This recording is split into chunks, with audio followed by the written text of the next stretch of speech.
Good morning. This is the first student living virtual workshop about news literacy. We can see that we have a number of students that have joined us from TUT, and we are really excited to have you here today. This is the first of its kind. However, the past times we've actually hosted this physically at our offices in Boschkop, Pretoria East, and we want to say thank you so much for making time to to visit us, to attend this session. This year around, we have decided to do a virtual session due to cost constraints. However, also might you might say that it's due to the weather.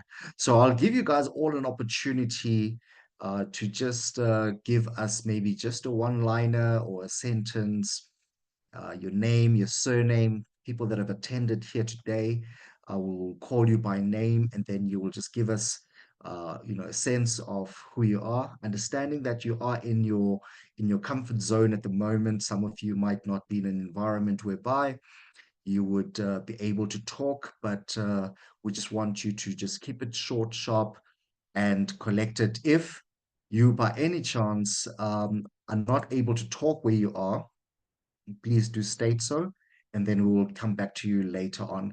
So the time now is 9 o'clock. It is the 17th of July, 2024, and we are hoping that we can host such sessions again with you as the students of Student Living and published by MeD8 Media. So we have a really exciting 2 days to come, and I'm hoping that we can keep the energy up, we can keep the conversations going. So the first part of the day is you introducing yourselves. Second part is really about looking at what is going to come from these 2 days, the presenters, who they are, and why we've selected them. But we will also get a little bit of an introduction of who we are as MeD8 Media. I have got Gele from Student Living as well here. You've engaged with her really a lot. She will also just give us a little bit of a breakdown of the challenges or the things that she has actually experienced, engaging with you and where we can improve. However, let us start the session. I can see that there's some more people joining the session, which is great. I do apologize for the late data allocation. We are busy resolving that. We actually thought that it is best to allocate the data accordingly closer to the time. So we're excited. So thank you so much. We will then just ask each student who is here today just to give us a short one-liner. If it's a sentence, if you feel that you're confident, you can talk a lot about yourself and about your journey. As a student, please do share. Please state your full name and your surname, and also the years that you've studied journalism here at TUT. And also the other part as well, if it's possible, that you could kindly just state as well why you studied journalism. And I know that we've engaged with a couple of you regarding the media emergency campaign that was run by the Association of Independent Publishers. So I kind of get why some of you have studied journalism, but if you feel very confident and wish to share with us, you can switch on your screen if it's possible. If it's not, we understand, because this is the first of its kind for Student Living. Other days or other times we've actually just hosted this physically. So please keep warm, keep comfortable. This will be a duration of time till the next speaker comes on. So let's start with Sharon.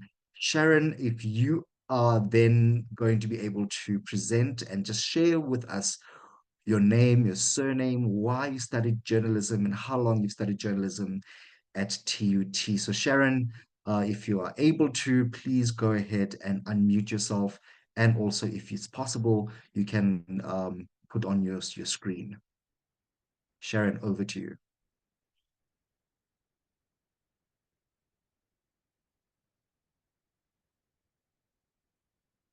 All right, it looks like Sharon is a bit cold. Sharon, are you still with us? All right. Okay. let's go through. Oh, there we go. Sharon has got her hand up. So let's go for it. You can unmute yourself.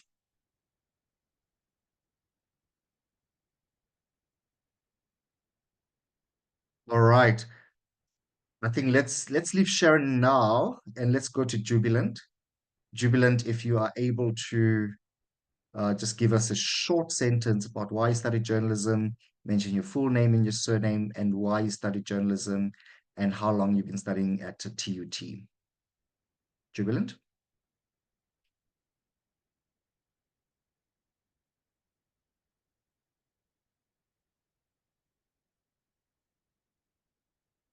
All right, this is becoming more challenging as we go along. So, Kele, if you are there, can you just confirm whether or not I'm audible? Because if I have not been audible for this duration of time, I would have wasted a lot of your time.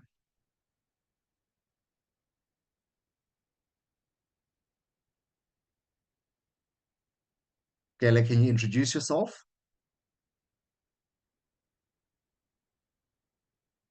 All right, thank you. Kele has just confirmed. So what I will do is I will allow Kele to just introduce herself and also just to give us a background, just as an icebreaker, because I can see everyone else here on this call is very cold.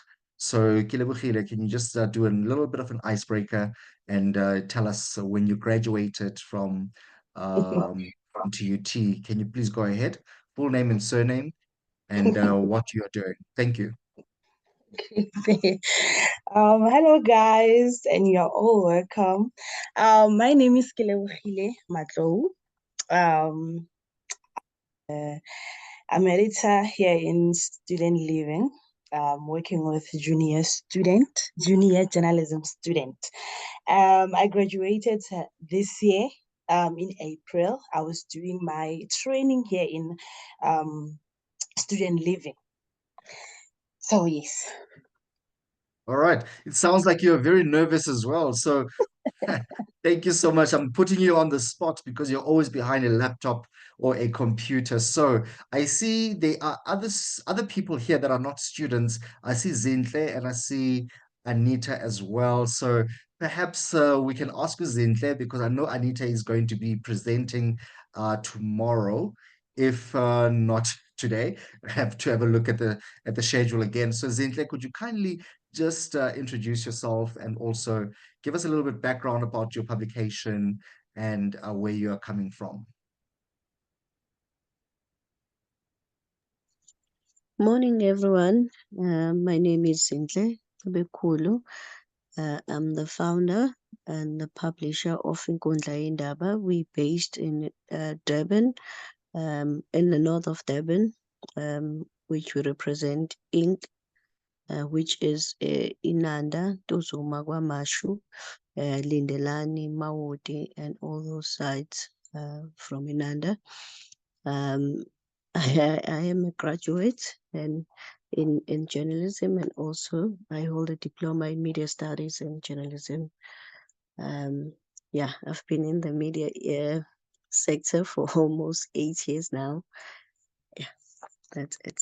I hope I did make it justice in my introduction. That was perfect. Thank you so much, Zinke. That's very inspiring. And we hope actually that you can share a little bit more light about the things that you guys are doing in KZN. We happened to actually visit your offices recently, and we were very inspired by the energy that is existing there. So this session this morning is really about getting to allow the students themselves to get to know each other and also to unpack the program itself, but also to have a better understanding of who MeD8 Media is, and also this workshop that is sponsored by the AIP through the initiative with the USA Embassy. So we're really excited about that. So not to put Mrs. Anita on the spot, she is actually going to be presenting very soon, I think tomorrow in the morning.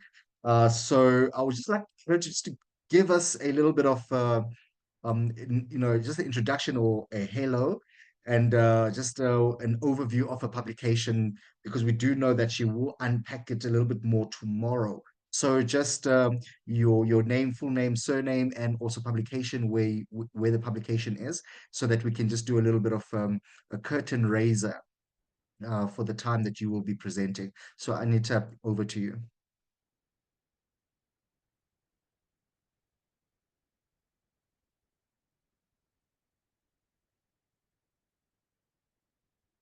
All right, looks like we've actually just lost her there. All right, no problem at all. So let us now go back to Sharon. Sharon, would you like to just introduce yourself?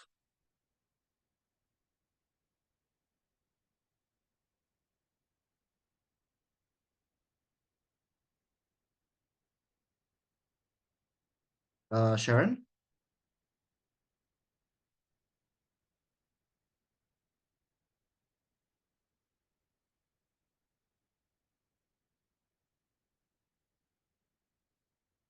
Okay. It looks like the students have actually gone a little bit cold turkey on us. So, Vuyiswa, would you like to introduce yourself?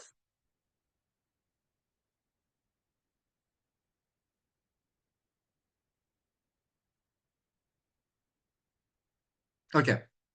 Hello. Oh, there we go. Fantastic.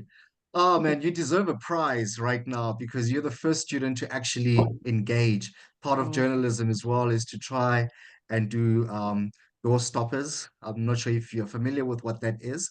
A door stopper is when you have a conference and you want to kind of have a quick interview with someone, then you kind of meet them at the door or stop them at the door and do a quick Q&A with them. So please, Viyiswa, over to you.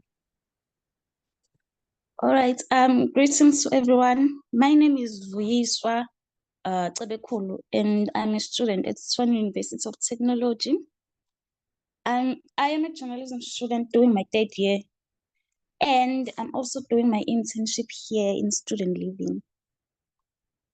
You also asked why did I choose journalism, right? Sorry, Mr. Mcine, I can't hear you. Apologies about Yeah. that. Yes, sure. Please do share why you chose journalism as one of the studies that you're embarking on. Okay. The reason why I chose journalism is because it has been my first love. Actually, I love media studies. So I chose journalism because I've also loved it from primary school and also got courage to do it from my parents and also my uncle. Okay. Fantastic. Thank you so much. Who wants to jump in after that? Please do jump in. I can see Jubilant is there. I can see there are other people as well. I'm sure that your data allocation has been provided for. Prudence, if you are there as well, please jump in. Mashudu, you have always been engaging with us, asking for evaluation forms, etc. Please do go ahead and share.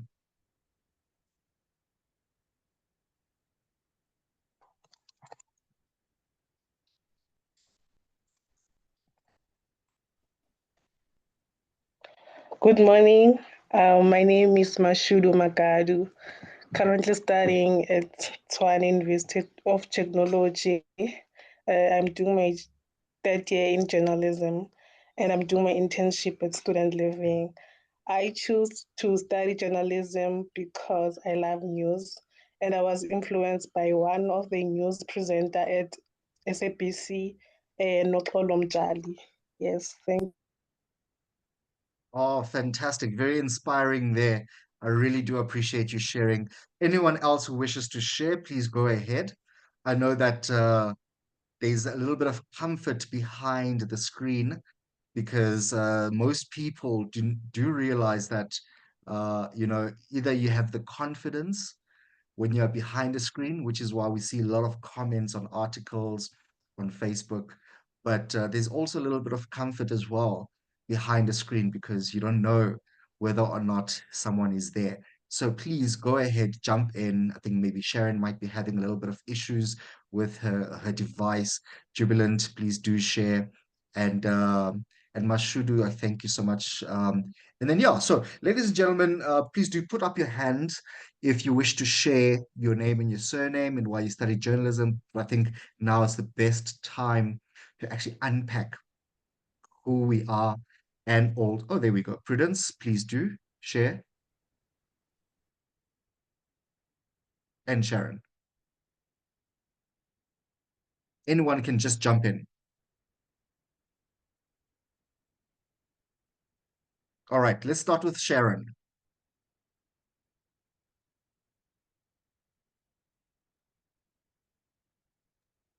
Good day, everyone. Yay, finally. Thank you so much, Sharon. Go ahead, share. My name is Sharon Mawila. I am a third-year student at Tshwane University of Technology, and I'm currently doing my internship at MED. And the reason why I chose to study journalism is because I have a passion for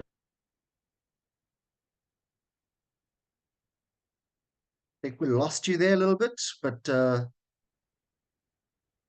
Sharon, are you it. still Every time there? I'm on a crime scene or I'm seeing in from everyone.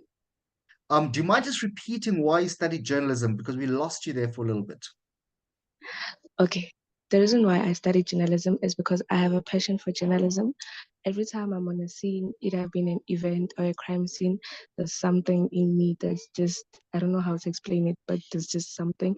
And I just love to inform everyone, to keep people informed with just accurate news. Fantastic. I like the word accurate and credible as well, because I think that's something that we're going to touch on during the duration of this conference as well. Thank you so much for sharing, Sharon. We really do appreciate that. Do you mind just sharing which university are you from? Just so that I'm everyone studying, else can know. I'm studying at Tshwane University of Technology and I'm doing my internship at MED. Fantastic. Thank you so much. All right, Prudence, I see your hand is up. Please do share.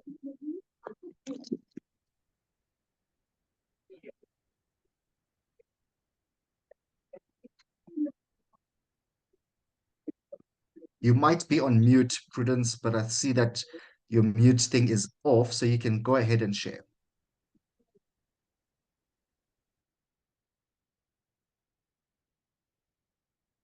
All right. Prudence, when you are able to talk, you can go ahead. But for now, what I will do is I will just give you a background about myself and also student living and also MeD8 Media. So let us do it in the process of me introducing myself so that everyone else has. So the best way I like to introduce myself is through my LinkedIn account. Now, why I mention LinkedIn is because we all need to have a digital footprint. My name is Christopher Mzinga. I was born and bred in Ravrenet. And I will share a little screen with you. And I think that you might be excited or inspired by the way I'm doing this, because at the end of the day, we all need to understand that whatever we do, we always leave a digital footprint. And when I say digital footprint, what do I mean? What you post online always stays online. So Prudence and Sharon, can you please mute yourselves because I can hear some background noise over there. Hello, how are you? Oh, there we go. I think that is who? Is that Prudence or Sharon? Yes, this Can we all? is the Oh, Logan. I'm yes, from the Sharon. Logan farm. All right, Sharon, go ahead. Uh, yes, I'm Is there talking some? in regard to Is there the something that you comment. want to say?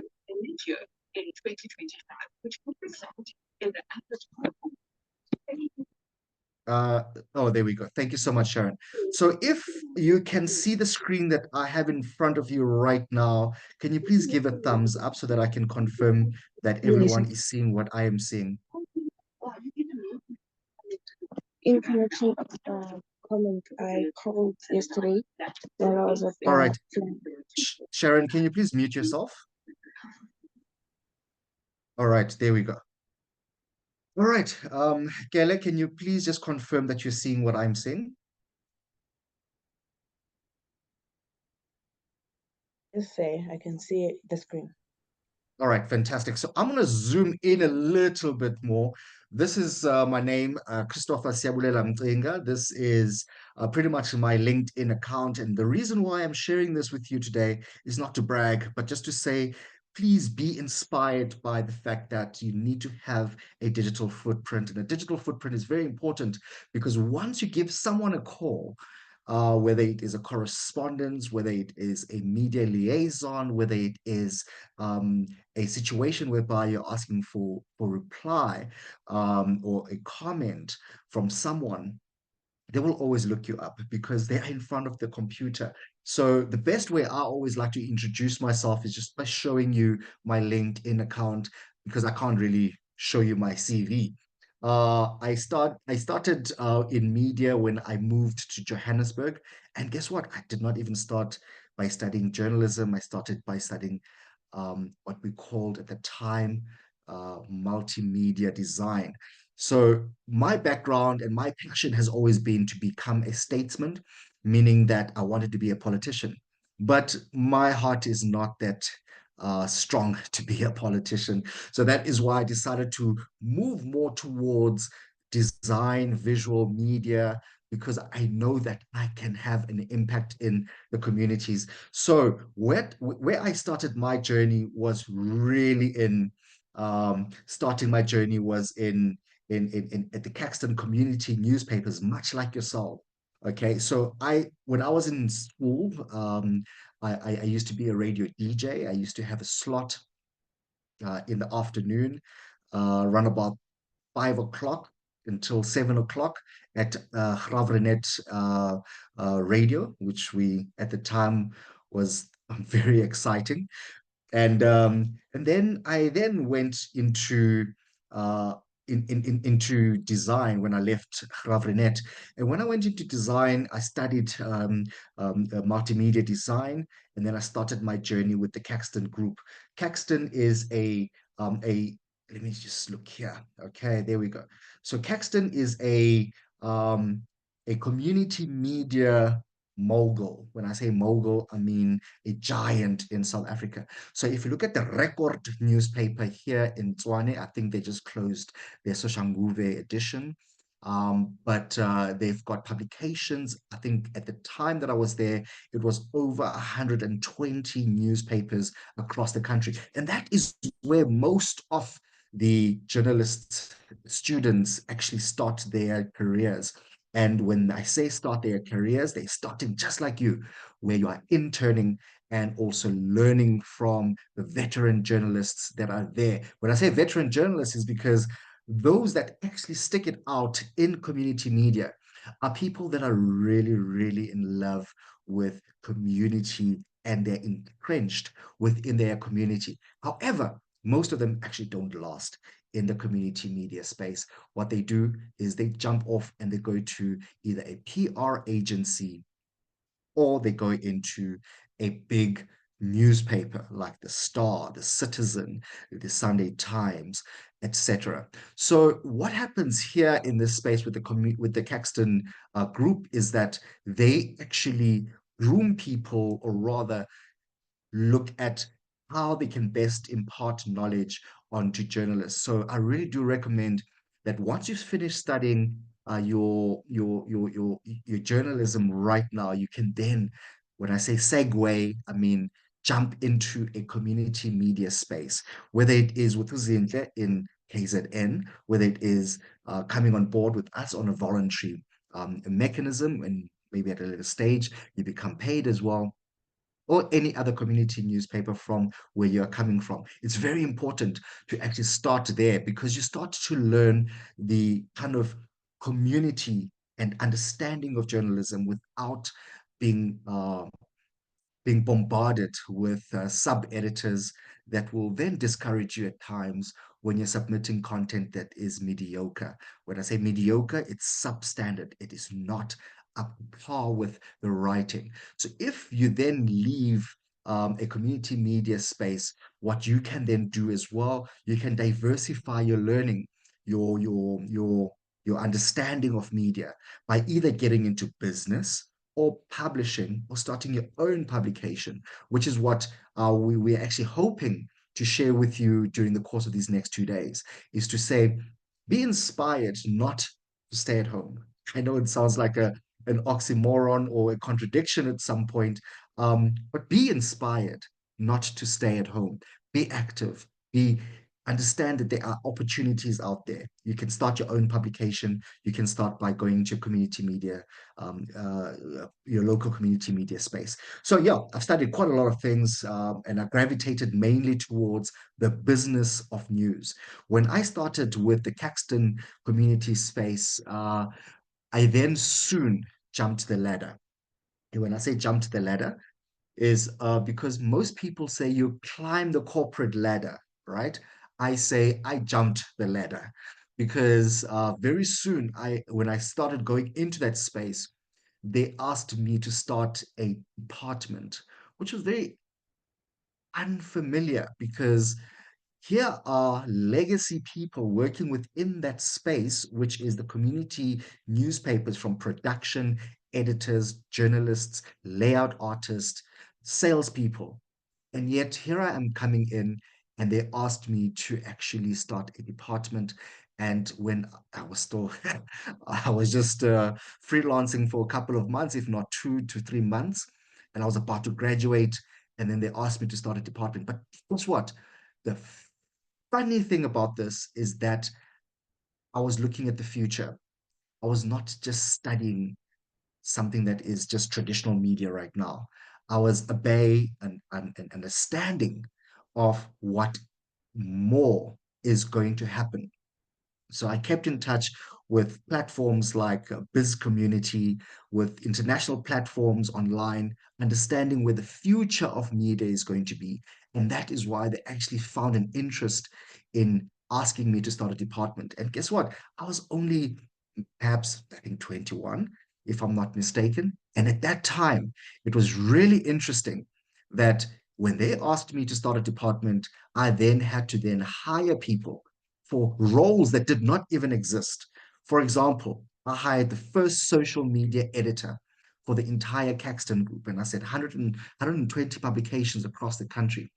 They were not digitized at the time.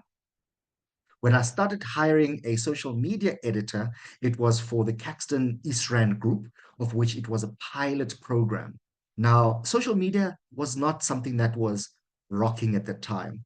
That was around about 2010, if not 2009. And at the time, Facebook was still trying to find its feet, trying to get into that space. And Google as well was also trying to find their space by launching a social media platform, which failed dismally. So when I started off, had to then transform the mindset of traditional newsrooms, from salespeople, from editors to journalists to interns. And then that is when everything started unpacking.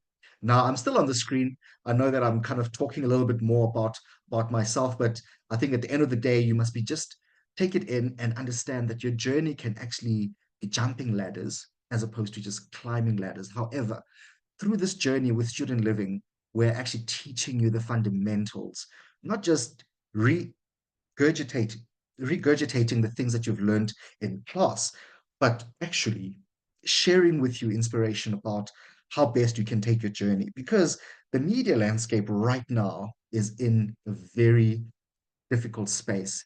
I would like to say it's in dire strait, but it is in a very difficult space. So with me sharing this with you, I started off in the Caxton group.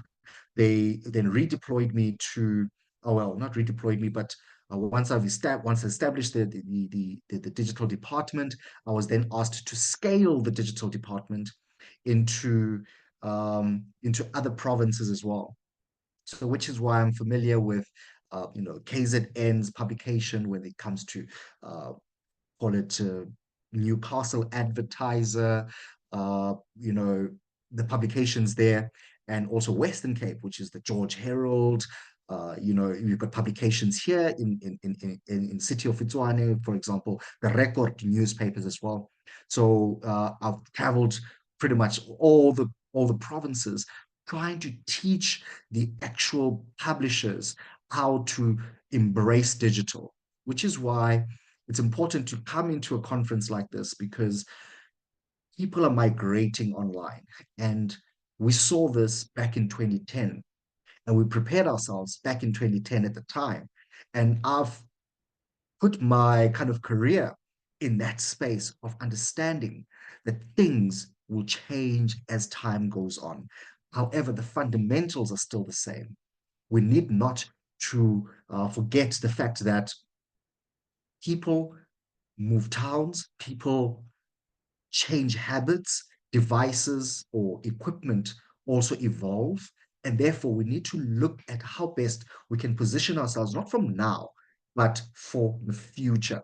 So I had a meeting with your lecturer the other day, and he really commended our efforts in investing in you as our interns, and he really commended what the SAPC has done as well, because at the end of the day, we all play in different spaces. Many of you might aspire to be journalists in writing, storytelling, photography. Some of you might be inspired or encouraged by your upbringing to become presenters of radio stations.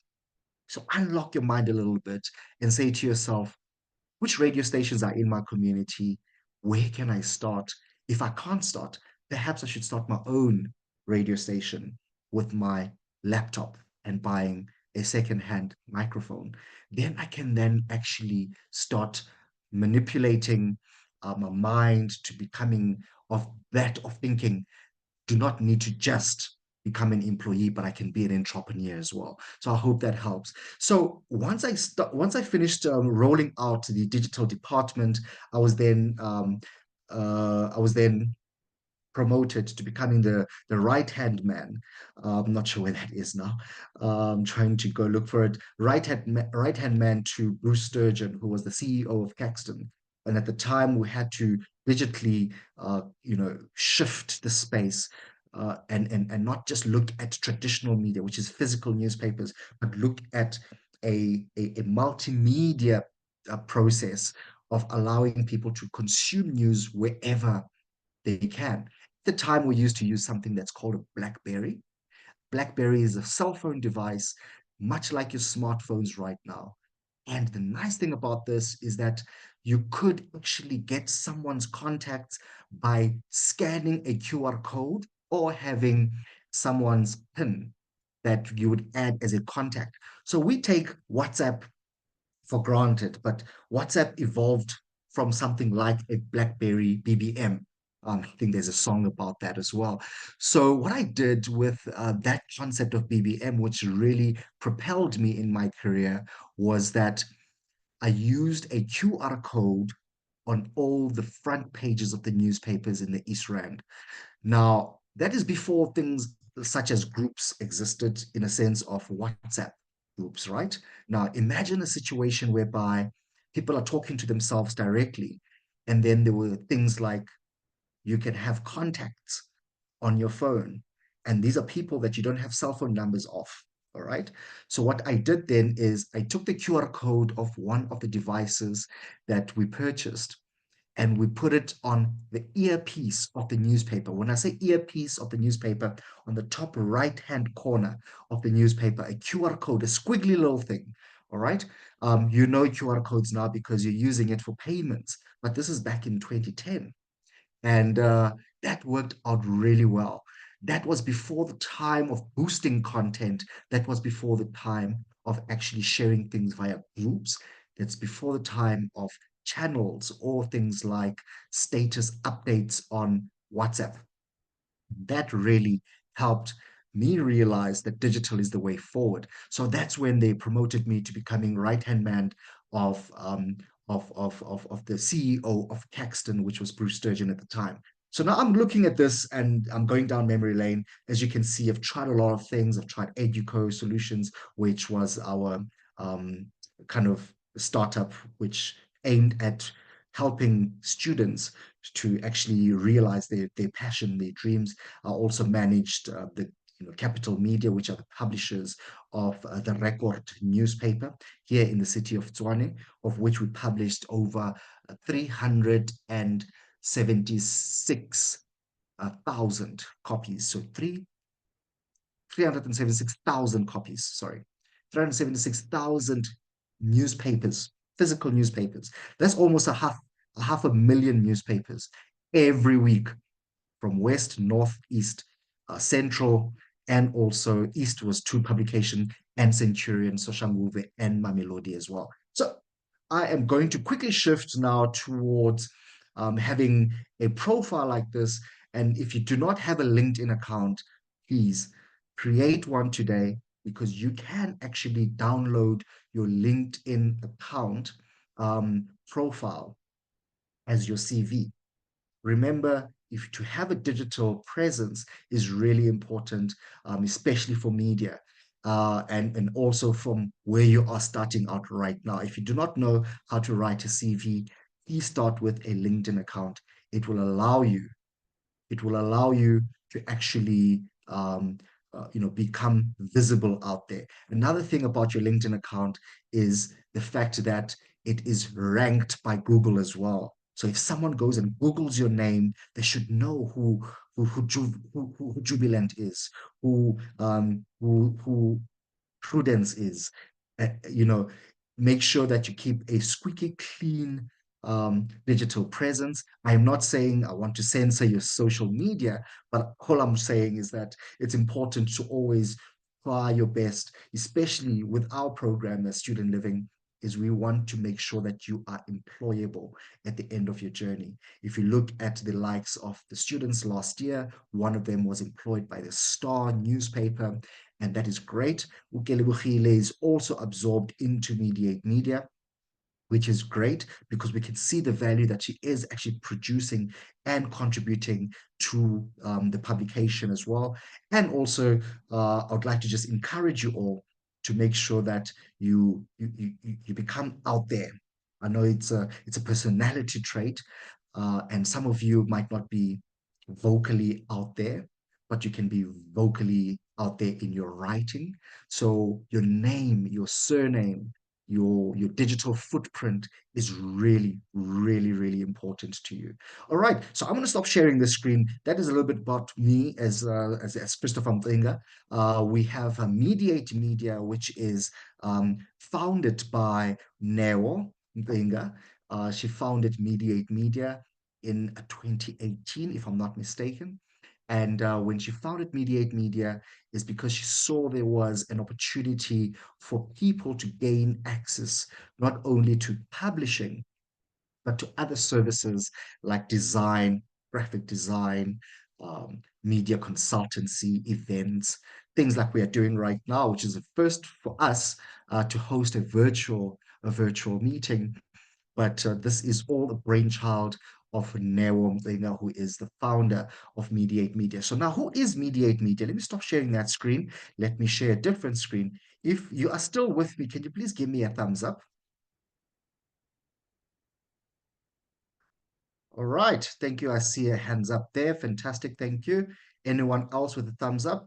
Thank you, Litabo. Thank you so much. I really appreciate that. Thumbs up. Anyone else? Maybe you're sitting in your bed right now, sleeping. Thank you, Mashudu. I see you. And thank you, Vuyiswa. All right. So what I will do is thank you so much. I can see everyone. Jubilant, I see you as well. So let me share a little bit more about who MeD8 Media is. And in the beginning of this year, a lot of you came to us and say, the institution doesn't recognize you. They don't know you guys. Who are you? Etc. So we had to have a meeting with them and really talk about the MOU, and also that we've actually done this initiative for the past, if not 4 years, if not 5 years. And somehow I think maybe there might have been a miscommunication or a mispronunciation of our name. So MeD8, it is spelled MED8 Media, and it's a play on words. And the play on words is with the 8. I see Kelly's hand is up. Would you like to say something?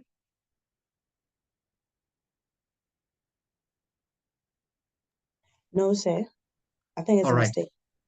Okay, no problem. Thank you so much. So MeD8 Media, pronounced MeD8 Media, is not only a publishing house, we are also offering other services like social media, brand development, traditional media marketing. We do outdoor communications as well. We do community newspapers, and we've got a couple of the partners that we are engaged with.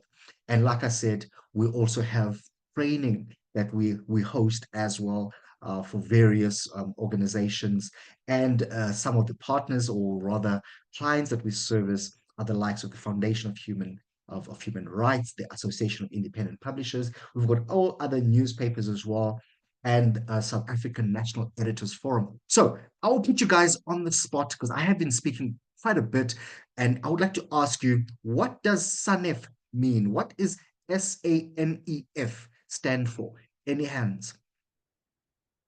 I'm putting you on the spot right now. I think I might have said it. Anyone? Going once? Going twice? All right.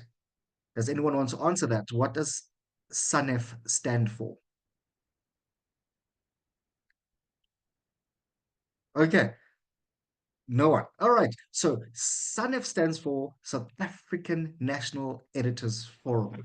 So what it is it's a body that really looks after the industry in itself, as media in South Africa.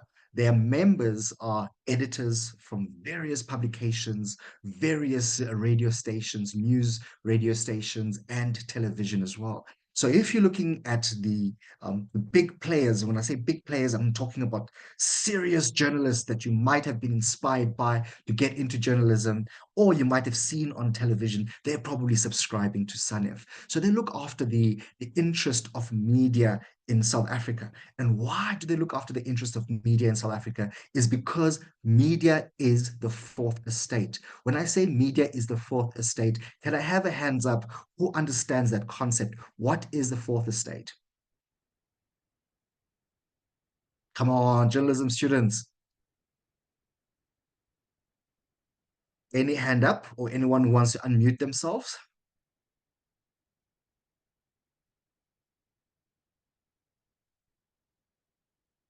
All right. No one. Okay. So let me explain that concept. The fourth estate is really about making sure that there's independence in media, meaning that in essence, um, in order to have a society to function and people to get along with each other, you need to have an independent voice, meaning that, they say that there's three sides to a story, meaning that there's your side, there's my side, and there's the truth. So media represents the truth, because you might have your own biases, your own understanding of something. Someone else might have their own bias. Bias meaning that it's your own thinking, your own ideas about what just happened.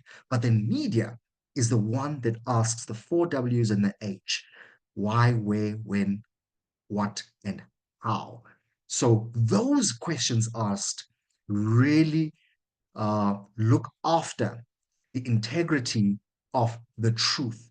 And the truth is what actually keeps everyone sane, because if I'm in disagreement with you and you're in disagreement with me, we've got two biases. We're coming from different backgrounds, and we might have different accounts of what happened. But media being the fourth estate, you need to actually have that leg. And when I say fourth estate, if you've got a four-legged table, you need to have media as one of those legs. Otherwise, the community falls down, the table falls down. So that is why it's important to always remember that you, as media students, you represent the truth. And today we're talking about media literacy.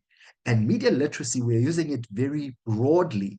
But this session this morning is really about getting to engage with you a little bit more, helping you to understand, what we are representing in media right now as MeD8 Media, and also to reinforce the fact that you're on the right journey. But you need to understand that this journey that you have selected, or has been selected on your behalf through a divine power, whether it is through your parents' influence or yourself or God.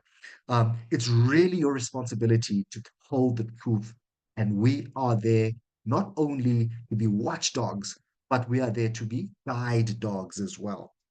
So when you talk about media, people think about you're going to be writing about this, politicians run away from journalists.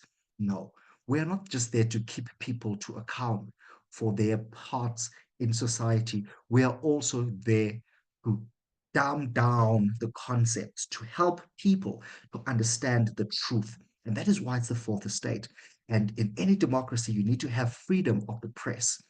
When I say democratic state, is that there are other states whereby it's not a democratic state.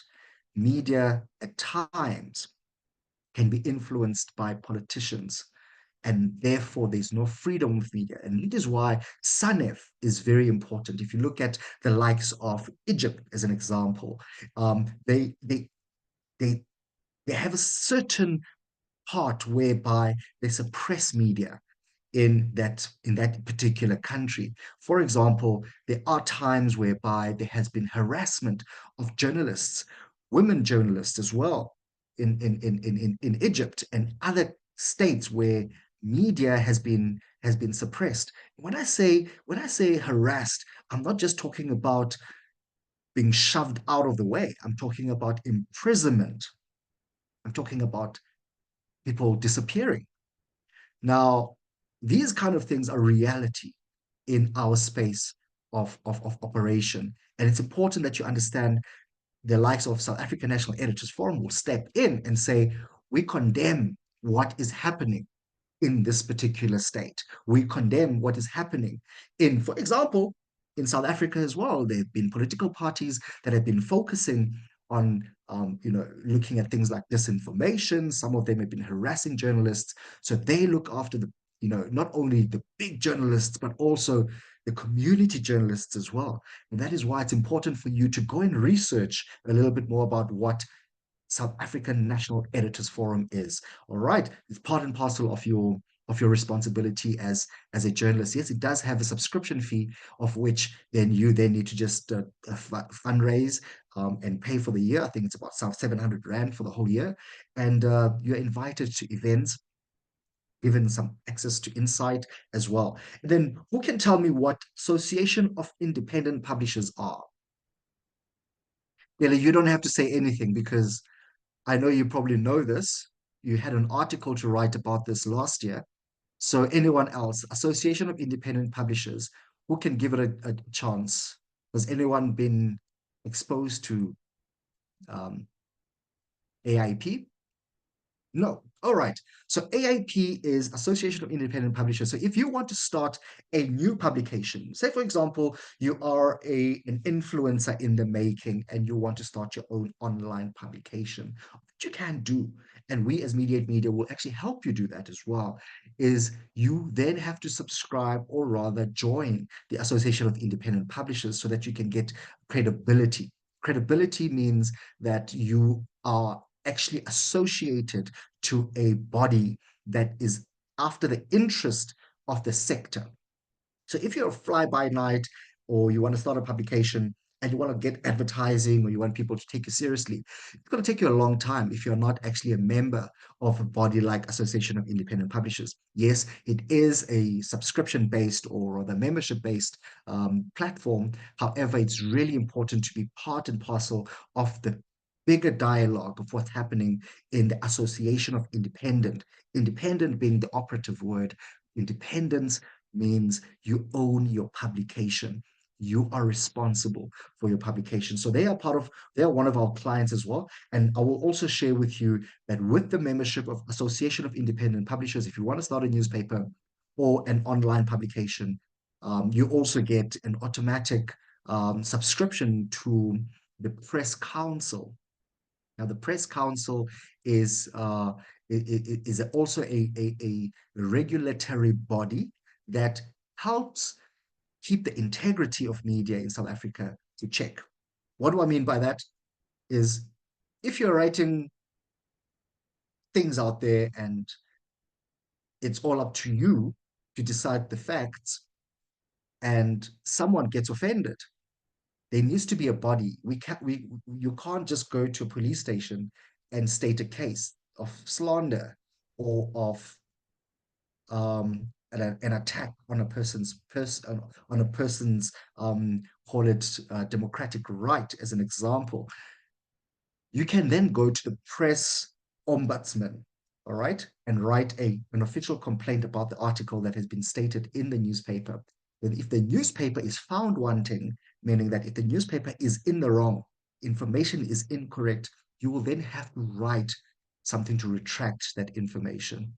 If there is an amicable, when I say amicable, something that works for both sides, a solution between you as a journalist and who you've written about. There was a recent newspaper that we produce here as Student Living as well. I won't mention the name due to confidentiality. They got something really wrong in the publication. There was something about a fire and who started the fire in terms of arsenic. And they published the name and it was incorrect. And not the name of the person, but the spouse as an example. So they had to write something in the publication to say they retract that information. But it is due to the fact that the family took action. All right. So I hope that makes sense. So that is the Press Council. So if you're a member of the Association of Independent Publishers, then you can also be an automatic subscriber to the Press Council. So what else do we do? There's a lot of publications that we support. These are just a few of them. As MeD8 Media, I mean, we've got in Eastern Cape, Ikwezi, Izwi in Newcastle.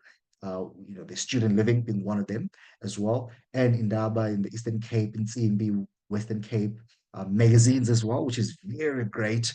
There's an entrepreneur who started a magazine called Mentor, which is a play on words on mentor her. All right. So that's really good. Impact News, Western Cape, etc. So these are just a few of the clients that we service and also other clients as well. So what I'll do now, I'll quickly shift now to the publication that you're writing for. If you have not entered your website recently, shame on you. Okay. What I mean by that is because we have actually revamped Student Living website and we are in the process of optimizing it. So this is how it looks now. And we've been working really, really hard to ensuring that the user experience of this website is of the best quality. So whose article is this? Can I have a hands up if you can tell me whose article this is? Tshwane Metro Police Department continues to work hard. So any hands up? Is the author not here?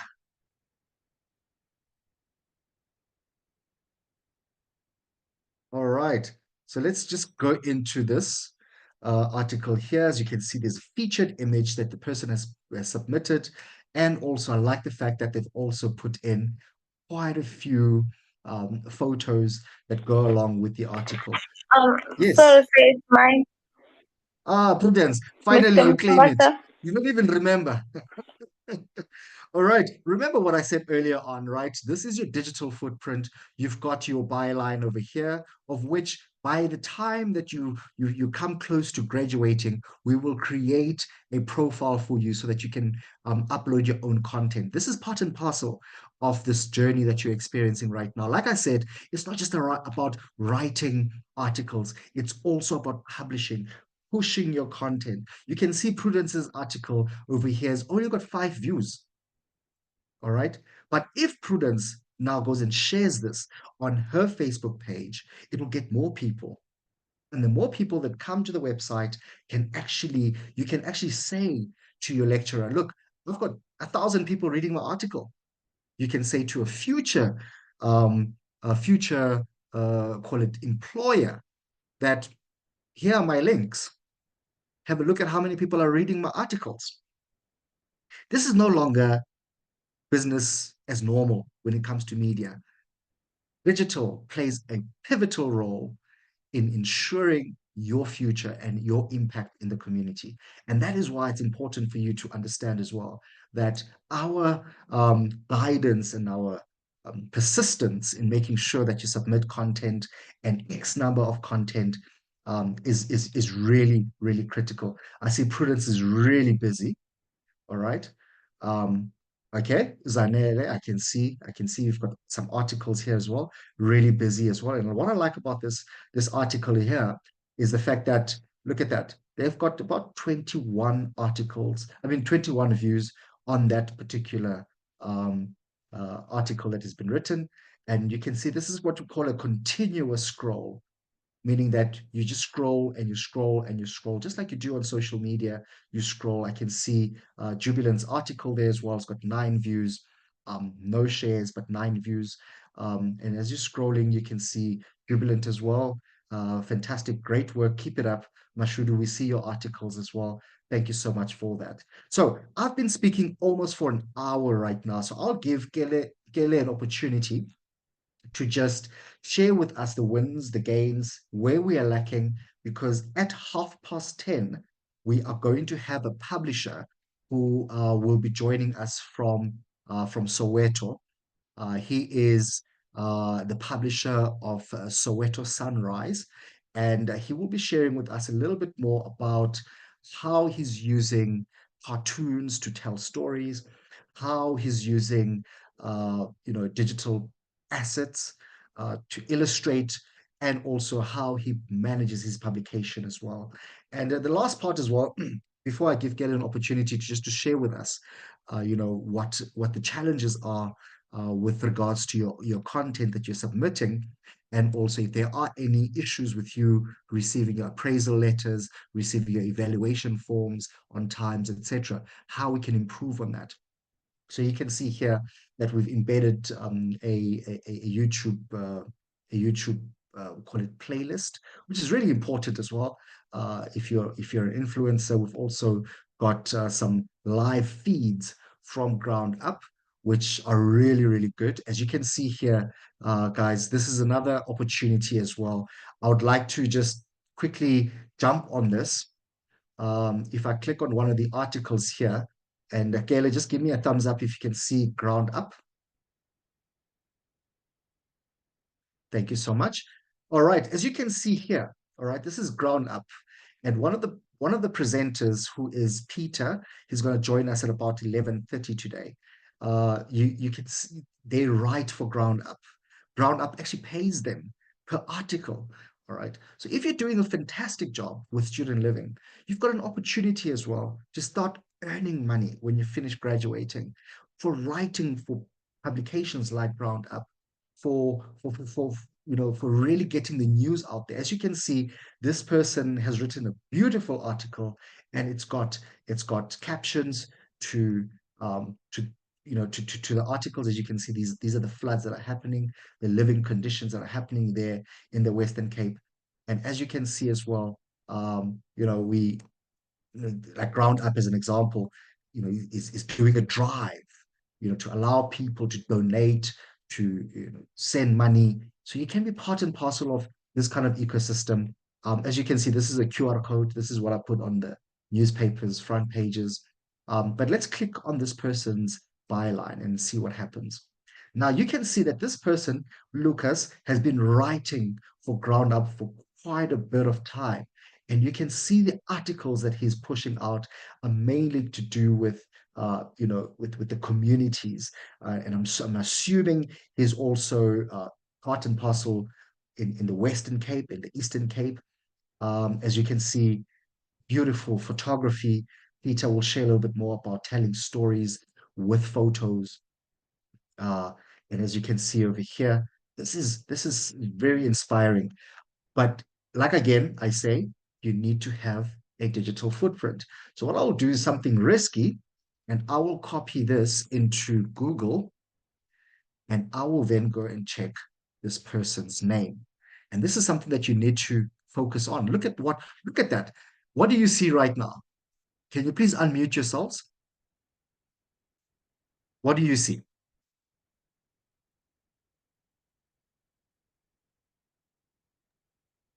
It's written, oh, the Lucas, no, I don't know how to pronounce his name.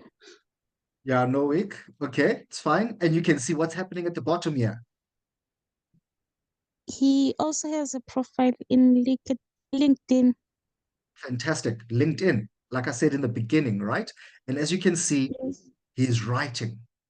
and is also featured as an author on Food for Mzansi, which is also another publication. And as you can see, his digital footprint is there. He's verified. He is out there. So I'll do something very risky right now. I will then go and let me go to Ground Up. Let me just go check for Peter, who is going to be joining us in almost 30, okay, almost an hour from now. All right, so there we go. Here's Peter's article. He's going to be presenting now. He's a publisher. He's got his own newspaper, but he's also writing for Ground Up. So now if I go and copy his name, let's see what happens.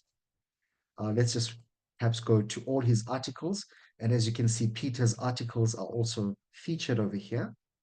Great writing, great photography, by the way, and amazing stories that he has produced. So now I'm going to go copy paste his name into Google.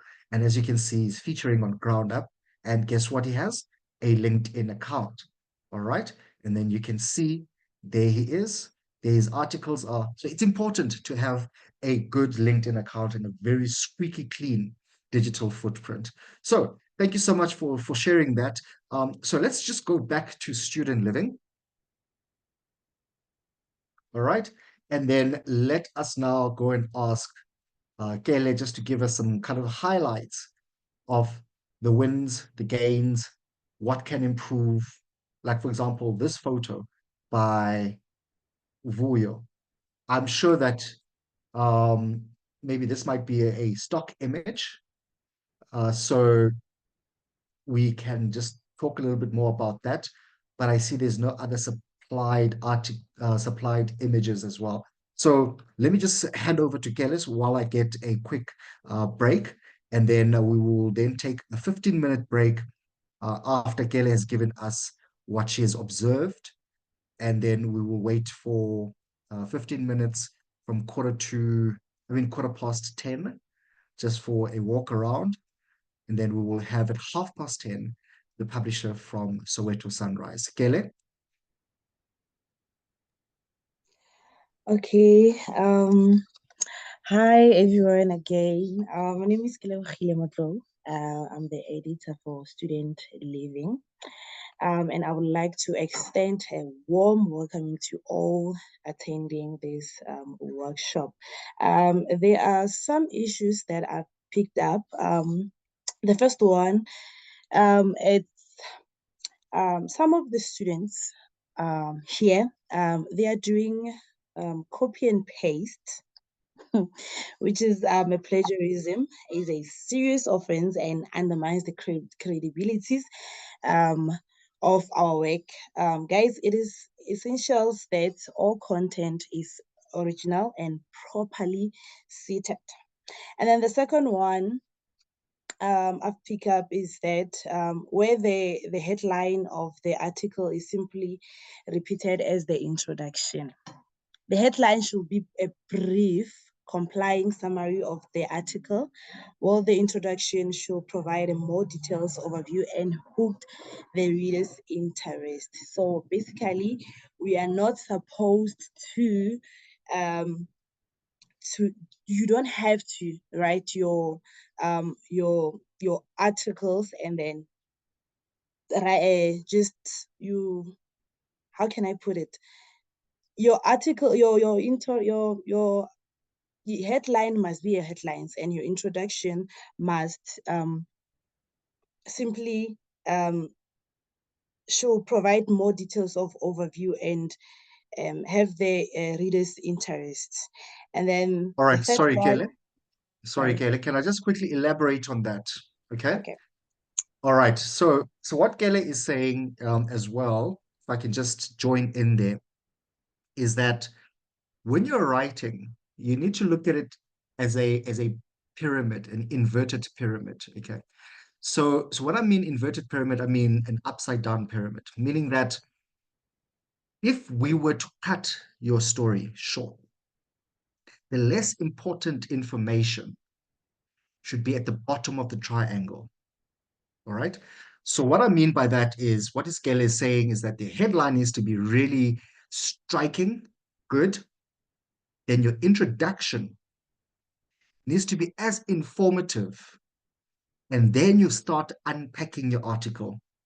What we mean by that is, if we were to cut your story short, we must not leave out the most important information, because we're going to cut from the bottom. Okay? So please give me a thumbs up if you understand that concept. It's called an inverted pyramid. All right? Because when you start writing for a newspaper, physical newspaper, and they're running out of space, thanks, Prudence, you understand the concept. So when you start writing for a physical newspaper and we are running out of space, what happens is that we start cutting from the bottom. If your most important information is at the bottom, it means that the crux of the story is being left out. So try and have really punchy headlines that are very descriptive, and then a good introduction that is almost like outlaying the actual article in itself. But then you start unpacking. And when you start unpacking, Gail is going to share a little bit more about sources. Then you start bringing sources in. And I'm not talking about tomato sauce or what you call this thing, mustard. We are talking about your contacts, people that you are asking for replies, people that you are engaging with, right? Then you start unpacking that. When you start unpacking it, then you start leaving less of the information as you get to the bottom of the pyramid. It's called an invert or upside down pyramid. All right. So Kelly, please go ahead and elaborate on that.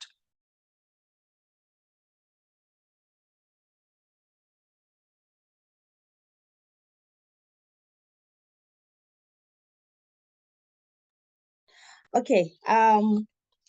Again, some are writing anonymous comments, which is not acceptable.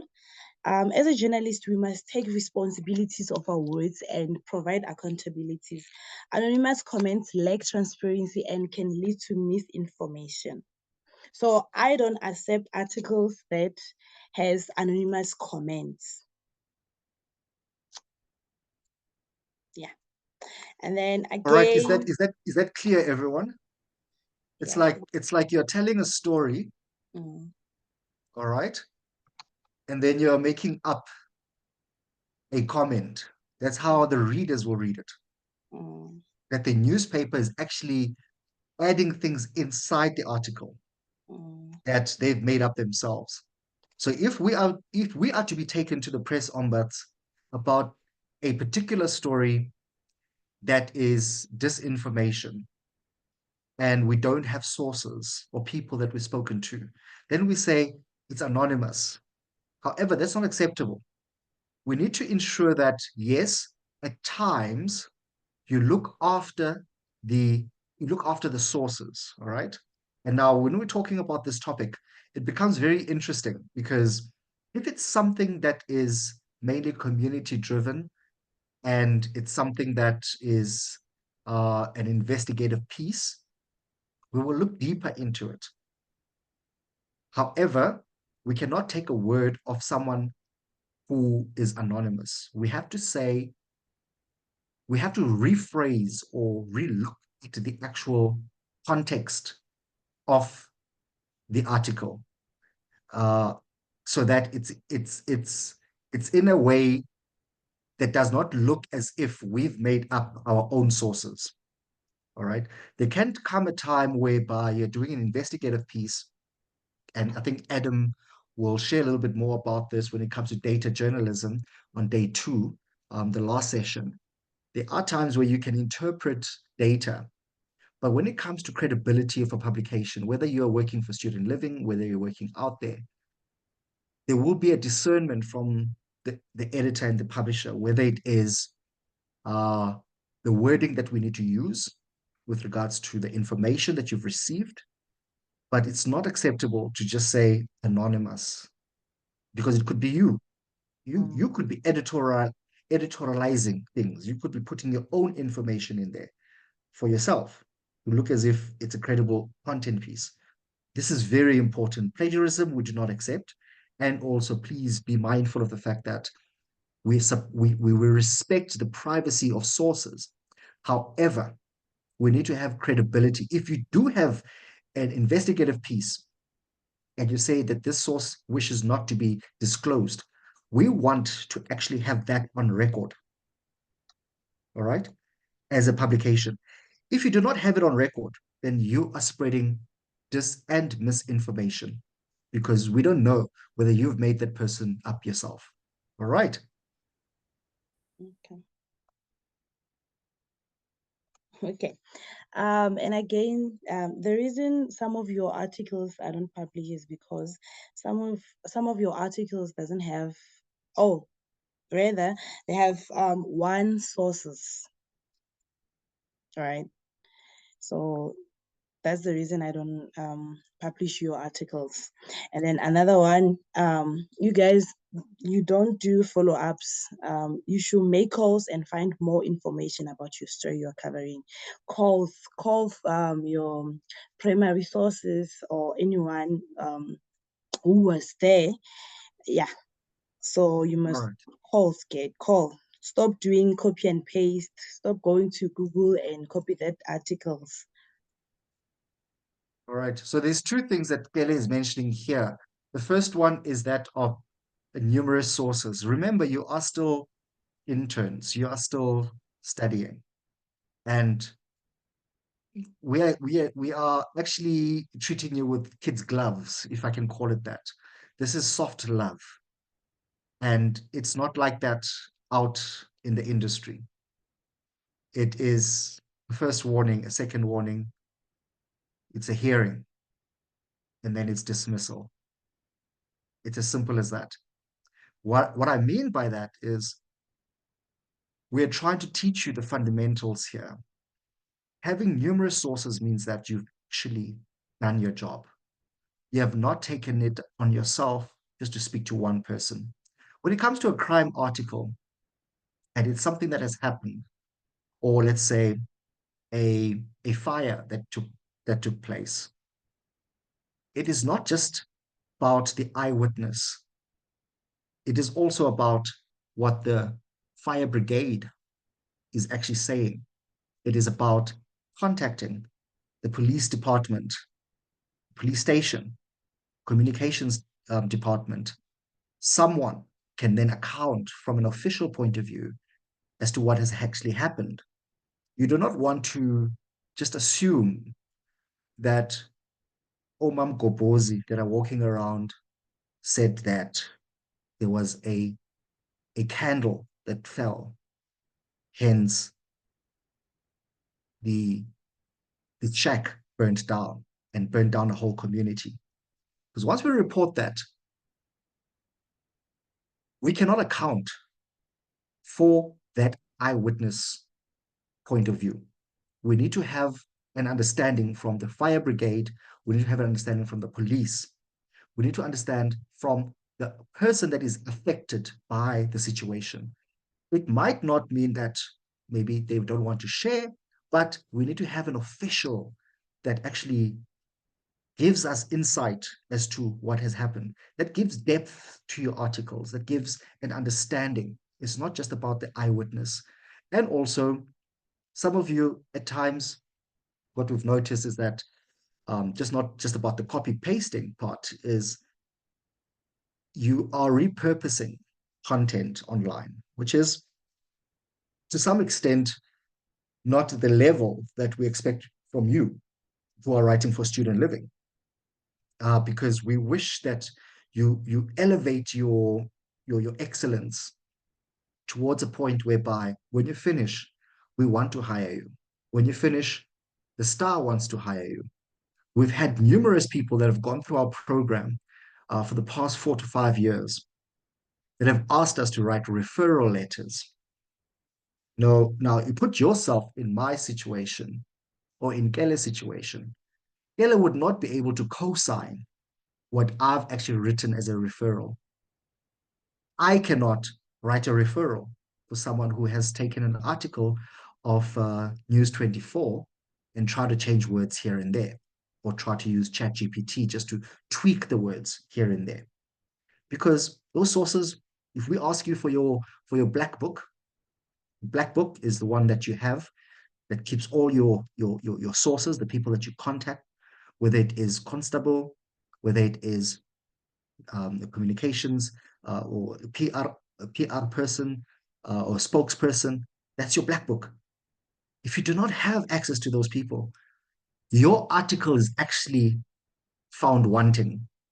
It's got holes poked in it. It cannot hold water.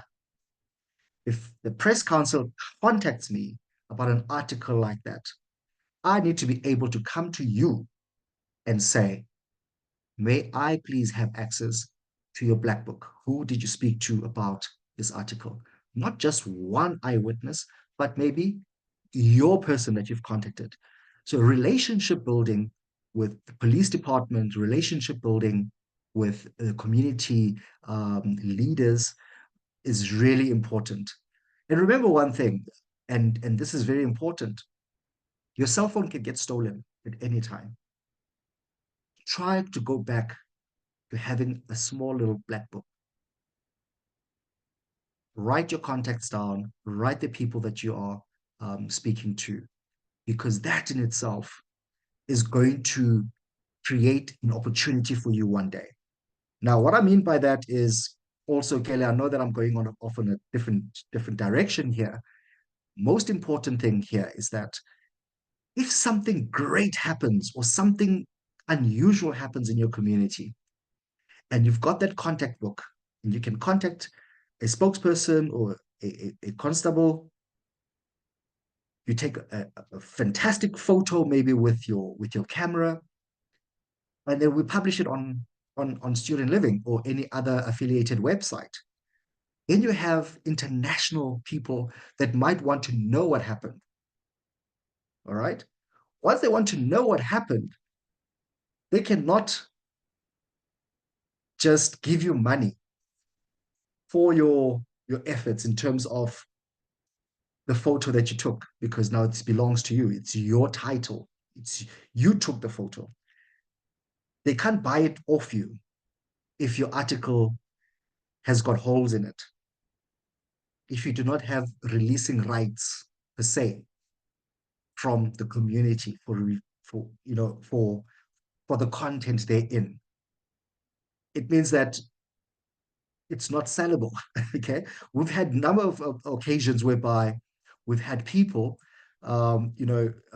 international media organizations asking for rights photos, as an example. We've got Lulama. Lulama will be joining us tomorrow, and he'll be sharing a little bit more about his newspaper. Sharon, can you please mute yourself? He'll be sharing about his newspaper and his radio station and his digital radio station, and and he'll share about photos that he's taken that the Citizen and the publications, national publications, international publications, they want that photo. That photo means money. But if that photo does not have credibility in terms of this is the article I wrote with this photo, this article is credible, it's got sources, it's got information, it's written in an inverted or upside down triangle, you might not be sellable.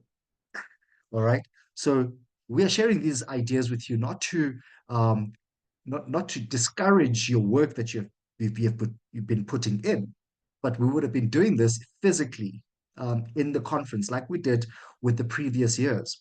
But it's important that we highlight these issues and these and these things that we are seeing. So Kayla, is there anything else so that we can just take a break? We'll take a break. You don't need to leave the meeting. You can just leave yourself muted.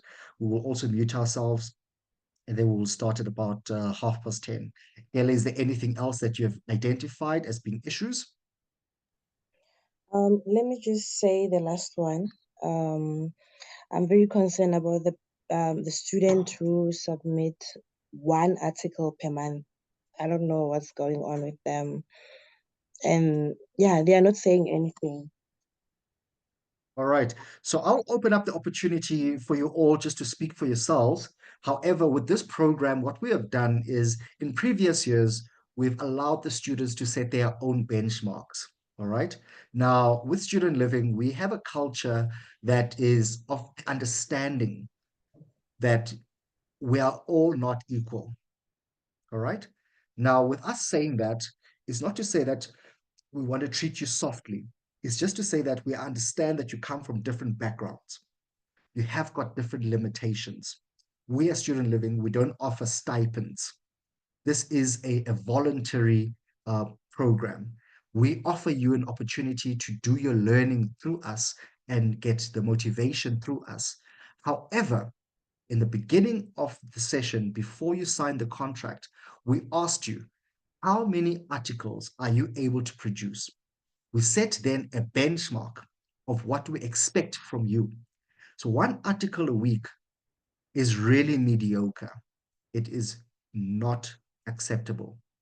So after this session, this workshop, we aim to make sure that you all produce, because we cannot submit an exit letter that is to your benefit for your graduation if we know that you have just been producing one article. I've checked most of you up on social media, TikTok. I've looked you up on Google, and I can see most of you are very active producing things for your social media, for your TikTok accounts.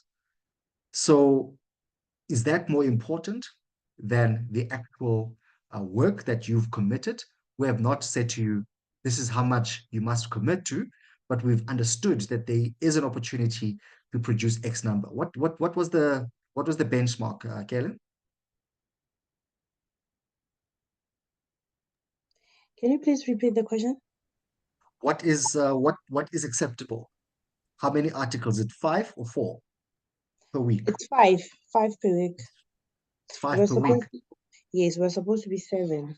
But All right. yeah. It was supposed to be 7 a week, but it's 5 a week. And we understand we are not all equal. However, how do you produce content 5 articles a week? Yes, you are in media. Not everything needs to be breaking news. We're not expecting you to go and look for fire where there's no fire. We're not expecting you to go create fire where there is no fire. All right. And when I say that, is that we're not expecting you to create the news. We are saying to you, please be creative around writing content. You can do what we call vox pops. Vox pops are question and answer sessions between people. You can come up with a topic such as teenage pregnancy. You can go and walk in your community, ask 4, 5 people about what their thoughts are in your community about teenage pregnancy, or if teenage pregnancy has affected your community in any way. And that would be an article, meaning that you can take a photo with your cell phone, you can write their comment, you can then have an introduction, a good catchy headline, and you're writing about teenage pregnancy. You can always go out there as well to ask things such as the weather, flu. What do you do to make sure that the immune system is ready for winter? You can always walk around campus and interview your lecturers as part and parcel of your content production. You can also do videos, but remember, you need a headline, you need a good written introduction. You can do a video, and you can do why you did a video. And now, why would you do a video? For example, campus life. What is it like in what we called at the time? I don't know if you guys call it this, res. Well, what do you know, what's life in res looking like? What are I'm just coming up with article content here, right?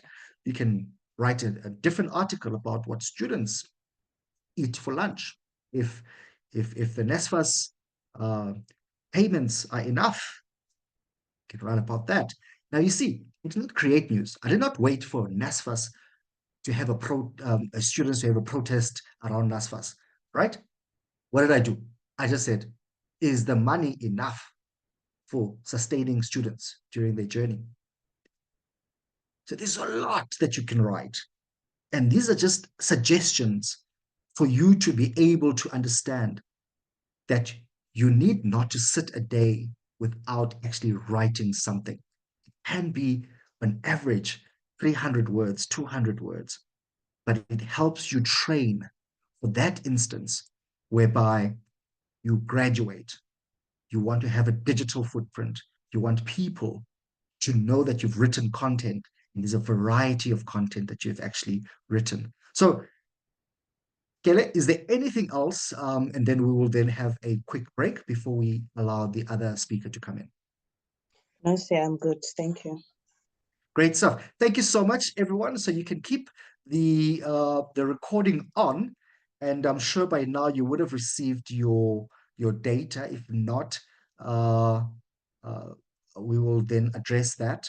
So if I could just get a thumbs up from everyone, because I don't want to put you on the spot. But if there's any questions, please do raise them now before the next speaker morning. comes in. Yes, thank you. Good morning, everyone. I just have to add on to what you have been sharing, and the one concern that I have is the grammar issues. I'm not sure who exactly, but there's a couple of students who keep on writing up in grammar issues. So if we can just address that, Kele, I'd appreciate it.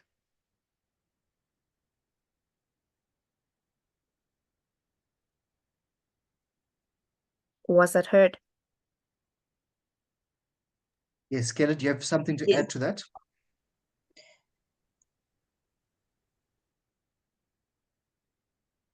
I Okay, think you're on great. mute. Thank you.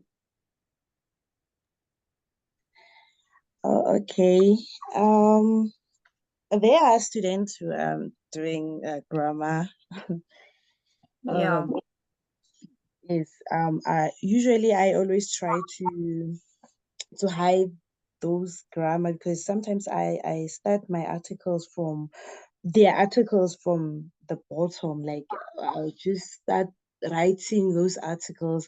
So I always tell them, and I always write comments when after reading their articles and tell them Okay. All to right. fix. Fantastic. All right, great. If you're doing that, it's great for their career as well, to look into what they are writing. So thank you. Thank you for doing that. Okay. Much appreciated.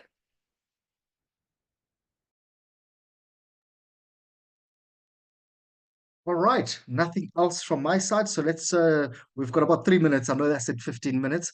We will admit the next speaker who's going to be sharing a little bit more about their publication, Soweto Sunrise from Soweto, a publication that is great, and they've got online presence, and I'm really excited about what they will be sharing. So please grab yourself some coffee, get yourself a nature break. If you want to go to the bathroom right now, please go do that, and then please make sure that you're tuned in. Please do not drop the call. If the data allocation has not been submitted, we will address that.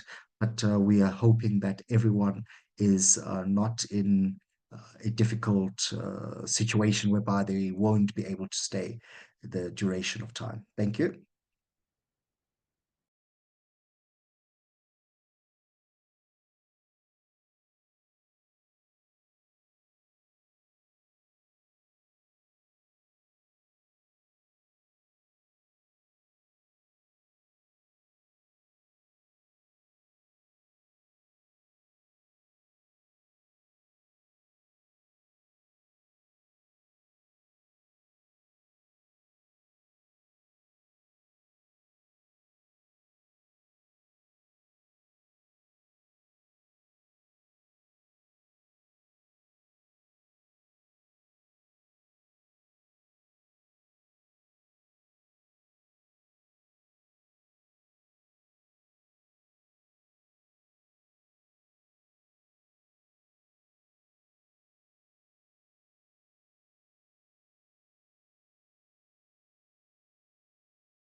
But it's fine.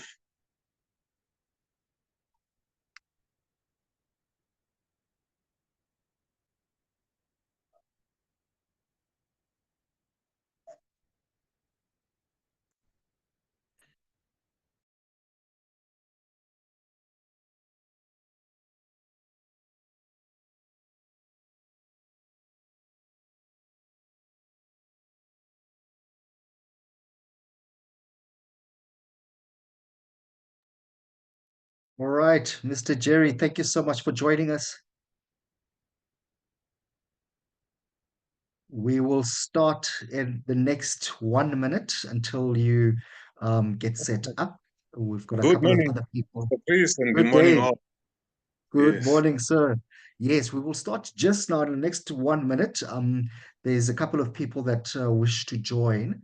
However, we will not take too long because I know that you are to start now at 10:30.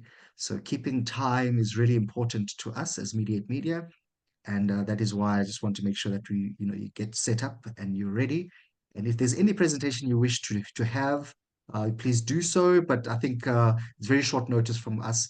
I can also display your newspaper if I can share my screen as well, if you wish for me to do so. So we'll start in the next 1 minute. Can we start at 10:35? Is that fine? Okay, great. Thank you. Mm.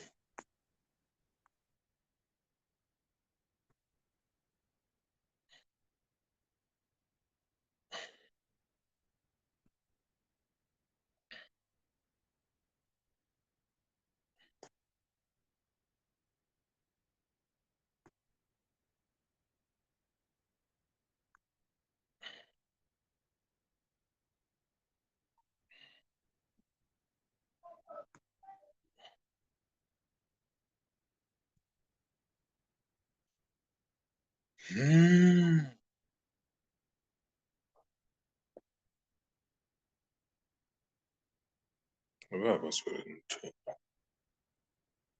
No, sorry.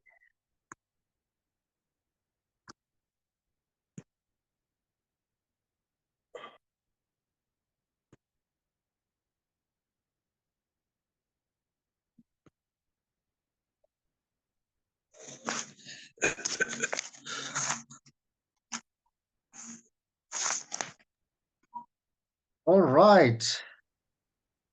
All right. Thank you so much for attending today. I can see Mr. Jerry is ready to present and to share with us pretty much what he is doing. My name is Christopher Mtlinga. I can see Usine Temba is joining us as well. And we've got other publishers that wish to join this session. This is a 2-day virtual session with Student Living, one of the publications that is published by MeD8 Media. My name is Christopher Mtlinga. The date is the 17th of July 2024. So without further ado, I'd like to introduce to you Mr. Jerry. I keep on forgetting your surname, and I do apologize for that.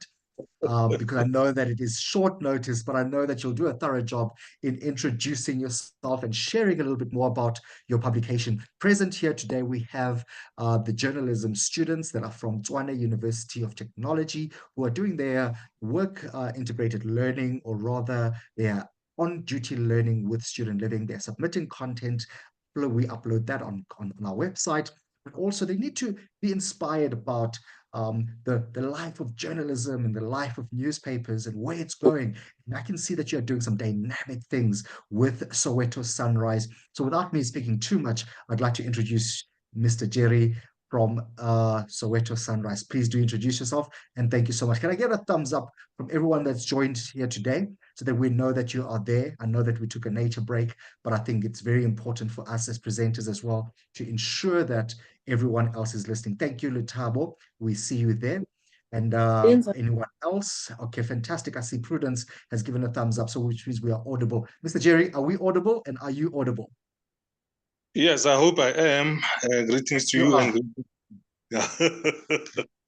no, it's been a pleasure, and I'm grateful that MeD8 has been supporting us and is working us, and also helping the students out there to get a taste of the real world. Fantastic. All right, Thank my you so name much. is Over to you, sir. Okay, my name is Jerry Sokupe, and I'm the chief editor of Soweto Sunrise News.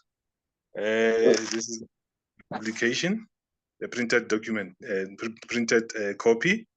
We also have online Soweto Sunrise.co.za platforms, and we're also available on Facebook. Sunrise News has been a local news that has been serving communities since 2016. Then it means this August we are celebrating our 8th year in existence. Jeriso Coupe has been involved in media activities. We've worked for Sunday World publication, for those who know it.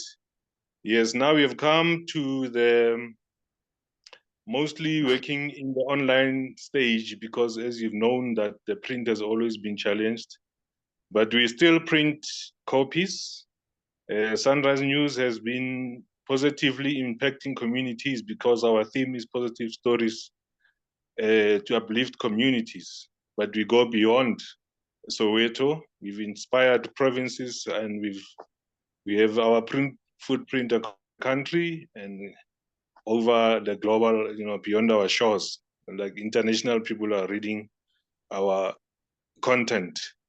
We have sought to attract mostly the youngsters, as you yourself are, and the Sunrise has always had an opportunity to host students and those graduates who need experiential training of the real world in media. So we always allow or give opportunity to youngsters to apply their trades, to create stories, to grow with us, to bring innovation in the media world, because the youth are the future. So I do respect their content when it comes to creating relevant information and stories. And because also the youth is largely a bigger population of our country, then it's good that we promote and entrench them, put them first, especially in media, because they are the ones who's gonna take the ships to new frontiers in the seas. Now, beyond the fact that I host the youth, I always invite them to come with their creative stories. We encourage them, maybe when they have projects, youth entrepreneurs, when they are doing something that is good, that is, they want to promote themselves out there, we give them a platform. Those who come with innovative ideas, the beauty pageants, who want to be exposed, the sports people, in any aspect, in business acumen, we train and, give them advanced methods of doing things. We expose them over and over, as I mentioned.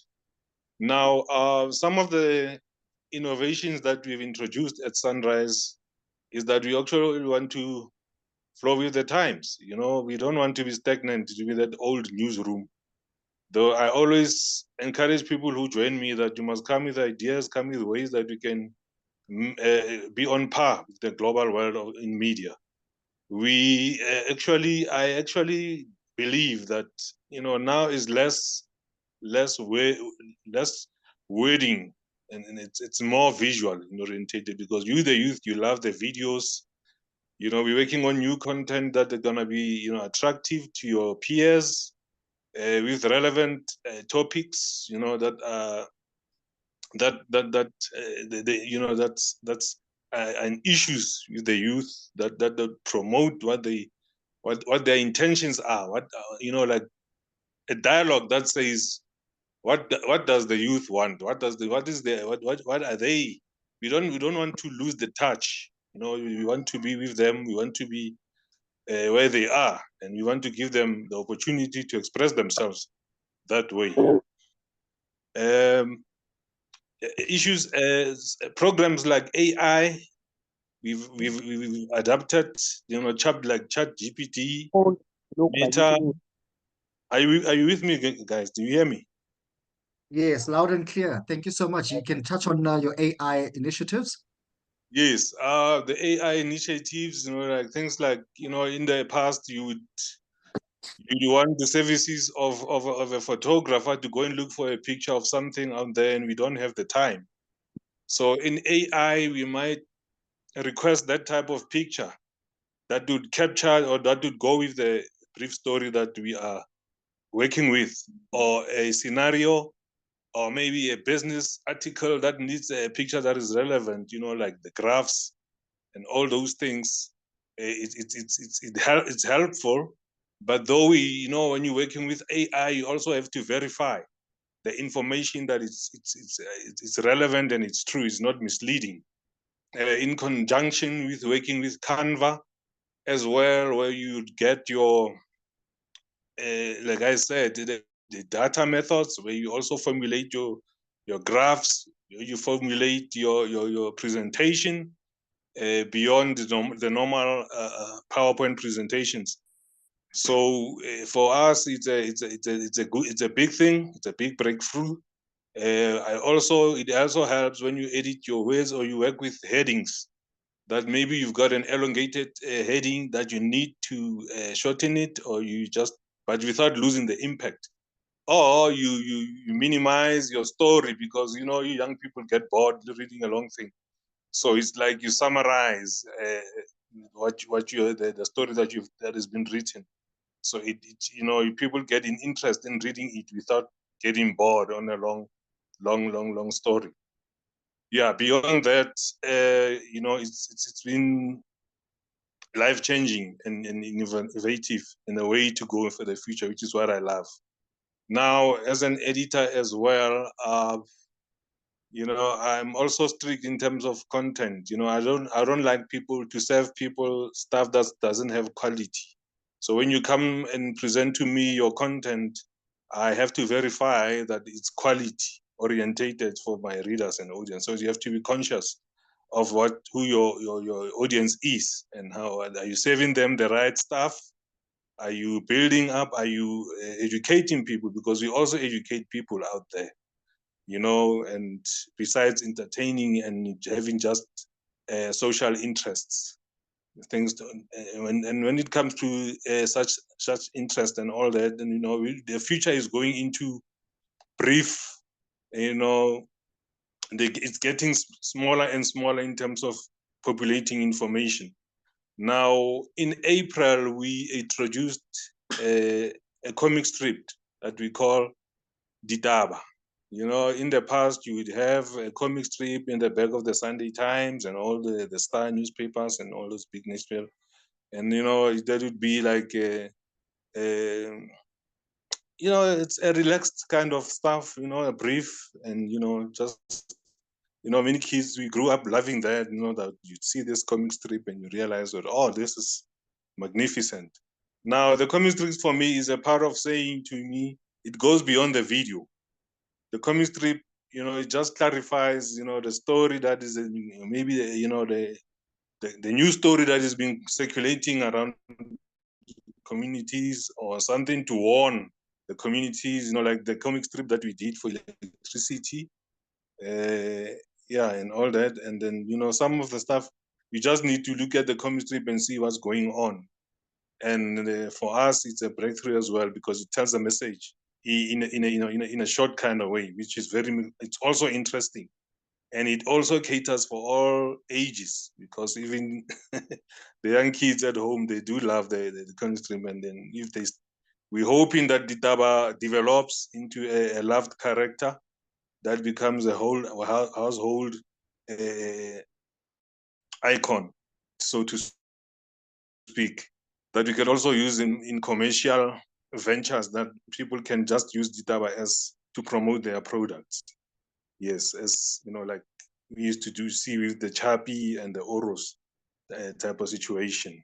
But all in all, Sunrise is looking forward to to be a publication that is there, that is relevant for the future, taking our country to a next level, flowing with the times, And we also want to be honest to our communities, and we want to spread the messages that are relevant on a day-to-day basis, you know, and keep our people informed and keep our people and participate, you know, and, you know, share stories together, you know, grow together. Yes, and, you know, be on par with what's going on around us and in the world. Yeah, that's, and then beyond that, we have to formulate issues and situations where we can find revenue building initiatives, you know, revenue growing initiatives, you know, be relevant to business, to our clients, to, you know, to have people in business having an interest for us to disseminate information to people like we do, yeah, with the mining companies and all that, that, you know, some of the remote areas, you know, the push and pull between data and print, we some of us, we still have to cater for both, because some of the people cannot afford data, have data issues, and in some areas print is still relevant, and so it's our position is to resolve the work around how we can always be relevant, you know, in all that because we have also established links of our stories with Facebook. We've also links with some of my stories and visuals that are linked to our YouTube page as well. Because when we create videos, that we also maintain that they are linked to our stories. When we create cartoons and drawings and all that, other, you know, like other modes of communications, they're interrelated. And on my WhatsApp as well, on my status as well, there's I also have a platform where I share with my contacts what's on the news, what's on the website, and what's on the YouTube, what's on the, you know, on Facebook. They're all interrelated, so to speak. That now everything comes together, and the future is that you know, let's do something that is working, or that is seamed up together, so that people know that, okay, I can go this in Sunrise to do this, go to Sunrise to do this, go to Sunrise to get this. But also building up our people, you know, empowering people, empowering you students, empowering you undergraduates as to how things can be done, how things can be achieved. We need you to share ideas. We need you to be part of the impact of media in our country. Yes, we need you to show us the direction of what can we do, what can we change, what can we build. We are not two different sort of generations, but we are together in one stream in achieving and establishing the South African way of media, telling our story the way we do it. Thank you. Look at that. Fantastic. All right. I'm not sure if I'm audible. Can you just confirm that, Mr. Jerry? Yeah, good. Yeah. Okay, great stuff. So this is called a workshop and not a seminar or a conference. So we want to do things practically, and we want to display what the excellence and the work that is being done by publishers like Mr. Jerry. And what is fascinating here is that without even him being part and parcel of the morning session, you can hear the same message come across, and that is credibility. That is knowing where the people are going or consuming content, and that is quality as well, because there's a face and a name behind what you're writing. And it's very important as well that he mentioned that there's interlinked concepts here. It's not just about print. It's not just about online or social media. It's about everything working well with each other. Now, Mr. Jerry, while you're still there, I want to just go through your website as an example. And as you can see how he's using the cartoon strips as an example, as part and parcel of the content distribution. And when I say content distribution, and he made it very, very clear that it's not just appealing to the youngsters, it's also appealing to the older generation as well. So he's found a very creative way of making sure that he's got a recurring system whereby he will then produce content that is appealing to the people. So I'm just scrolling down here, and as you can see, his website, he's using a lot of AI as well. Now, this is an artificial intelligence driven kind of imagery. Am I correct, Mr. Jerry? Yes, sir, it is. Fantastic. So he touched on something very interesting. And this is what I want you as students to also understand, is that there are certain situations whereby you might not have an image for your article. What does that mean? It means that you need to find a plan. All right. So Mr. Jerry can share a little bit more about, what platform he's using to generate such imagery. As you can see, it's really, I think it's appealing in the sense of the lack of the image, but yet he made an improvisation. And also this one as well, I think this is also AI generated as well. So you as students, you can use AI platforms, which Mr. Jerry will actually share with you a little bit now, to supplement what you are usually stealing from the website or from Google, which is not acceptable. At times you go to Google and you Google a picture of Cyril Ramaphosa, and then you find yourself in a situation whereby you put us as MeD8 Media in trouble, because we will get Media 24 contacting us and saying, please pull down the photo because you have stolen it from our website. Google is not free. All the things that you put up there, just like your photo, a photo that you take in the field, or a photo you take in your community, when you put it up online, it's got value. Whether you're a freelancer, whether you are a journalist, you take value, you take credibility for your content. So AI has allowed people to really, be creative around storytelling and putting, like they say, a picture tells 1,000 words, right?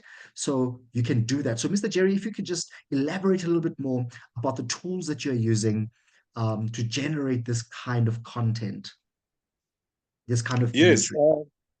thank you, Mr. Chris.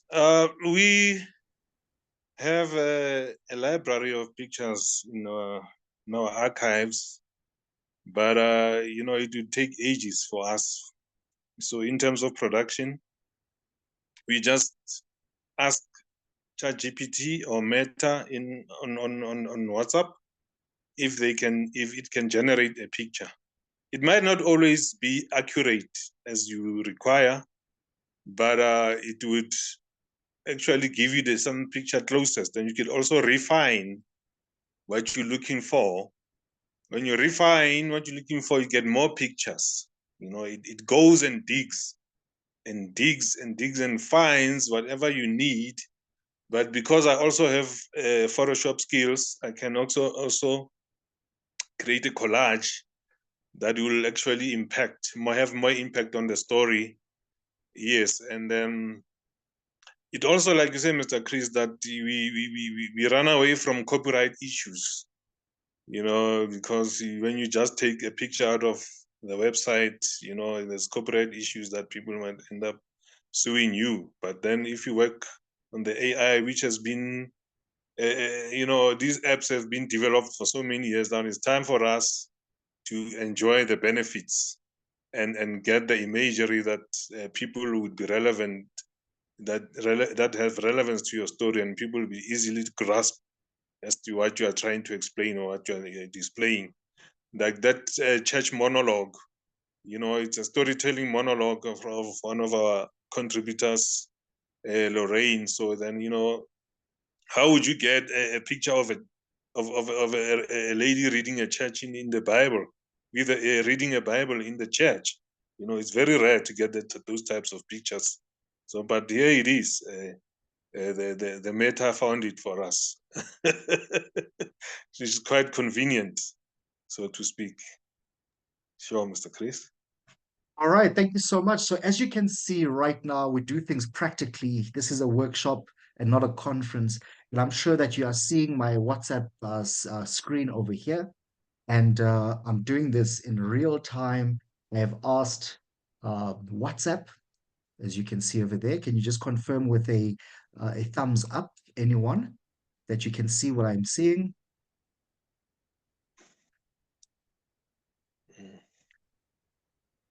All right. I don't see a thumbs up. Anyone? There we go. Yes. Thank you, Aneta.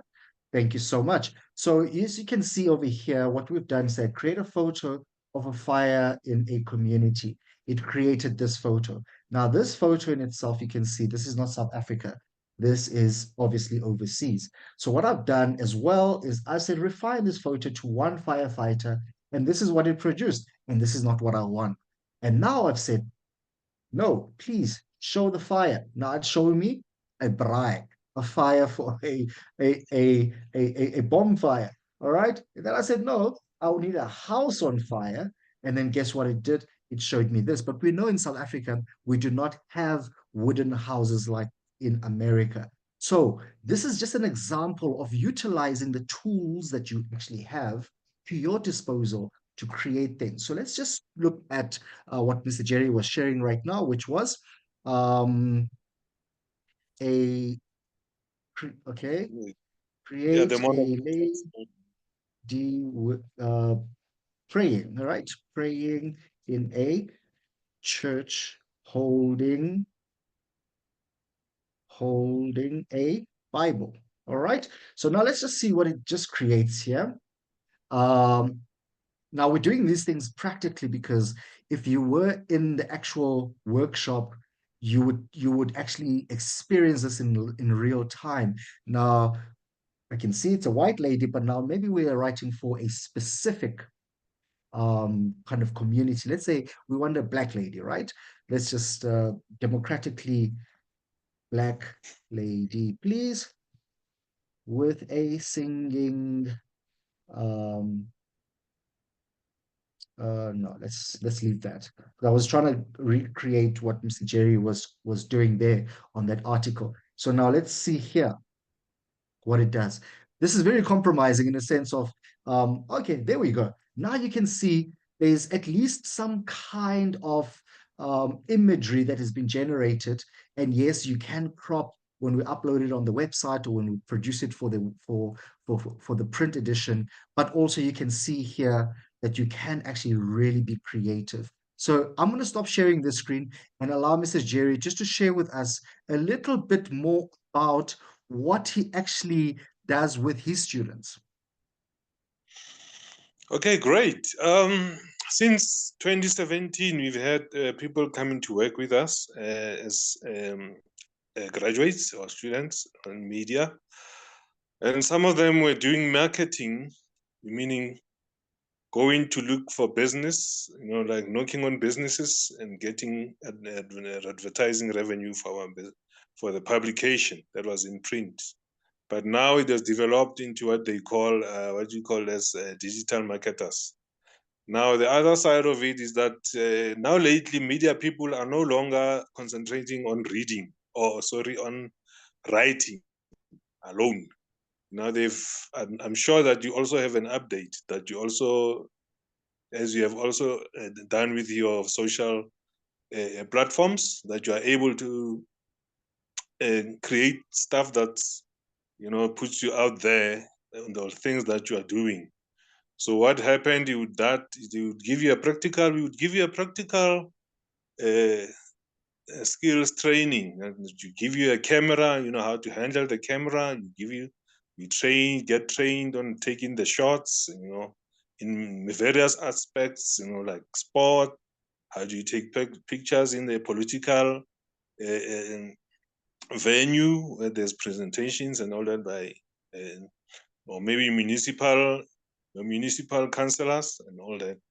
And then you'd also go and look for what we'd call, you create content by yourself, like, laid back stories that you do on your own, not necessarily, but being given a brief, so sometimes you just go out there and do your own thing. It's allowed as long as it's relevant, because at the end of the day, it's not about us. It's about our audience. It's about the reader. It's about the people who consume what you're saying. But you also have to carve your skills, your work, so that you build up your portfolio. So I would give people opportunity to work in the real world, in the real work situation. And it's not that scary, but I would be very strict, because at the end of the day, you're going to work for bigger publications. So I have to make sure that you are ready for the real world.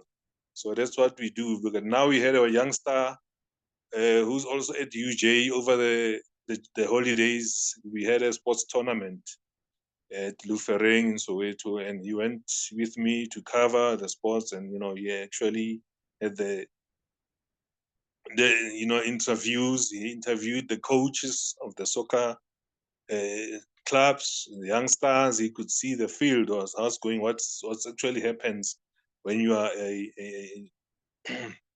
a full-time journalist, media personality. That he also interviewed, the gogos who were playing soccer and all those things. These are the stories that obscure in our communities.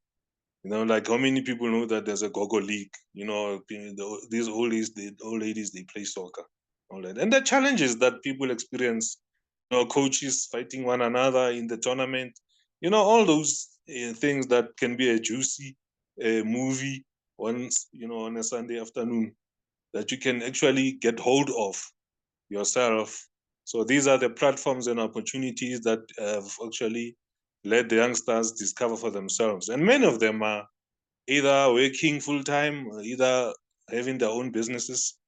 Like one lady is also working at the city of Joburg as a content creator. She's also been with us. Many others who actually, if they followed what you're teaching them, they've made a name for themselves. So yeah, it is possible. We are actually there to create a stage for youngsters. And I'm so loving it, because I also had the opportunity to be given that opportunity when I was a youngster. All Sure. right. Thank you so much, Mr. Jerry. Look, I will keep you a little bit longer if you don't mind, because what you are sharing with us is really echoing things that we've covered in the first session. Because in the first session, we spoke about having a digital footprint, having a portfolio, not really a physical portfolio. Some of the public of the journalists here will at the time be printed as well. But unfortunately, because print is so expensive, it becomes difficult to actually run content on a physical edition. However, having a digital footprint is important. And your choice of words are very interesting, because I'm sure you were born before computers. And and the reason why I'm mentioning that is because you mentioned the word content producer a number of times. And if you listen to that carefully, it's not just about the written skill, it's about storytelling. Yes. It's about relaying the message. You mentioned the word relevance, as long Absolutely. as it is relevant. So that is something that we need to drill down and help you understand that if you are not relevant, you are not going to be part and parcel of people that are going to be paid. All right. Because right now, it's all about relevance. And I think what other important fact that Mr. Jerry has mentioned here today is the fact that some of you will work for bigger publications, etc. They are going in this direction right now as well, to say, how best can we employ people who can be relevant to the communities that we are representing? And when you look at the concept of community, you're not talking just about geographical community. You are talking about interest-based community. meaning that if you are in a geographic environment, you've got the joys of reporting on the local municipality, the fire that happened, the interest within that community in terms of the rising stars, the people that have made that community very specific, to be where they are. However, there's also an interest group that is now more what we call local. It's not local, but it's globally local in a sense of I might be interested in motoring. I might be interested in health. I might be interested in sports. So your beat, and this is where it's important to understand. There's a concept called beats. This was implemented when physical newspapers had newsrooms that were filled. All right. Nowadays, we don't have the luxury of newsrooms with a lot of journalists because you would have a beat that is just specifically focusing on court and court reporting. All right. Yeah. Then you have a beat that is sports. Then you have a beat that is reporting on, let's call it corruption. Then you have a beat that is maybe for environmental. All right. So Adam Oxford is going to present tomorrow with the last session about data journalism, right? Which is something that I strongly, strongly hope that you yourselves, as student journalists, that you investigate a little bit more about that. Remember, in the beginning, I said to you that when I was just like Mr. Jerry, when he started off being an intern, I saw the future back in 2009, 2010. I saw where things are going. And then I equipped myself for where things are going to be. And part and parcel of that was to understand that digital will play a critical role in our lives. When you wake up in the morning, you are waking up by a mobile device. This mobile device is either going to give you an alarm. But when you open the mobile device, the first thing you want to see is what? A status update. Okay. When you go to a status update, what do you want to see? You go to Facebook. Then you go to Facebook, then you go to people's what you call this thing? The WhatsApp what do you call those things? Yeah, the WhatsApp statuses, right? And then guess what? You are consumed. So, Mr. Jerry, thank you so much for affording us this opportunity and this time. And I would like to just give you just a little bit of a moment, just to share maybe a parting shot or maybe something that you may have left out. I know that you're using Canva, you're using AI tools like ChatGPT to help better compress your content, not to write for you, but to better look at how best the people will be able to react to a headline or an introduction, which we covered earlier on.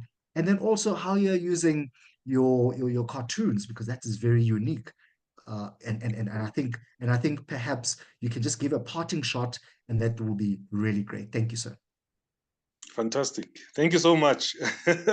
When we established the cartoon in April, actually, I was actually feeling like, something that I'm denying people, of innovation, in terms of innovation. And I said to myself, how best can I serve our people? As a person who used to be a graphic designer, I said, this is one thing that I've never done in my life. So let me go at it. And see how it develops. So yeah, I worked on the character, Ditaba, and you know what Ditaba is, news. And it worked well. And thanks for that slide that actually it was teaching the people on the voting, the ballot paper and all that. And I was glad that graphically people could be informed. And Ditaba as well was also on our print newspaper, so people got a hang of it, and I believe the young people also loved him, and so he's developing. As I see on my status, people are actually starting to love our cartoons, and all that. What I'm gonna say is that, as an enthusiast in media, don't be afraid to do something new. Try something new. Try something, make a statement. Be brave. Come up with something we don't know. Something, even if it was done before, but do it in your own way. That's gonna impact people. I remember in 2018 when people came to me and wanted to have front page ads. Everybody wanted to be in the front. So, traditionally in the news print, in the front page, you have to have a story and a picture. And I said to myself, what's gonna stop me to put every advert that people want to be in the front? So I put the whole front. I placed the adverts in the whole front, and I left the masthead on top. The name of the paper is the masthead, and it was normal. So people got used to it, and it worked for them. It worked for my peers as well. So growing the paper and all that. What I'm saying, just to encourage you guys, just do something that has you, that has your name, that has your signature on it, and then from there you develop a passion on what you're doing. Concentrate on one thing. Don't do everything at once. Do one thing at a time, and then in that develop it, and then you'll see yourself grow with it and becoming proud and content with it. That's what I'm gonna say. All the best with you guys, and I'm hoping to see you in the real world. Thank you so much. All right. Thank you so much, Mr. Jerry. We really appreciate it, and we're really inspired by the work that you're doing. Not only are you, pushing the boundaries, not only are you inspiring journalism, but you're also welcoming to what the future holds. And we really do appreciate that. So thank you so much. You're more than welcome to stay along a little bit longer. But for now, we're going to have a little bit of a 15-minute break before we have Mr. Peter, who is coming from the Cape Town region or Western Cape region. I'm hoping that the weather conditions there have also improved. But we want to thank Soweto Sunrise, who's part and parcel of the SANEF digitization drive, and also a very inspirational figure that is pushing the boundary, because I can see already that he might be going in the direction of not just having these cartoons as just static. He might be going in the direction maybe of something animated. And when I say that is because I'm not leading the conversation here, but I want to just emphasize the fact that you have.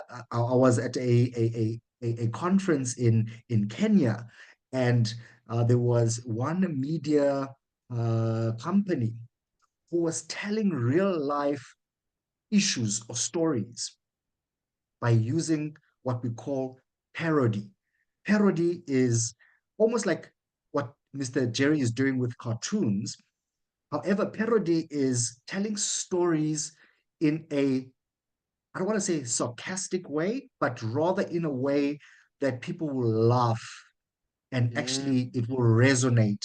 So the topic that they were sharing and the actual case study was around deforestation, the forests becoming less because of the big companies cutting down trees. When you cut down trees, what happens? You have less oxygen being produced, and you have the communities that are in that area, like Emalaheni, as an example, which is a controlled forest environment, and it is actually a business. But you have other places in, for example, Zimbabwe, where deforestation is actually happening, but people don't understand the implications, what it will actually have on the future generations of that. So what they did is they use parody, which is making a joke out of it. When we grew up, we had Pure Munati, I think it was called that, which was very comic kind of way of dealing with real life issues. There was a publisher as well in Namibia when there was the pandemic of HIV and AIDS. And they managed as well to report on that. But they didn't use parody, but they used real life storytelling. But the parody part is that they actually looked at what is the generation susceptible to? How do they get content in?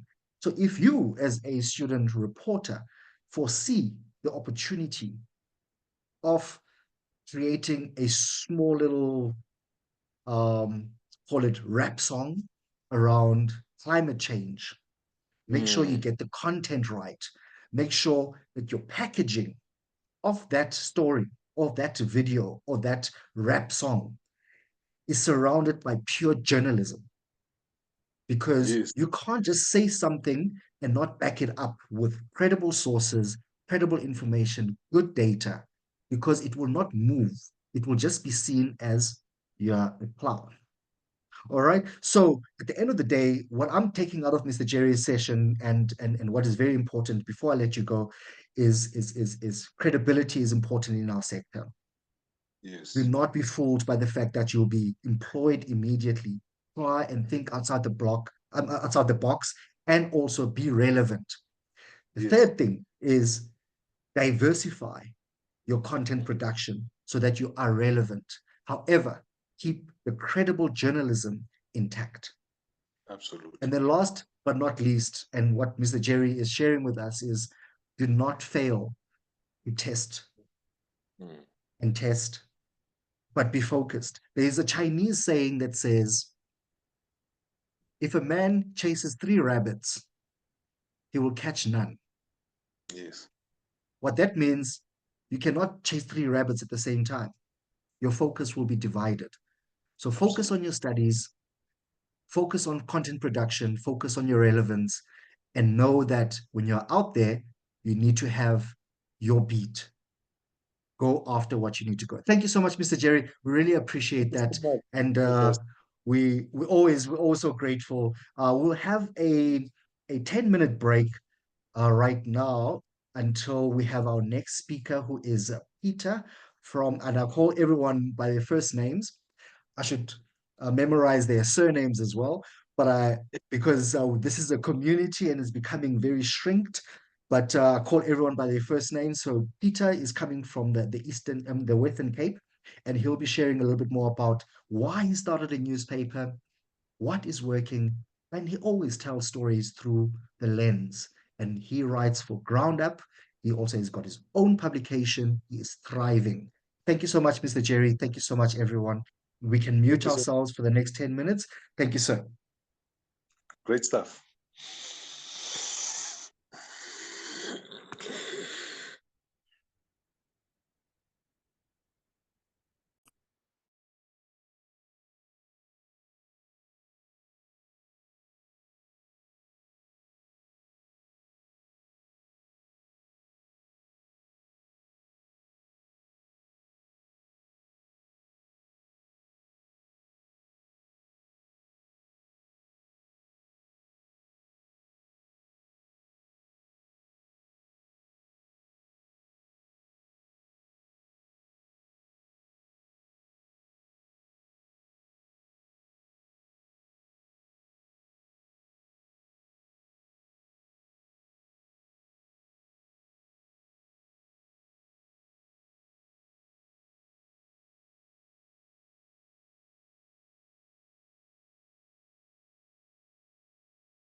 Good day. As we are about to start, we're just going to do some tests with Shirley. We've got a little bit of a shuffle. Mr. Peter is still busy in a meeting with the municipality. I think it's the Cape Town municipality. So we are going to just do some checks with Shirley Govender, which she will be doing a presentation today. And then Peter will come in after that, and then we will conclude for the rest of the day. But I hope that as you have joined and still here with us, I hope that this is going to be beneficial for your journey. But we don't do this for just a conference perspective. We do this as a workshop. So please do, whilst we are busy setting up with Shirley, if you've got any questions, and I can see that Mr. Jerry is still around. If you've got any questions for Mr. Jerry, please do put your hand up and ask the question while we are still getting ready. And I see Shirley still working with her slides on solutions journalism. I will not read the bio by Shirley. However, I'm sure that she will introduce herself very well. So any questions that you want to ask, this is your time. For the last presenter that has presented, please do go ahead and ask questions. Please feel free. Remember, this is about your journey, about your graduation, about your call it career. So we are here for you. Mr. Jerry is still around. If you want to ask questions, I can field the questions for you, and then we can then go forward with the next presentation. This is just about to start now at 11:30. So any questions? Jubilant, Sharon, Mashudu, do you have any questions? You Gelebogile, any questions, Sine? Do you have any questions for Mr. Jerry in the past presentation? We have got other people that are experiencing some electrical issues and have dropped off, but this is now your time to ask questions. So over to you guys.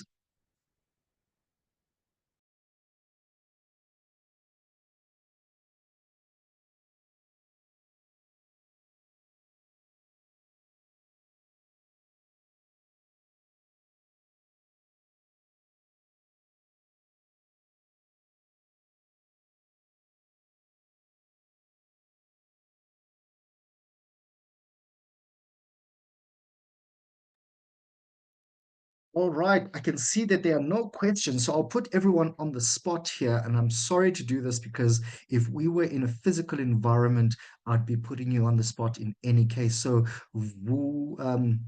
Vuyiswa, what is your key takeout from the last presentation?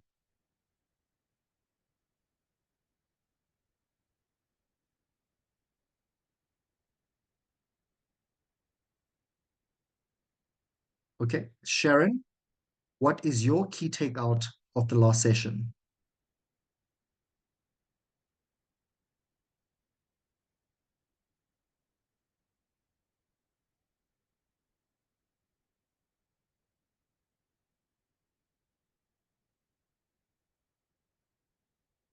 You might be on mute, but I think, oh, there we go. Prudence?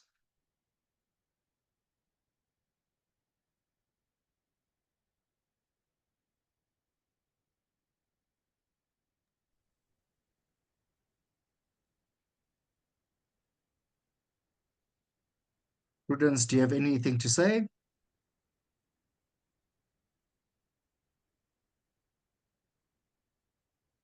All right. I think the challenges of hosting a digital session like this is that people actually tend to hide behind the screen. So I'm hoping that at some point you are not sitting and having your computer or your cell phone running while you're doing something else. Please do respect the time of the presenters that we've organized with for you. And I'd just like to see a thumbs up from anyone that is present and is attentive to this session. Remember, we have industry professionals, we have owners of publication. Sine, I see your hand, your thumbs up, and I really appreciate that. Thank you so much. Anyone else that can give me a thumbs up before we start now at 11:30?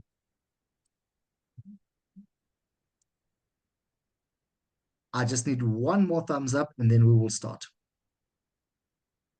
All right, thank you so much, Anita. I see you there. I need one more from the students. Okay, remember, this is all about you. This is all about your future. This is all about your development. What we're doing here, yes, it is recorded and it will be circulated. And I've been in touch with your lecturer as well.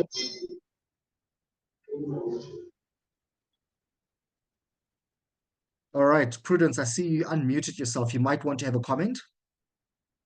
Mr. Mtunga, I heard you call out my name. I have a problem. We don't have electricity, so we also don't have a network, and we also have maintenance people going around in our room. So there's been some noise. I couldn't respond to you.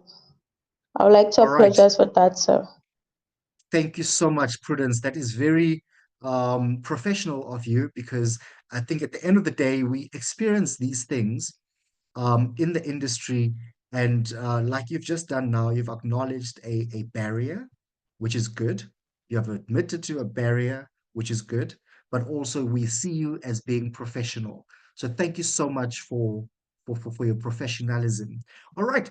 Ladies and gentlemen, without further ado, would like to introduce to you the next presenter, Shirley Govender, who is coming from Globe Post, but also a bigger media organization here in Gauteng, Zeno Project. And she will share a little bit more about solutions journalism and introduction to solutions journalism. What is it? What can we learn about it? Like we said earlier on during Jerry's session, is that you need to look at different ways of doing things and need not to hold yourself back. You need to try new things. So Shirley, I will not read your introduction, which has been posted across all the different platforms, but I will give you the opportunity now to take the stage. But I might think that your volume might be a little bit low. So if you can just say hi so we can hear if you're audible. Hi, can you hear me now? Fantastic, we can hear you now. Thank you so much. Without further ado, let us give the podium to Shirley Govender. Thank you. Hi, everyone. As you know, I'm Shirley. I'm so excited to be here and to address the new students coming into the sector. I've been a community journalist now for the past 3 decades. I'm the passionate guardian of 3 print and digital voices in the deep south of Johannesburg, which is Orange Farm News, Globe Post, and Walkerville and Savannah City Times. Last year, I was privileged to be on this platform as well, talking to students about community journalism. And today, we're going to have a quick look into the nuts and bolts of solutions journalism. So for some of you, this is something new, but I heard the previous speaker talk about credible news and pursuing your passion. And I do hope that by the end of the session, you would look at becoming solutions journalism practitioners and how you can change the world in terms of the media ecosystem to align with global standards, okay? What I'd like you to do, for those who are in the room, to please write your name in the chat so that we can get to know each other better. Also, please note that the resources that have been used to reference my presentation and these slides, I will be sending them along to you. You can email me. You can take a screen grab now, take a picture on your phone of my email address, and then let me know if you need the notes, because I think it's important that you have it, and I'm so happy to be able to help you, learn more and understand more. So you can also use the chat box, raise hand function to ask any questions or to leave comments. And there will be opportunities for questions later. And so please feel free to ask me any questions you may have around this presentation. Okay, so I wanted to ask, what is something as an icebreaker before we dive into the basics of solutions journalism? Let's take a minute by using the chat box to write down something that's working in your community, even if it's just a one-liner that comes to mind. Anyone. The purpose of this exercise is to basically flip the script. And rather than looking at what's wrong and what's not working, let's look at what's working. Something that's a global issue that affects a larger community, that you have noticed where you live or where you're studying, where you perhaps work, that's affecting the global community, but somebody has come up with a solution to address that global challenge. So I would, yeah, that would be great if you can. So I'm going to show you through this workshop that you have a choice to make an editorial choice, to shift your focus from feeding the negativity diet to intentionally focusing on a solution rather than a problem. Okay, so we can always go back to this once you have a better understanding. It can be this question about what's working in your community is difficult. It's not always easy to come up with. That's because we're so conditioned, probably even through your studies in class or what you read about, to where there's just a shift, this kind of acid framing of what is working.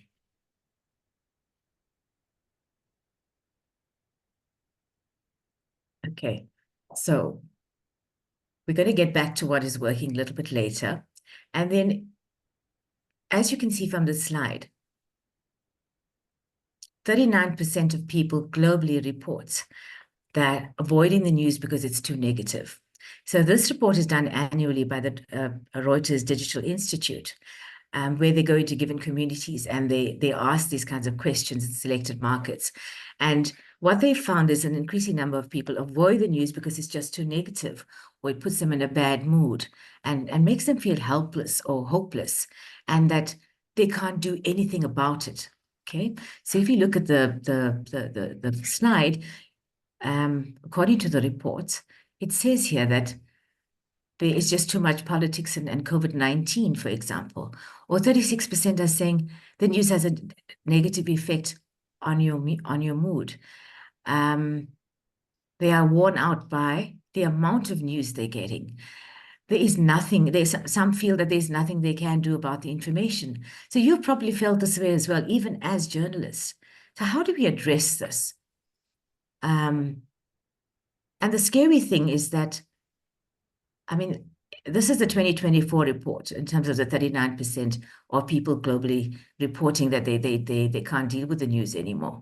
So you're finding that each year these numbers are increasing, and this is a global problem. So as of 2024, 4 in 10 or 39% of that's up 3 percentage points when compared to the 2023's average. There are more significant news avoidance with increases in Brazil, Spain, and Germany. So how do we address this? And this graphic is very scary. So when the lead author, Nick Newman, was interviewed by the Poynter Institute regarding these numbers, and he said that subjects that very often that we feel as journalists that would be relevant to our readers are actually is not what they want. They're tired. They don't want to hear about political crises or pandemics or international conflicts. And it's precisely the things that we think our readers want to know is turning readers away from the news. And also that the abundance of more entertaining choices digitally, for example, means that it's very easy for our audience to shift to something that's less depressing. For example, I must confess, I like cat videos. So I could sometimes spend ages, I just don't want to hear what's happening with Trump, for example. It's all tiring because everywhere you look, you're being bombarded by stuff that you may not have an interest in. And that points to news avoidance, news fatigue, compassion fatigue. So, you have to, as journalists, you have to be mindful of the kind of content that our readers are looking for. Because if all we did was post a negative news diet, a negative news offering, we get readers or the audience get a very skewed understanding of, or deficit framed understanding of what's going on in the world and what our role in it is. So this session is intended to challenge you to look differently, at how we've been reporting, and then show possibilities of how a solutions journalism approach can address this. Okay, so let's start with the basics of the definition of solutions journalism according to the Solutions Journalism Network. Solutions journalism is rigorous, evidence-based reporting on responses to social problems. So this is how the Solutions Journalism Network defines solutions journalism. I'm going to refer to them as SJN going forward, the acronym. So SJN is not the only organization that to define and practice solutions journalism, but this is their framework. So remember, rigorous, evidence-based reporting on responses to social issues. So here's more explanation of the definition of solutions journalism. It is reporting on something that's happening now, not tomorrow or in the future, and something that's happening now and the effects it is producing. The 4 pillars of solutions journalism. It's the core of reporting practice, okay? And it's the foundation when writing a solutions story according to the S&J's definition. So the first up, response. It focuses on a response to a social problem and how that response has worked or why it hasn't.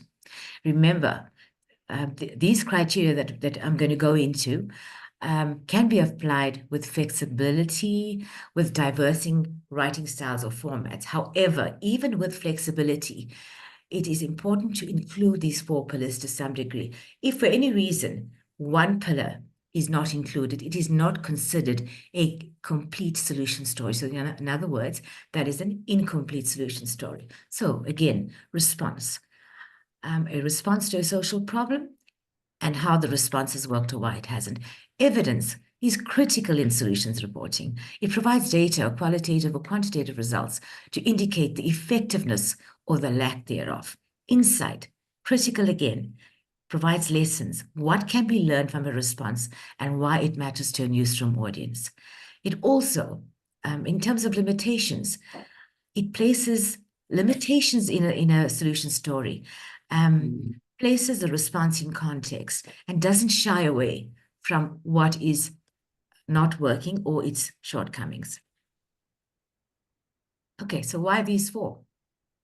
These 4 pillars ensure that a solution story is based on evidence and limitations because it takes a story out of the realm of something that is going to happen in the future, out of the realm of unproven territory, or perhaps even a silver bullet or an absolute fix. No solution or response by communities coping with widespread social issues is ever 100% fix. You have to take into account variable factors.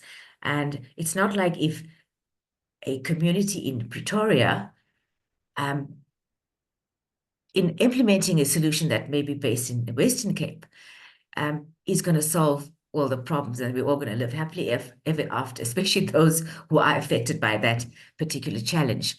So I'm going to dive now into each definition of the 4 pillars. And I'd like you to pay close attention because, like I said, it is the core and the heart of how we're using our skill sets to report on issues being faced or global issues being faced by communities across the world, not just in South Africa or in Finland or the US, okay?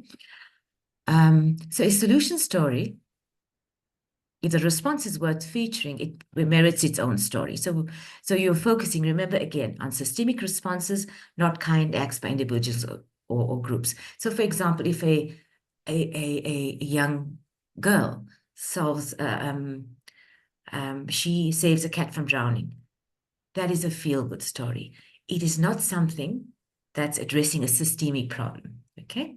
So again, solution story focuses on a response to a social problem and how that is working or what's not working about it. Remember, if the story does not describe a response, it is not a solution story. The narrative of the story, remember now, this is not the way you would normally write. The narrative is driven by the response and delves into how that response is working and and how, delves into it. So it basically describes the step-by-step, the method, the implementation, and the action steps towards a solution. So for example, it could be preventative measures to curb the spread of typhoid or malaria in a given community. So that is what the response, this is how you look at the response, okay? So like you interrogate facts regarding a crime story, but here you interrogating or thoroughly investigating responses or solutions by communities to challenges they are facing. So remember that, so remember, implementation, show progress in communities, that's what the response must do, and how the response is being implemented.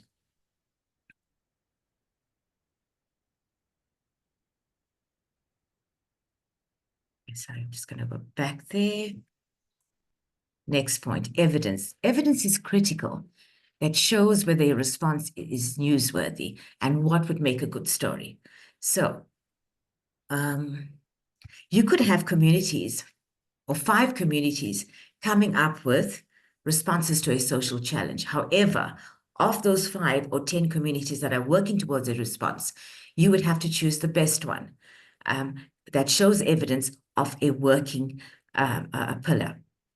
And also, accurate evidence reporting can help build audience and trust in the news. It reduces bias and it encourages action. So solutions journalism looks for evidence, qualitative or quantitative results that show the effectiveness or lack thereof as evidence.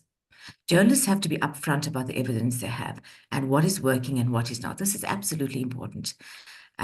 You have to, even though you'll find that respondents may be willing to talk about the response they're implementing and the steps they're using, they might not be as clear about what failed, at what step they perhaps had to remove, or why something is no longer working. So you have to be upfront. Again, have to be upfront about that evidence that you're finding. The third pillar is insights. So the best solution stories show what others can learn from. Remember our mission to serve society, to showcase working solutions to global issues, okay? Finding out what is not working is as important as reporting on the successes. So a responsible journalist will cover the story, but will also identify at what stage or which stages need further research or progress.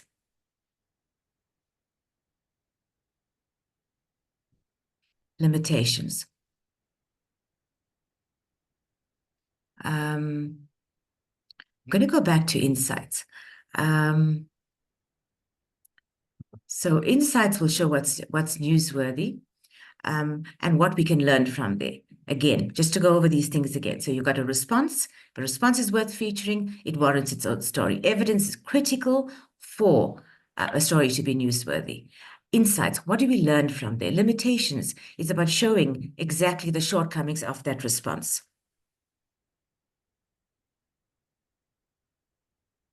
So this is a question that comes up often during solutions journalism training.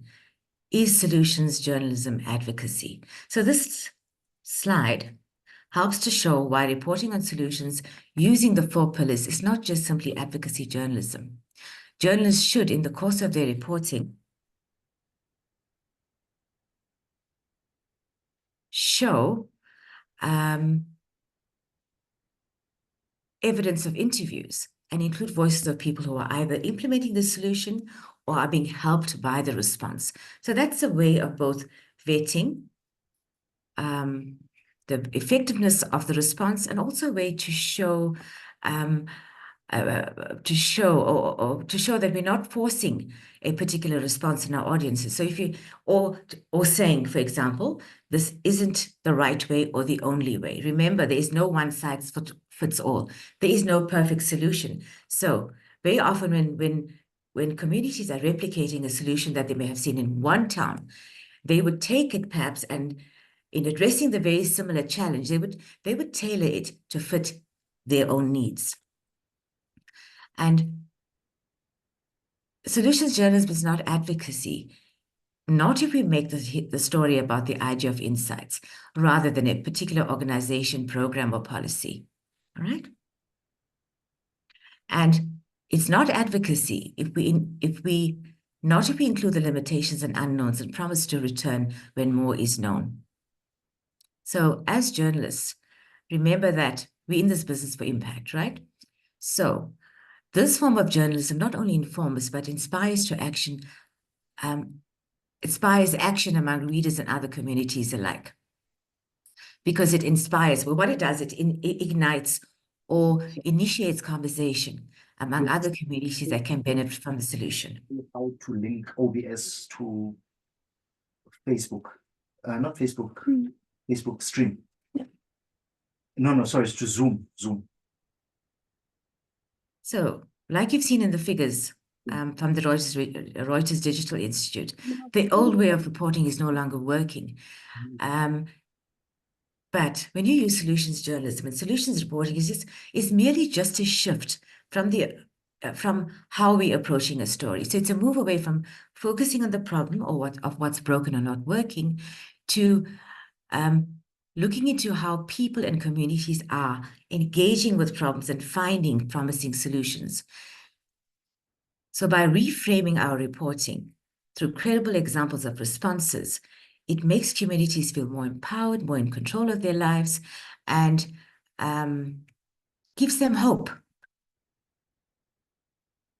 For example, here's one big cause of a big problem. Here's how people are addressing it. Something is broken. This group says they have a way to fix it. What does that do? It changes the framing of the news. It shows it shows that we're not helpless, and that there are people out there who are actually doing something to take control of their lives and to address issues that they're facing. So at its core, solutions journalism manifests every time you choose to focus on a solution rather than a problem. So at its core, solutions journalism is about choosing hope. And sometimes you'll find that during training or when you're going to reference the Solutions Journalism Network's website, for instance, you're going to hear talk about hope with teeth. And that's exactly what solutions journalism is. How do I find the best solution story? So remember, you can't, it doesn't exist. There is no one size fits all. So you, the journalist, aren't looking for a solution story. What you are looking for is that stories that have a reaction to a social problem. And either writing about how a solution was applied and the outcome, and then apply the 4 pillars. So you can find stories that illustrate approaches to problems. It's there. You have to rigorously look for that evidence. You can draw out what's new or interesting from thoughtful effort without implying that it's the right or the best way to go. So let's pivot to evidence, because this is frequently the hardest pillar that journalists find to include in their stories. Why evidence is important. Evidence has to be a pillar. It's the difference between a true solution story and a story that merely reports on what you're seeing on the slide right now. A story is incomplete without evidence and ventures into the realm of an untested theory, good intentions. It's the realm of possibilities and unproven territory. It doesn't really tell us how or if a solution or social challenge is being addressed in a systemic way. So with solutions oriented reporting, what you're actually doing is that you're looking for, there is a need for solid evidence, which is central. Without proof that innovation works, or at least shows promise, or doesn't, a solution story risks becoming a flimsy puff piece. And what does that do to you as a credible, or your credibility as a journalist? What does it do to your news organization? That's not, and what does it do for your audience? It doesn't. There's no value to your audience or to yourself if you're building a profile as newbies coming into the sector, or you're trying to sell a story. That's not going to work. So what is evidence? This is what evidence means. Numerical or descriptive indications of impact, elements that can help support the idea that something is working or not working. There are 2 main types: quantitative, numerical, quantitative, descriptive. I'm going to go into that now again. So this helps to explain what qualitative evidence is and how it is different from quantitative, which is easier to get sometimes because it's numbers or data-based. So when numerical data isn't there, but findings allow for interpretation through expert insight and judgment, that can be qualitative, and that includes case studies, interviews. We love doing interviews. I love it because it just lends a human factor and flavor to your story. And you can also do it through focus groups and more. So one of the best things about solutions journalism is that it helps raise normally unheard voices of those tackling the world's problems from a range of different perspectives. And that's what happens. You're giving narrative to voices when you do the interviews, and you're adding their emotion into the response. Why it's working, why it's not working. It all adds up. And people out there, when trying to cope with social challenges in a global perspective, they want to see how other communities, and they want to hear from the responders and those communities of how that response is working. It makes it more real rather than a policy being introduced about, hey, maybe or this must be done. That's what policy does. It influences and almost pushes you to in a certain way of being and doing. Vetting evidence. So again, when you interview, you are vetting evidence. So you'll find that you need enough evidence to be credible. You need to interrogate the data. What else could the evidence be saying? What other factors could be causing the results?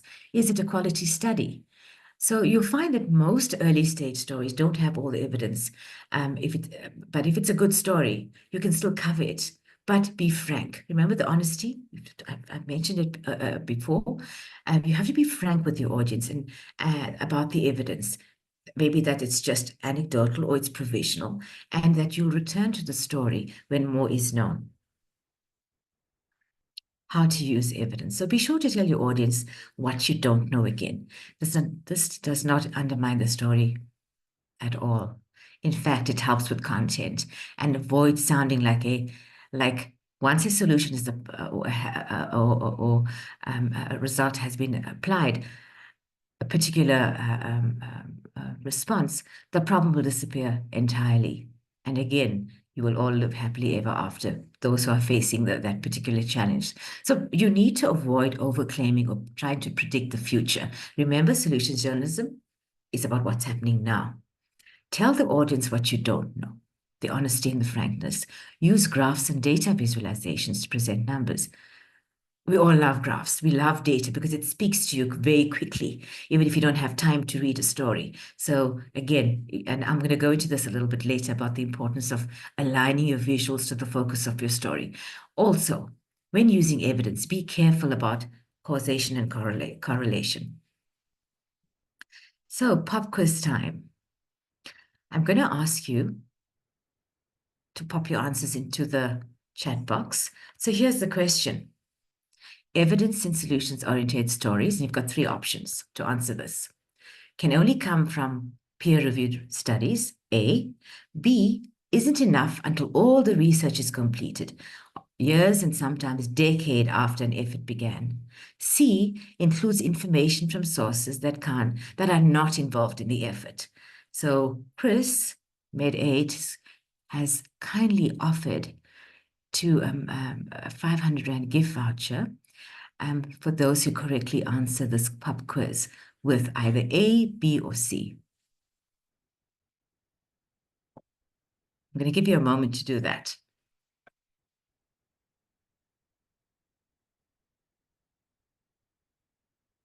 Can you all see the pub quiz? Can you see the question?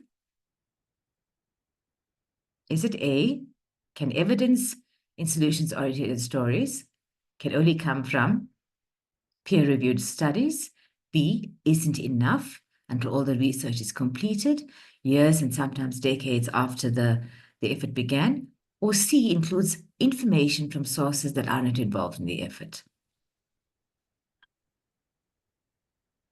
I'm not seeing any answers. Chris, can you help with that perhaps? All right, guys.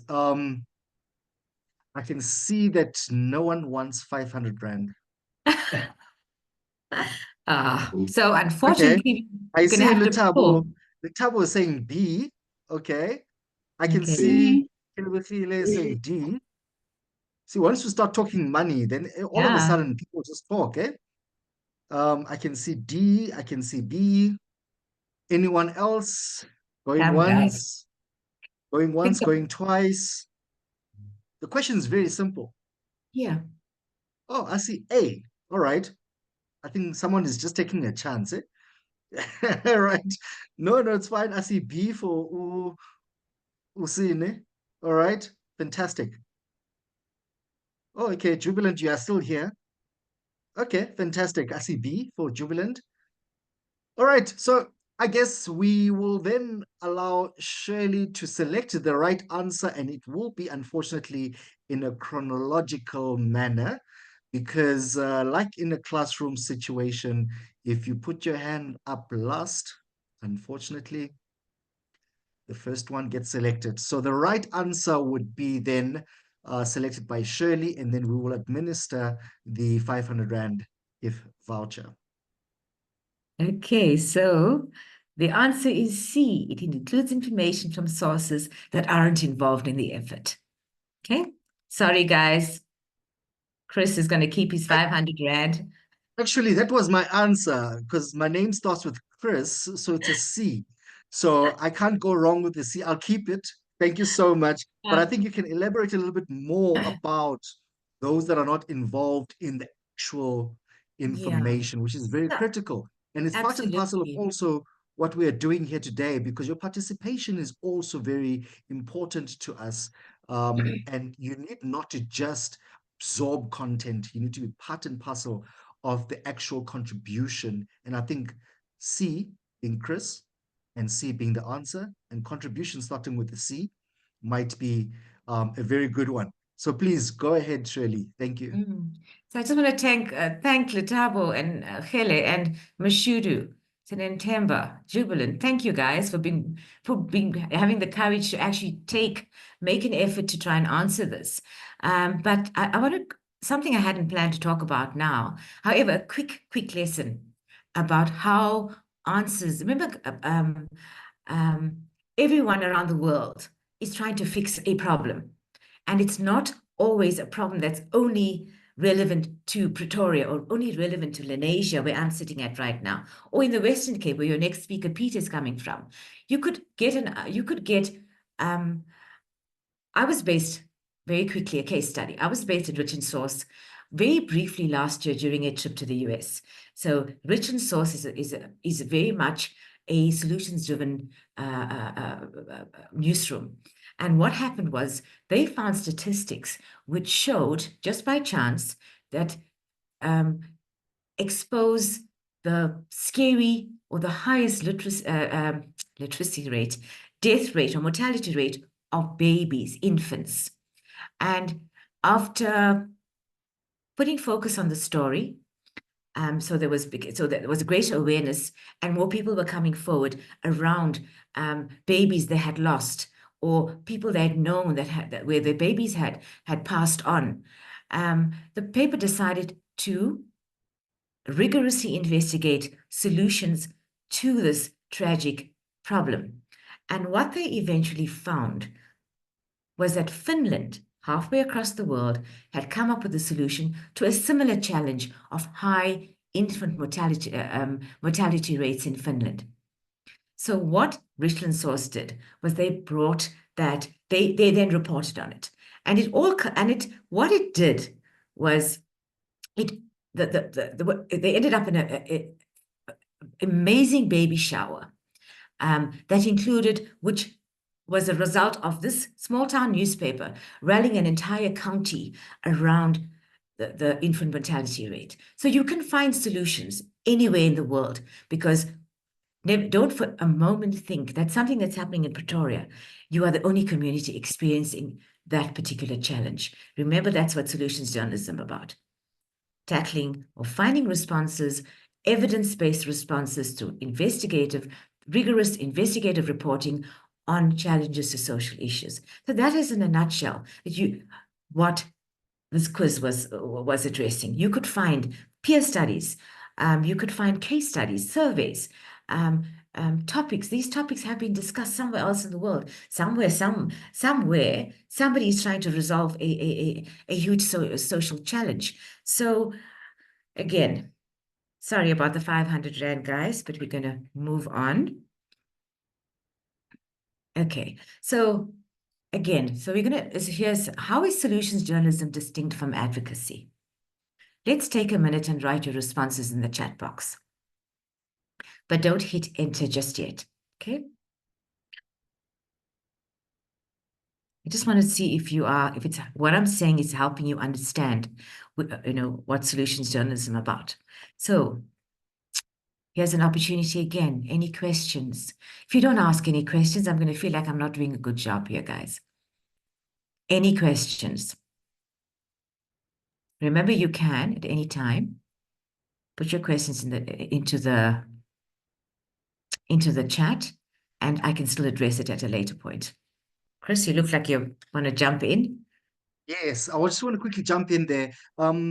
Very interesting thing is, you mentioned Richland source and you mentioned the USA. There was a word you mentioned, county. County is like a province in the USA. Well, it's a county is like a municipality rather, because states are actually provinces in the USA. And if you, they're actually countries. But anyway, so what I want to elaborate here are the actual, insights that Shirley is actually sharing with us. And these insights are actually talking to the first session that we had in the morning, and also a little bit more about the session that we had with Jerry as well. And this is all about evidence. This is all about looking at things that other people have been doing. So I'm just trying to simplify in a little bit, in a sense that, the wording around that, if you are not familiar with it, please put your hand up, because the first time I went to the USA, I did not know what a county was. All right. So let's not assume that everyone assumes, and which is part and parcel of your journalism. You cannot go past an answer or a question without actually being accountable with what you share, because we will give another 500 Rand, or let's put it out there, for an article that will be edited by Shirley, okay, about solutions journalism and what it's all about.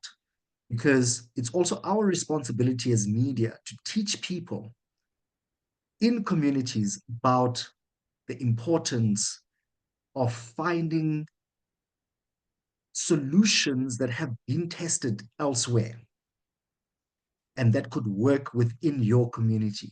Remember, we spoke about the fourth estate, that media is part and parcel of the actual four-legged table. If you take a leg out, which is media, the table will fall down, right? So part and parcel of our responsibility is not just to hold people to account. And I'm sure Shirley will share a little bit more about this. We're not just watchdogs, we are also guide dogs. And solutions journalism is exactly what Shirley is sharing with us now. So can I just get someone just to give just some insight, or maybe a question or a response to their understanding of solutions journalism, so that we can test the actual understanding, because a lot of people actually think that it's bragging, it's gift of the givers, it's what Pick and Pay is doing or McDonald's is doing for a crash. It's not solutions journalism. Do not mistake that concept with what Shirley has actually shared with us, because there are pillars within solutions journalism, and it's really evidence-based. It's a rigorous interrogation of insight. All right. So can we get someone to just share with us what their understanding is, so that we can, like I say with most of my clients, panel beat your understanding, because this is not a conference, this is a workshop. We need to get an understanding of what your understanding is with the message that we are sharing. Please go ahead. I see Sharon is in and out because of the electricity. So load shedding and electricity disruption is also a problem. Venezuela is going through the same situation right now, and they have been for many years. And I'm sure there's no solutions journalism happening there. But there are other opportunities that we can look at. What is going right in your community? Let's engage in this concept. When we say that question, what's happening and what is working in your community? That's another question that we throw out there. So please just jump in, Mashudu. You send amazing articles, and I don't want to blow your head, but I'm sure that you can articulate yourself and share a little bit of your understanding of what solutions journalism is. You're on the spot. Okay, according to my own understanding, solutions journalism is an approach of news reporting that focuses on responses to social issues such as well as problems themselves. Oh, Yeah. excellent. Yeah, excellent. You find was there anything else you needed to say? Sorry, I was so excited that you were grasping what I was saying. Is there any other thing that you wish to say, Mashudu? No, there's nothing I can say. Okay, excellent feedback. That's exactly what it is. It's the focus from traditionally, the old way was always focusing on a problem. And even for me as a newspaper editor and community journalist, is that when we did our front pages, it was always about if it bleeds, it leads. We were getting more people looking for the paper, more eyeballs to our websites. But like I have shown you, the numbers are saying that people are tired. They don't want to be, they want to see news that changes their lives. They don't want news that's depressing. So this is how this approach, solutions journalism approach, is refreshing, and it engages people. It gets, and you highlighting when you spotlight a good response, you are encouraging that community, but also possibly showcasing a model of solutions that could work for another community facing the same problem. And I must confess, even going back to what Chris said about counties and that, when I was first exposed to solutions journalism, that was a year ago in the US, is that it took me ages to understand what it was, because I was so wired. My default mode was problem. That's what I need to do. I'm a watchdog. I need to do that. And then Chris so brilliantly brought in the guide dog role. And I've got a case study that I'm going to talk about in a little bit, where the switch and how that switch happens and how we help people navigate their lives. So well done, Mashudu. Okay. Any other questions, guys? Please engage, or if you don't want to do it now, you can still do it in the chat, and I will go back and I will address it, okay? Okay. So let's talk about the need for practicing solutions journalism. Why solutions journalism? So it's just good journalism. It makes stories stronger, it tells the whole story, and strengthens accountability by investigating problems right in front of us. So solutions journalism and the use of the 4 pillars tells us a more complete and accurate picture of a story of what's happening in communities. We often hear, like the survey done by the Reuters digital reports, that audiences want this type of reporting. They want to see this regularly from their news sources. So, and it also helps that a problem that's as seen as intractable or something, when you get communities or the city of the municipality saying, that's just the way things are, we can't change it. Suddenly, with solutions journalism, you're showing possibilities of what can be done. And so what is intractable becomes unacceptable. So here's the case study I was talking about. Often reporting on solutions is called accountability journalism. When you investigate and report on solution stories or solutions to a social problem, you take away the excuses from decision makers, from political leadership, and others in power for not solving the problem. So here, again, an excellent example of how solutions journalism embarrassed authorities into accountability. I love this because I come from a watchdog background, okay? And in this case, that's exactly what the journalists at the Cleveland Plain Dealer were able to do. So for many years, they'd reported on lead contamination and lead poisoning, but and how the community of Cleveland, and especially the younger ones, were being infected. So if you don't know, Cleveland has at the time, many rental units. And if you look at the image there, it's the paint. Lead comes from the paint. So what lead poisoning does, if you don't know, it negatively impacts on brain development.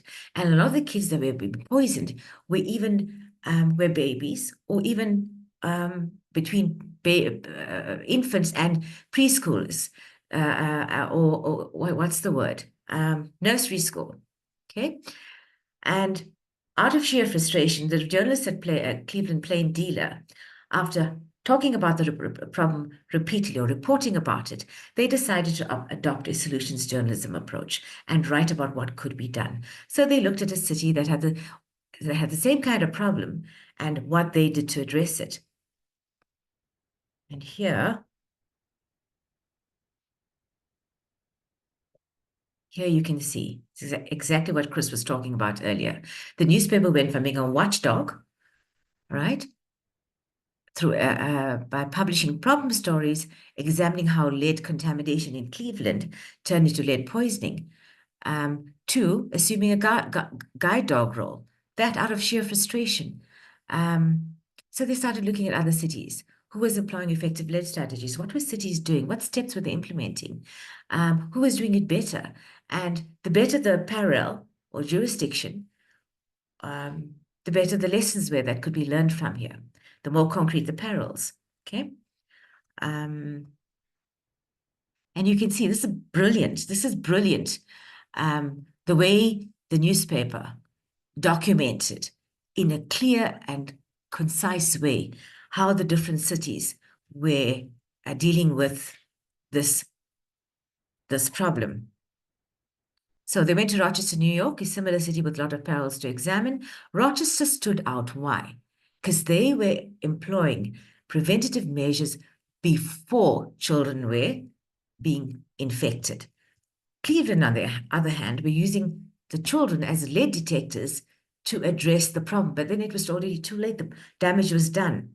So again, Rochester being the positive deviant that stood out from a range of cities, whether it was Buffalo or any other, any other similar cities with parallels to Cleveland. And Rochester, for example, in New York, were able to reduce over a 10-year period the number of children's testing positive or high for lead poisoning. So just looking at the inspection of homes, successful cities reacted before children were being poisoned, and Cleveland after.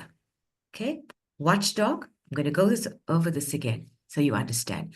Watchdog role is about reporting the problem, talking about the problem, talking about how lead contamination led to lead poisoning and how it impacted young minds, pregnant mothers, infants, and the little ones. And out of sheer frustration that nothing was getting done, the state or the health department, for example, was not doing anything. They were not enforcing the codes, in terms of high-risk homes and the numbers of children that were getting infected. So they assumed the watchdog role. Like I said earlier, watchdog roles in media, we help people navigate their lives. So you show what is being done, what can be done by looking elsewhere, models of working solutions. And the more successful the model, the better the lessons, and that can be applied in a particular area that you may be living in or reporting on.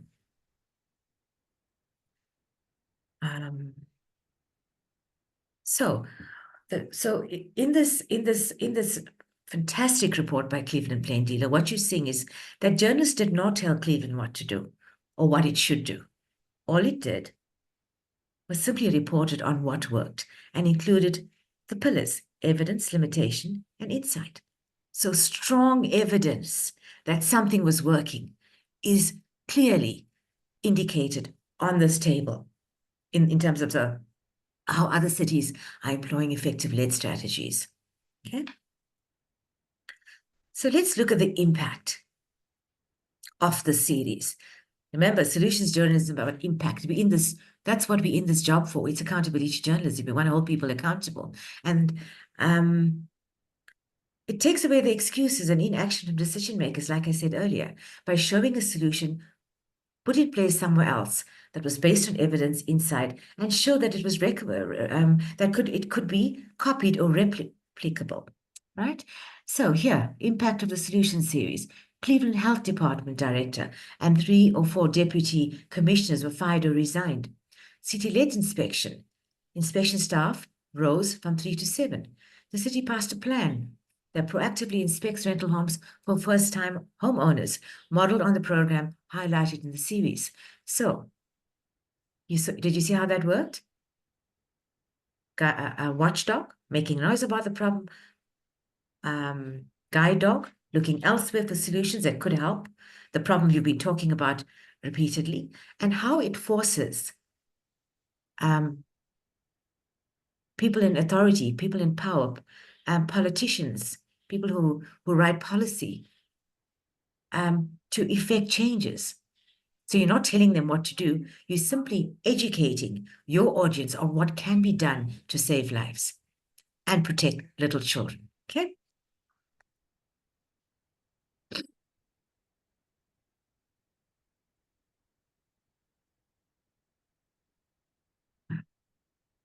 Okay, so I've told you about what solutions journalism is and why it's important. Now let's talk about how to do it. So ask yourself this question: what's missing from the public conversation? Is there an awareness or a lack of awareness of the problem? If no, you can talk about the problem. Bring attention to the problem, and it's better suited for traditional reporting. However, if it's yes, and again, on the other hand, if it's yes, if there's an awareness of the problem, but there isn't sufficient outrage, so again, traditional journalism that exposes the problem may be the best course. But if the missing parts of the public conversation include what could be done about this, who is doing it better, remember, like the Cleveland case? Who is actively addressing the problem? Then it's a good candidate for a solutions journalism inquiry.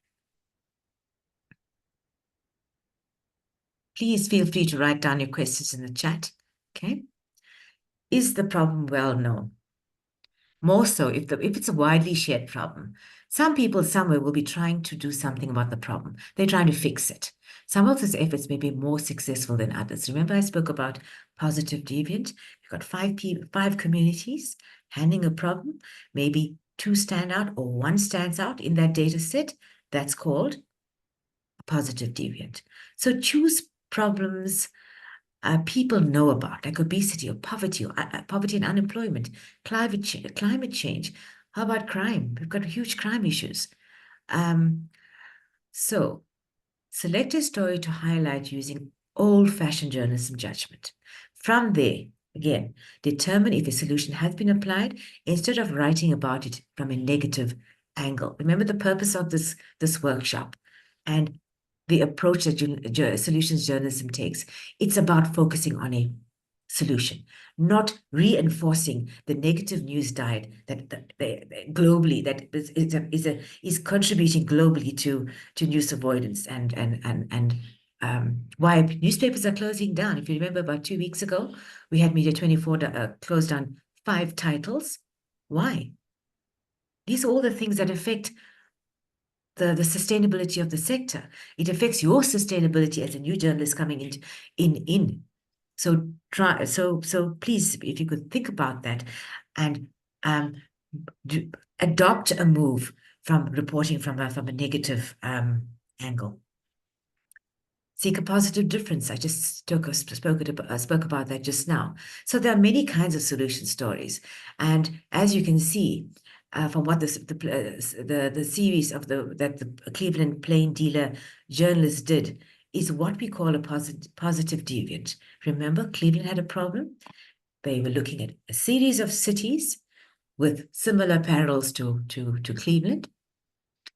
And they found that Rochester, New York, stood out for its most effective implementation of a solution to the lead poisoning problem. Again, that's called a positive deviant. So under some circumstances, X works, and under some, it doesn't work. So what are the circumstances that make it work? I've discussed that just now in the case study with Cleveland Plain Dealer. So here's a useful way also, maybe helpful to you, starting off, is a map, to map a story before you begin. So we've heard from editors, for example, that's according to the SJN, that this can be very helpful to support your reports in clearly defining your solution story.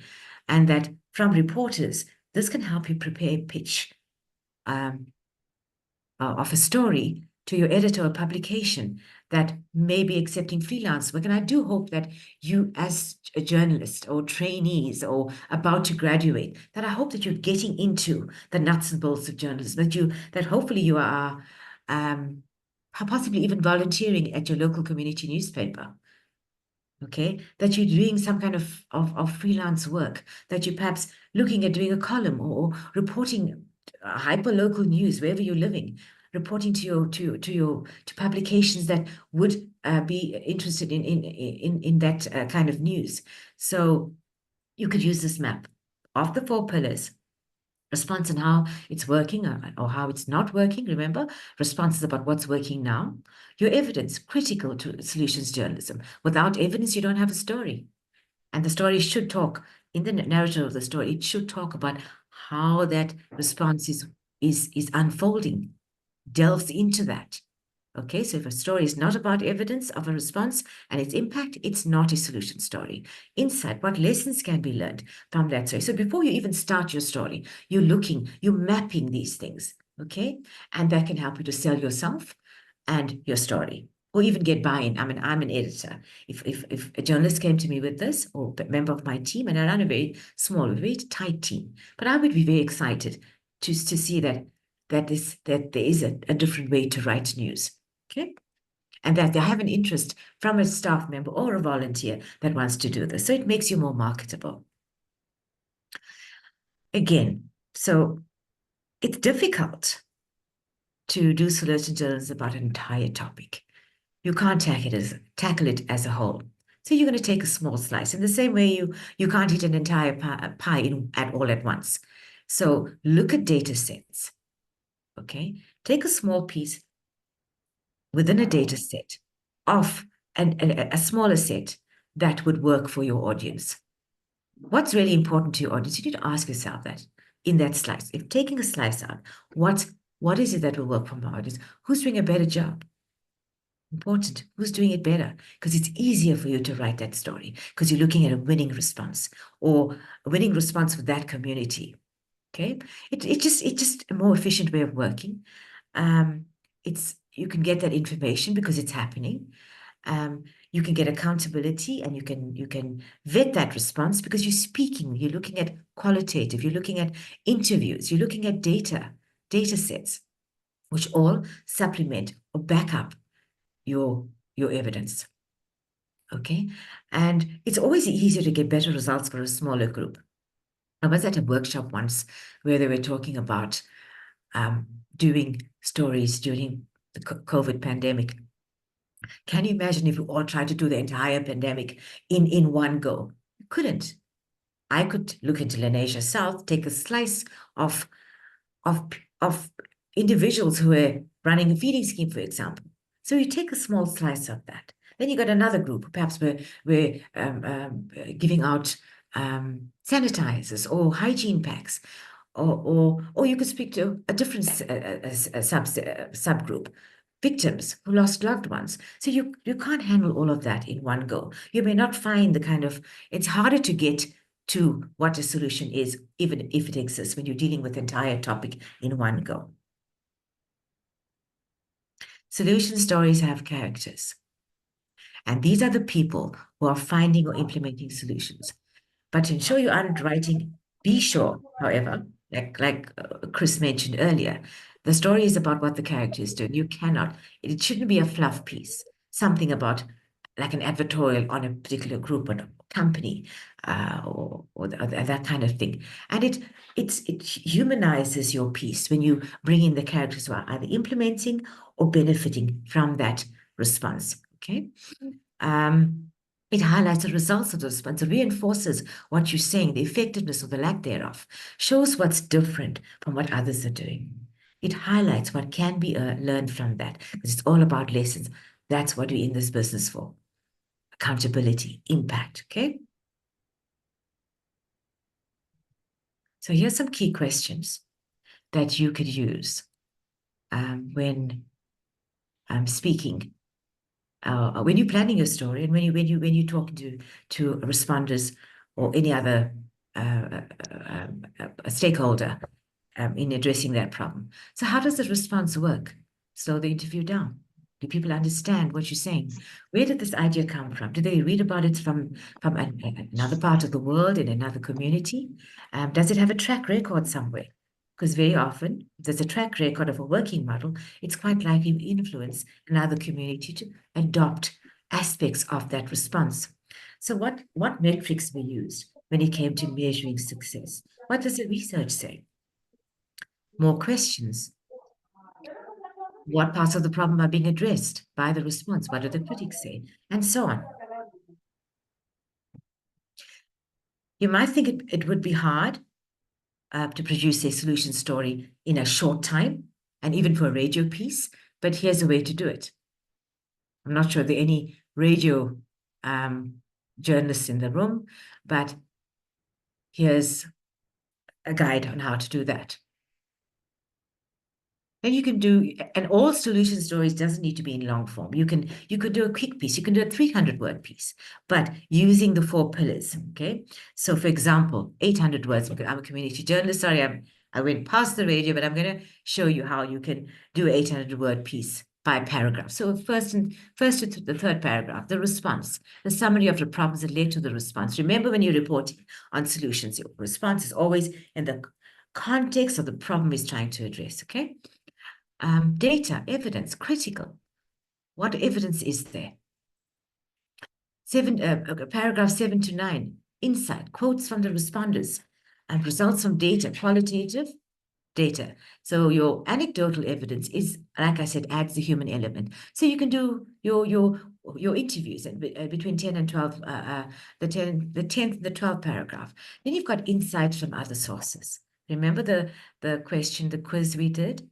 You can get information from other sources.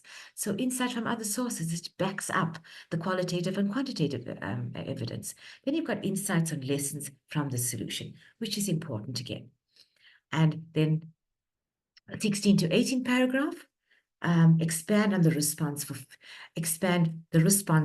future of the response or the future of that response. And so a TV story, again, you can do that in 2 minutes. Okay, for purposes of time, I'm gonna go through this pretty quickly, but I mentioned earlier in the training that visuals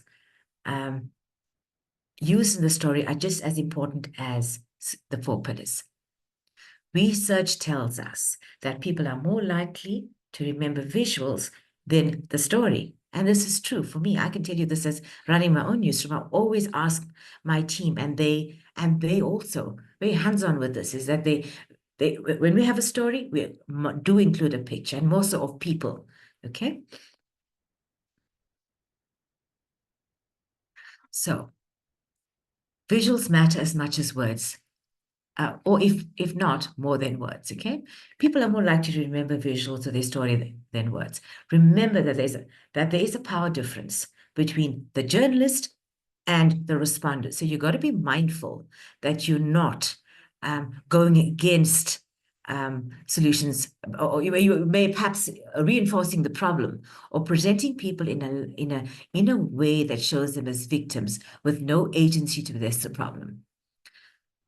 So also, and if we're saying remember visuals can be more important, make sure that your visuals align with the focus of your solution story. It has to be aligned. Otherwise, again, it's going to work against it. And then recognize that biases and privilege in our reporting is not coming into those images. Okay. So again, visuals matter. So here, I think this was in Eastern Rwanda. Here's a student. He has a bottle of sanitizer in his hand, and he's helping these senior citizens with that.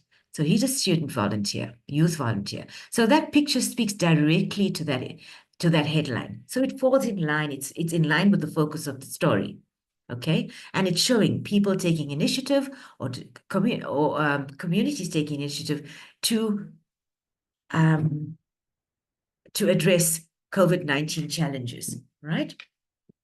So I think in order, it's you know, also to be able to do this effectively, you need to you want your audience to remember the solution stories, and very often this helps when you've got strong visuals. They will remember the story because of that visual, more so than the content. And then it also drives readers into your content. So images also matter when it comes to framing of stories. They should align, again, with the solutions focus of a story, not work against it.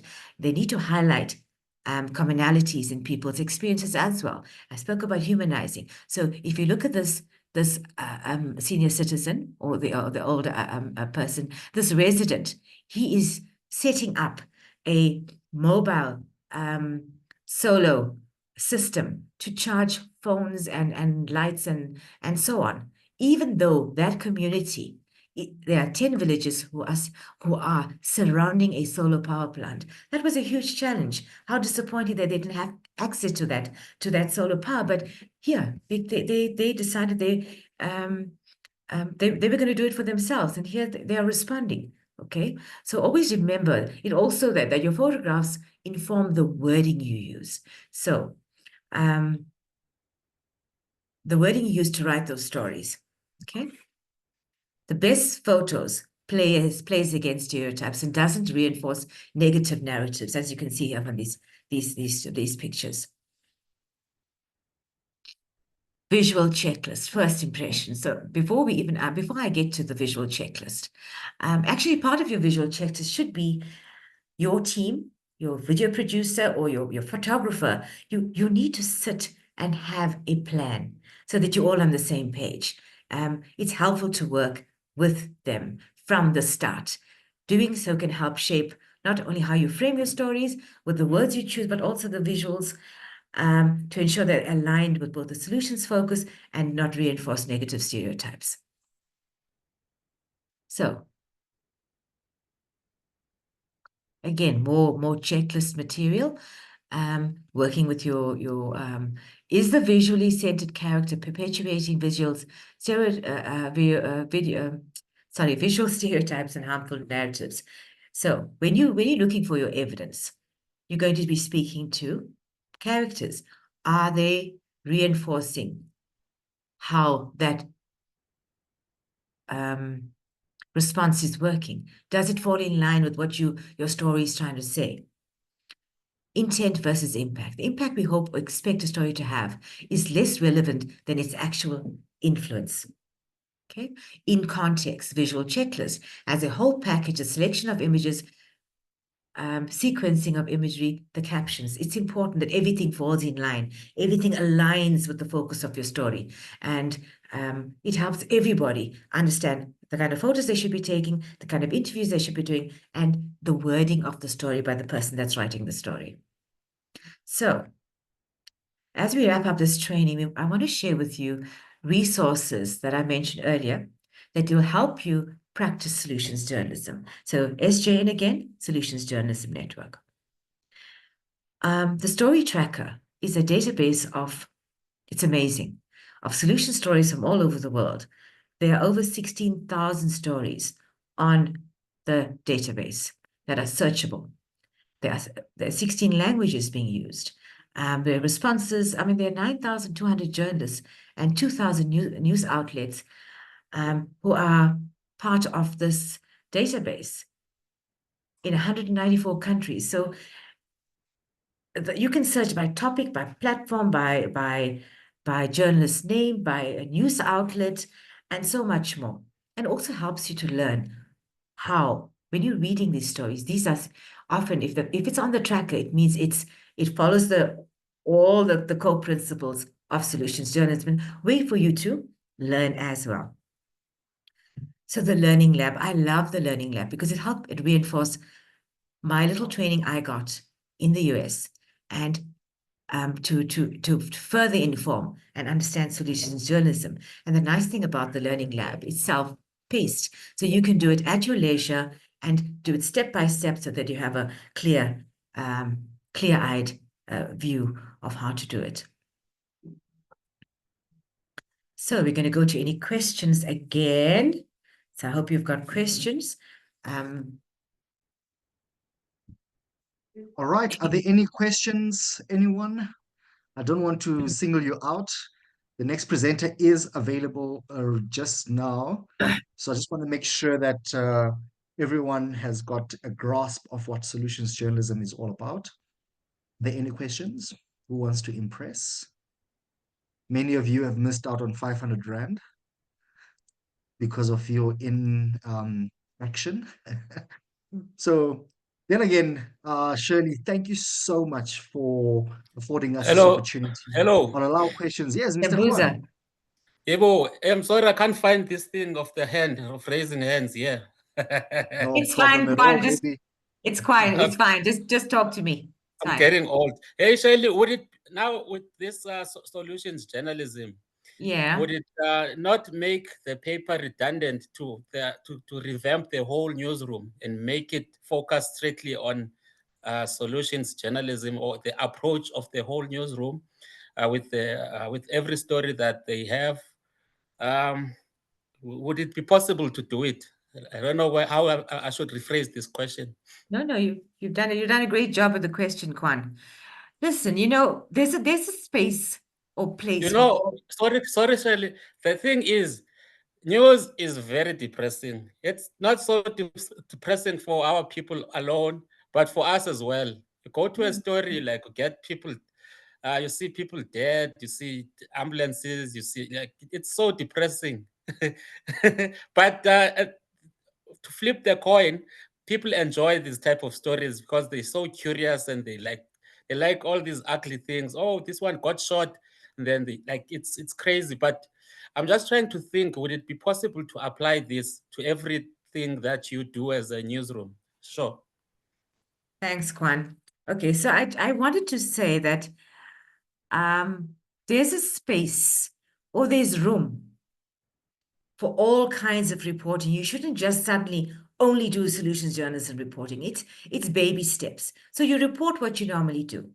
Okay, you need to be able to throw light on challenges, make people aware of a problem, and then you bring in, after perhaps a series of 3 articles, you can then go into who's addressing that.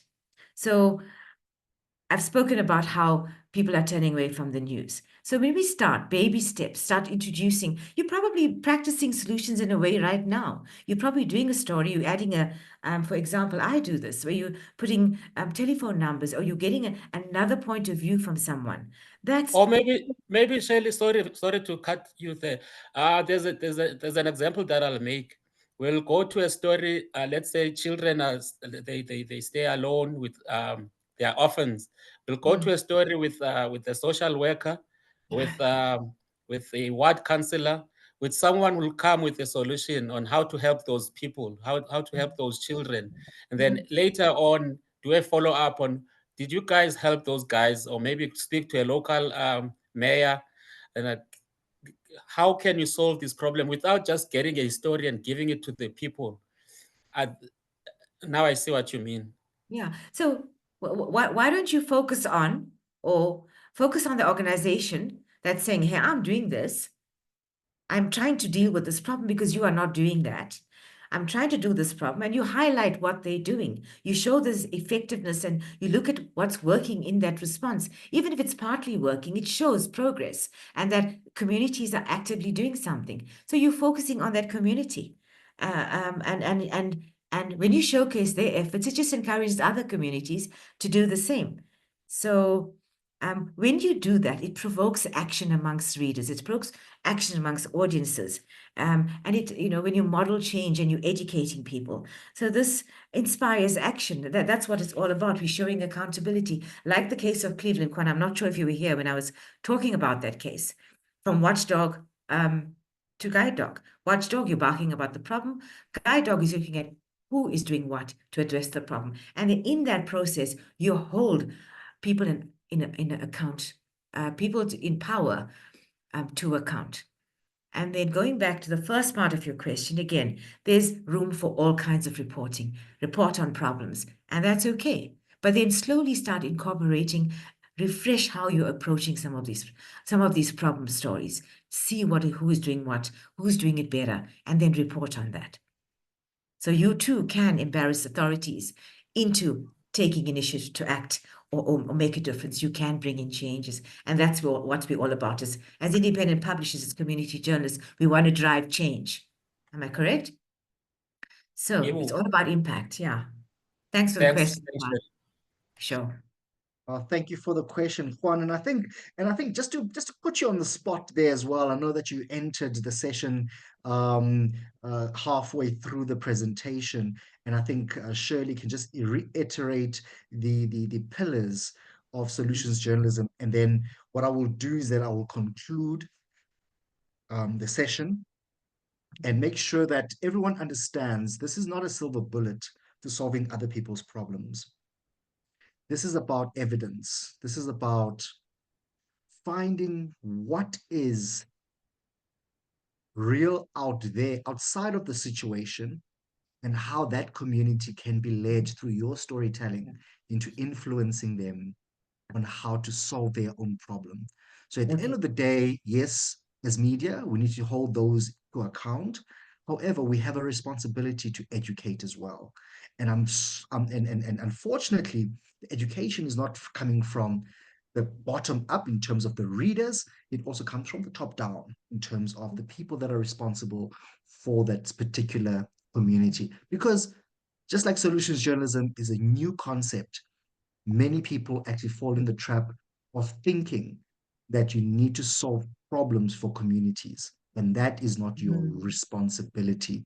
Your responsibility is to hold your independence in check, is to research and find out what other communities are actually doing to solve that particular problem, and allow the communities themselves to be educated.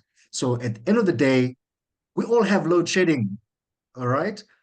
But can we all fix it? Can media fix it? Can you fix it as a journalist? No, you can't. But you can actually go and find evidence somewhere else around the countries. I mentioned Venezuela earlier on. They still have load shedding. They still do. Blackouts. They call it blackouts. The grid is not in place. So how best can we then look at how people are actually surviving around that environment? Because they're not extinct. So evidence-based reporting is very important, but also, like Shirley will just close off the session now to say, how can we be responsible for reporting the problem, which is being a watchdog? How then can we also be taking a responsibility as the educator, which is being the guide dog?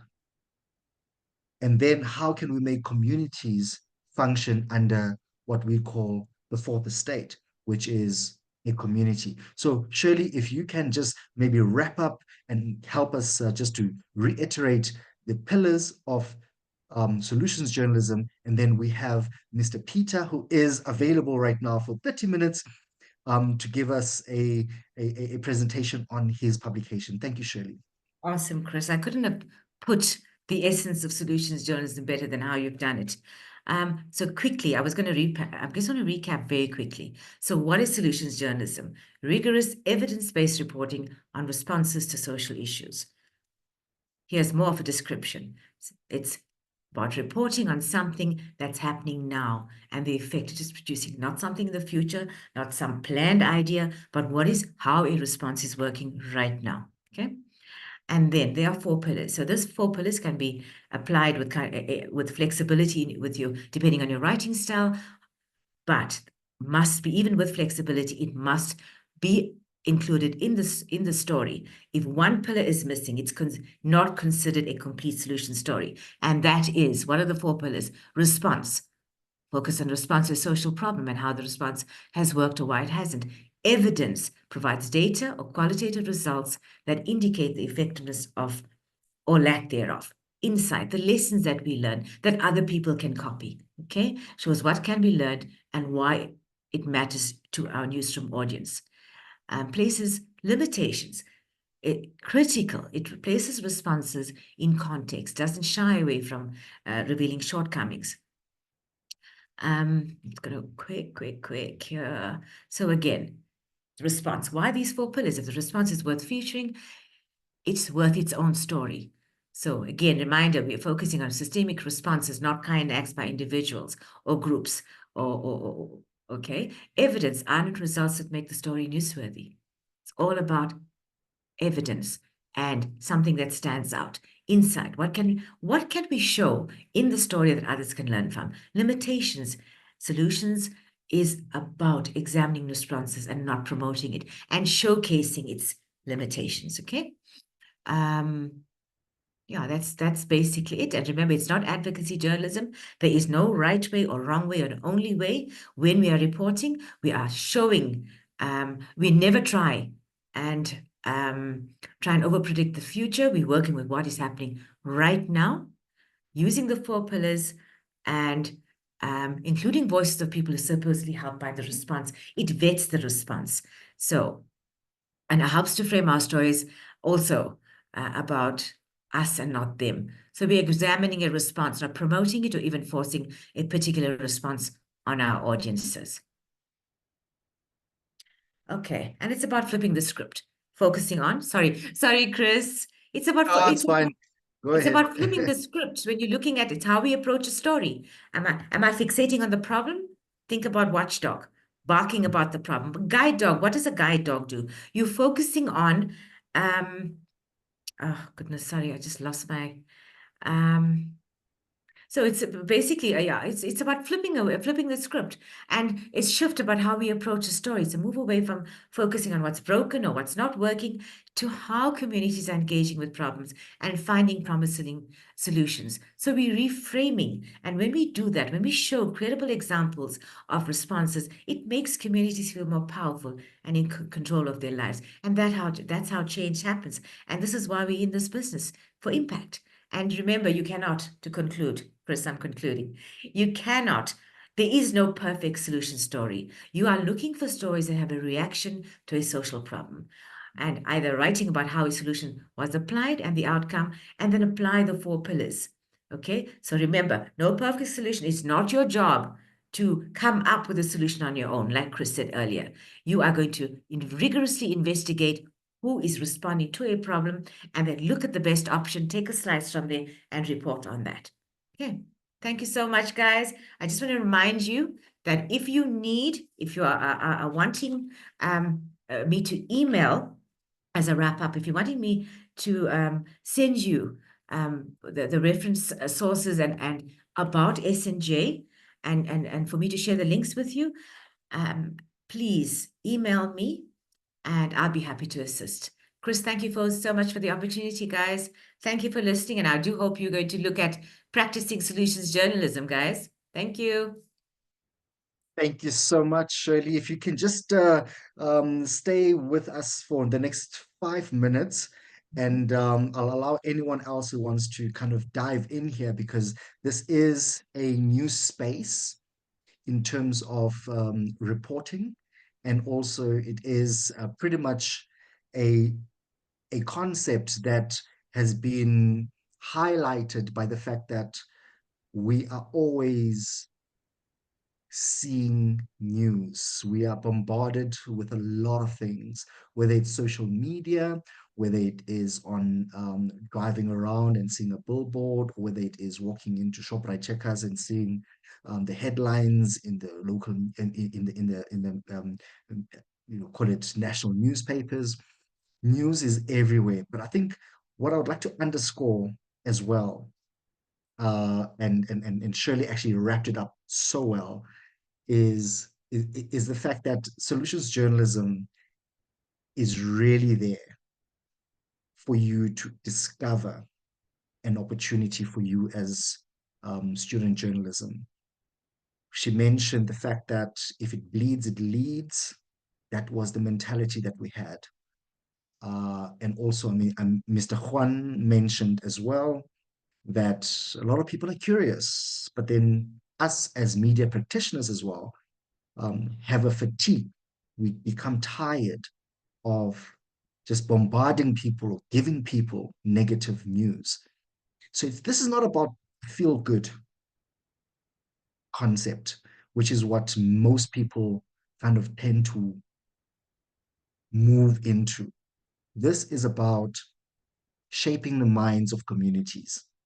Bob Marley used to say, emancipate people from mental slavery. And I think solutions journalism is really about that. And I think you as students as well, you need to emancipate people, free people from their own mental slavery. If a community has got a problem, it is not that's the only community that has a problem.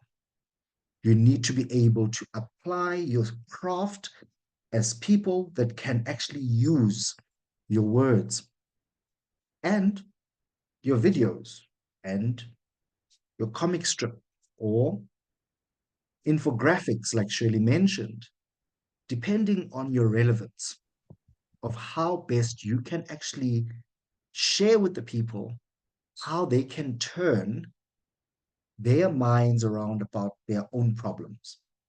We are there to report. Yes, if it bleeds, it leads. Like Juan mentioned, people want to know. However, has that pothole created a lot of accidents in that road? What is your responsibility about potholes?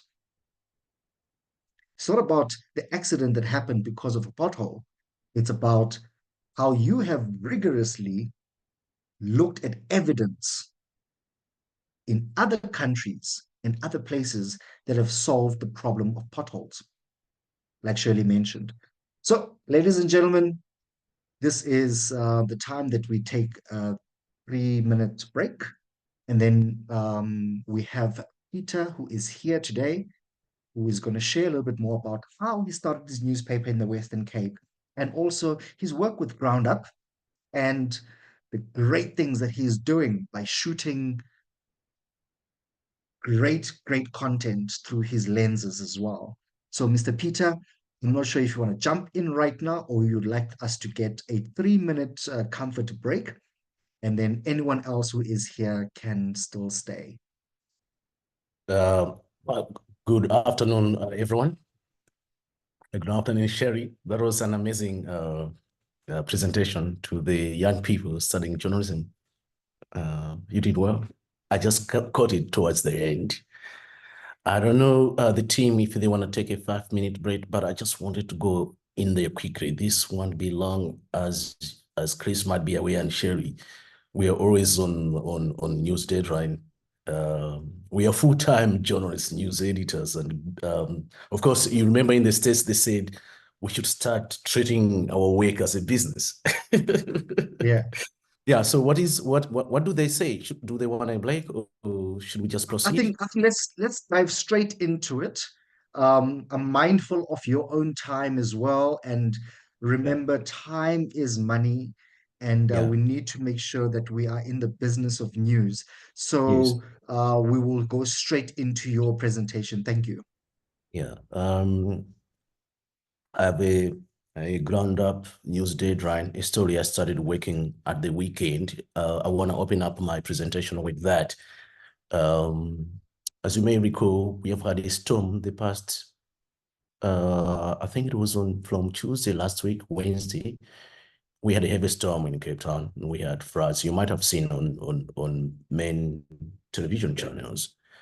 So there's one area here where the City of Cape Town Law Enforcement Anti-Land Invasion Unit allegedly went into an informal settlement where people are staying next to a cemetery, and they went in the middle of the night, like in the early hours of Friday from Thursday. And when people looked at the City of Cape Town officials, some were excited. They thought, wow, there is help because we are in water, we are in a storm. Maybe they're bringing relief, not knowing that they came to demolish their homes in the middle of a storm. And that's a sad story. And we are their only voice to be there to tell these kind of stories. I think these are extraordinary stories. If no one tells them, the authorities would just keep going and allegedly doing these kinds of things to people. And these people like basic services, like toilets, like water. And in the middle of the night, they claim that the city went in there. I'm waiting for the city's comment on it, in line with journalistic ethics, fairness, and objectivity. All right. So those are the kind of things that will prepare you guys to go into the journalism industry. It's not easy. It's not going to be easy for anyone. I remember when I was studying journalism myself, one lecturer told me, some of you, when you graduate, you're actually going to be journalists and you're going to contribute to people's well-being, and you're going to shape the discourse. You're going to help people to live in humane conditions. And some of you, you're going to go out there and then you're going to be bragging that you're a journalist and actually not doing the work of journalism, but you just want that status. You're drinking a beer, you're chatting with your friends. You say, actually, I studied journalism. I'm a journalist, but not actually practicing journalism. And I remember my first story when my first story came out. I was very excited. I carried the newspaper in the streets. I even showed people I didn't even know. I said, can you look? This is me. This is my name. I wrote this story. It was exciting. Moving on, years later, we're here now. And the meeting I was attending today, a lady next to me posed a question. She said, journalists don't get a lot of money and they can just barely afford the living. And that's the truth. It's just because we love what we do. And because we love what we do, we improve the quality of living in areas in our audience where we are the only voice there. In order to get the attention of the authorities, they need us.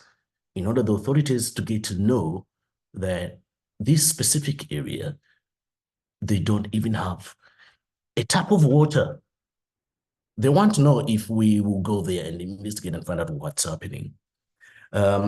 Before we go to speak about how I eventually founded the two publications, I would like to share with you some, can you guys see me? Some techniques in how to understand your story when you are out there in the field.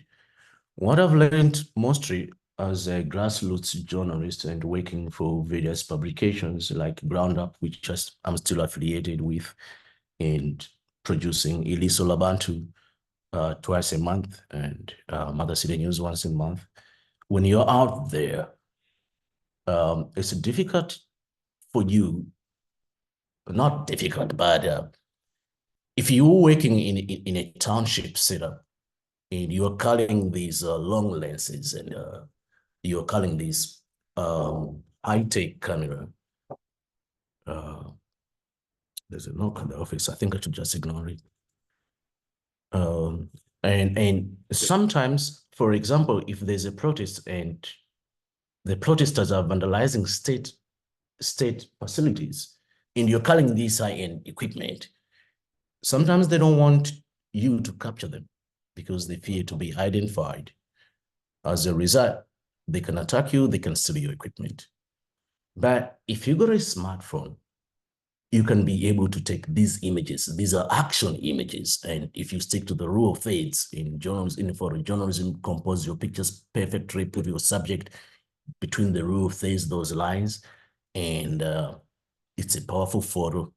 I'm telling you, if you only have that picture and you're the only one that have that picture, outlets like Reuters, like AFP, like AP would be able to use that picture and pay you for it, for great work. Yeah, I'm gonna continue, but there's a knock constantly on the door. I think I should just ignore it or check who it is. Could be agent. I don't know what you guys suggest, but let's continue because I'm in the middle of it. So technical skills, composition really matter. And like I've just said here, the rule of thirds, leading lines and framing to create visually engaging photographs. Lighting, you must, okay, there's a heaven up, guys. Sorry, I'll be back now. Chris? No problem at all. What we will do is I would just like to just echo what he's saying. And there's a couple of words there that you may have missed. Reuters, AFP. These are international institutions. Earlier on during the course of the day, we mentioned the fact that I'll cue you in just now. We mentioned the fact that when you take photos, this is your intellectual property. This is your money. So make sure that composition, location, context is in place. And he will share a little bit more about that because we are in the business of news, and news needs to sustain you. He mentioned earlier on as well that a colleague said, but journalists don't get paid much. But guess what? This is passion. This is also accountability towards the upliftment and the keeping the community together. So, Mr. Peter, I don't want to steal your thunder, but thank you so much for coming back. Apologies for that heavy knock. Chris, you might know it's Cobus, one of the publishers, just barged in here. Apologies, guys. I took most of your time. Let's continue on lighting. And natural light is mostly used based in journalism stories because this is not a feature film. It's not fiction. It's real. It's real lives. Like in the States, they say Black Lives Matter. So this is real life you're dealing with. So when are the best times that you can go shoot? Let's say you're working on a feature story that is not time bound. Let's say sanitation, for example, and you're investigating, you interviewing residents, there's ongoing sewage all the time, and authorities are doing nothing to fix it. So you take your time and you choose your time to go there and interview them and take good photographs. Not posing photographs, but action photographs, like someone is explaining and you check that moment where there's emotion and she's explaining a point, and that's when you get your shot. There's other ways where you can, a camera, it's a tool to tell a story. It's not just to take pictures, actually. It's a device that is used to tell a story. So you tell your story using this equipment. And without even a caption, people can just see what's going on in that picture, depending on how you have composed it. Preference is mostly early mornings and late afternoons. Often provide the best lighting conditions. Use shadows as highlights to add depth. Equipment, like I said, with equipment, you can use any equipment that you're comfortable with. High-end cameras can offer more options, but smartphones now, they capture very compelling images if used properly. Days Latham, one of our AIP affiliated organizations, he's good at trainings. I remember when I used to be working for the Daily Sun back in the days, he offers a training on smartphone reporting. And it was quite nice really to get to see how you can do a lot with a smartphone. And as students, we don't have resources to go there, buy a Mac 4, for example. With the body alone, it's about 50,000, and the lenses alone is about 80,000. We don't have that kind of money unless you're backed up by a rich dad or by a rich someone out there. But if you can afford a smartphone and you can continue tell compelling stories using your smartphone, little videos, just know your story, but stick to the ethical guidelines, ethical journalism to tell these things. Everyone these days is a journalist on Facebook, on Twitter, on TikTok. They claim to be reporters, citizen journalists, but there's a lot of things that's going wrong, slander, defamation, it's all in there. And we need to be responsible as journalists and keep checking these things that are being posted. So continuing on storytelling techniques, and we go to candid shots, capture spontaneous moments that reveal the true emotions. I explained this area, remember? Look for emotion, the eyes, composite shots like medium shots, close-up tights, and maybe lower medium shots. And in action shots, if somebody is walking in sewage, for example, take a series of photographs. You set your focus on orchard. I will tell you a story which is very interesting. While ago, when I was fighting for the Cape Times, there was the minister of Zimbabwe at the time. He was meeting, I think, the then president. I think it was between Thabo Mbeki or Jacob Zuma at Parliament here.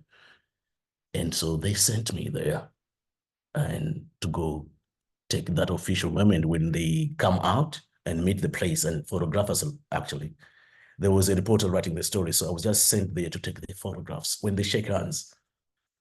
So I go there with my camera, and I'm very fascinated about photography. And there were these old guys working for the Associated Press. In those days, we still had Sapa Newswire. And then you had guys like, oh, no, those old photojournalists there. And me, I was there quite young, fresh, and I wanted to get that best shot, no? Wow. And I put my camera on manual focus because I wanted to focus on maybe the hands and the eyes and blur the sides of the pictures, you know. The other guys, they shoved me. They were just focusing on themselves. They pushed me around. Eventually, I never got a shot. If I got some shots which were completely out of focus. I go back to the newsroom. They ask me, where's the pictures? I say, I missed it. The guys pushed me. They say, you must push back. It's our industry is crazy, you know. When they push you, shove back, stand your ground and take your best shot, you know. So I learned there. So what I'm trying to put across there is when you go there, shoot action pictures, there's no need really to focus manually. You know, you can be playful, creative to focus manually, but just put it on autofocus. It's gonna do it for you. Luckily, Apple iPhones, you can change to manual, you can put it on auto, so it's gonna shoot, but it's choose your subject clearly. Yeah. Yeah, so you mix your wide shots, established context, medium shots to show interaction, and close-ups to show capture emotions. At the same time, you need to get consent and respect. If it's like a general story, maybe, but not protest stories, there's no need for you to get consent for a protest story. You just cover it as it is because they're already in the public protesting over something, against something. I remember participating in a reporting on children course from Wits University. It's accredited towards your honors degree.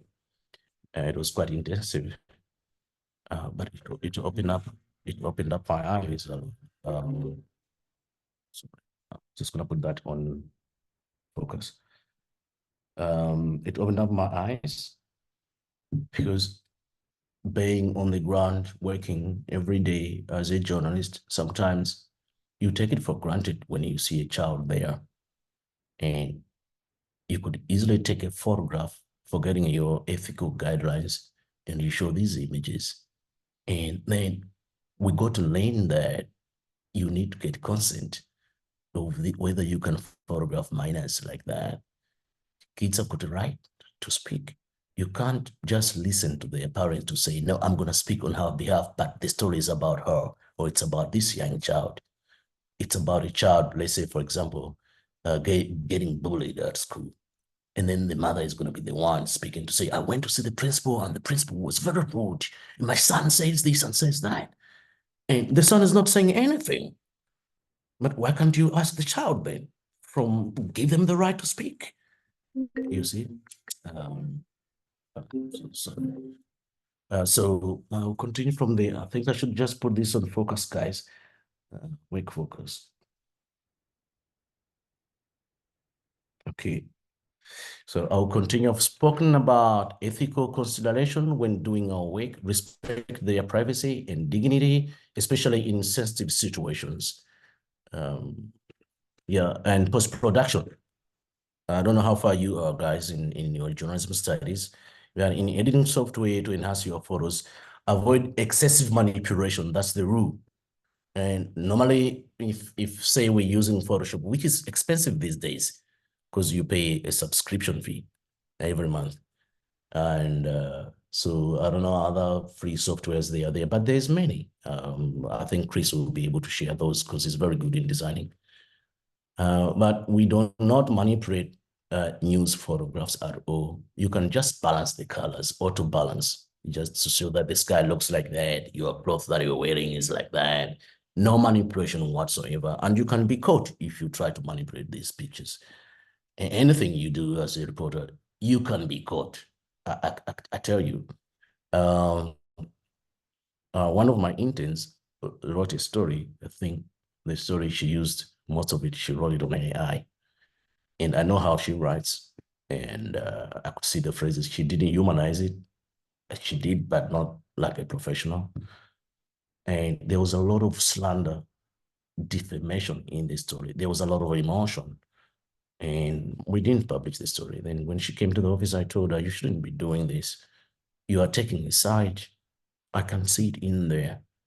These people who assaulted this person, the soldier that assaulted the subject, are you related? And she said, yes, it's my sister. But I saw it in the story. I picked it up. So everything you do, you're going to be caught.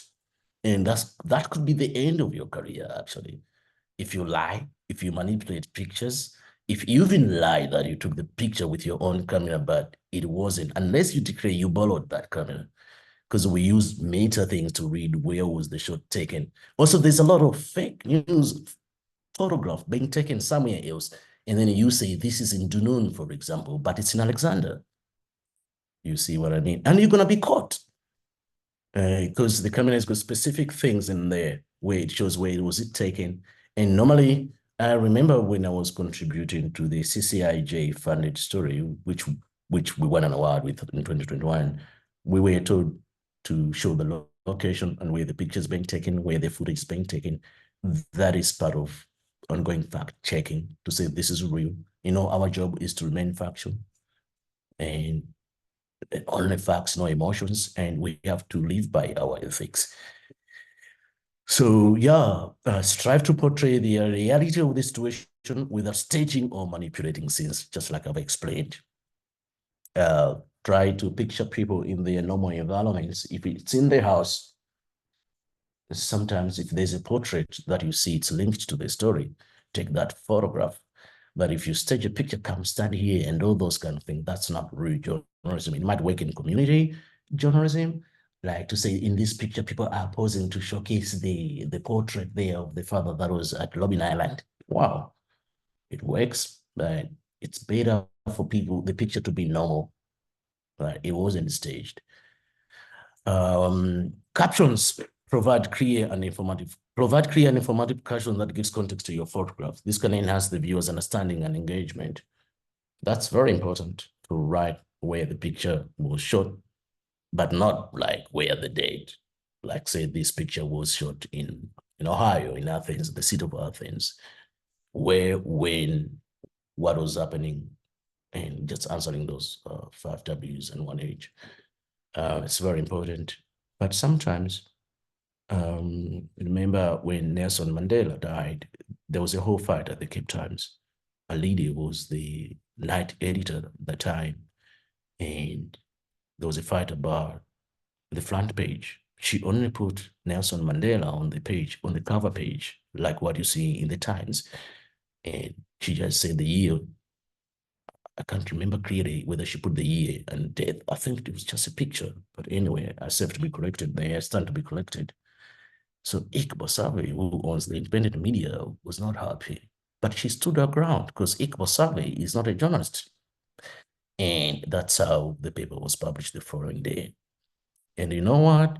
The New York Times, the Guardian in London had the same front page. So her wits were correct as a veteran journalist that this is the front page. And she never took any weight from the billionaire owner. She said, no, if you're going to fire me, I'm going to leave after this edition is out. And that's what actually happened.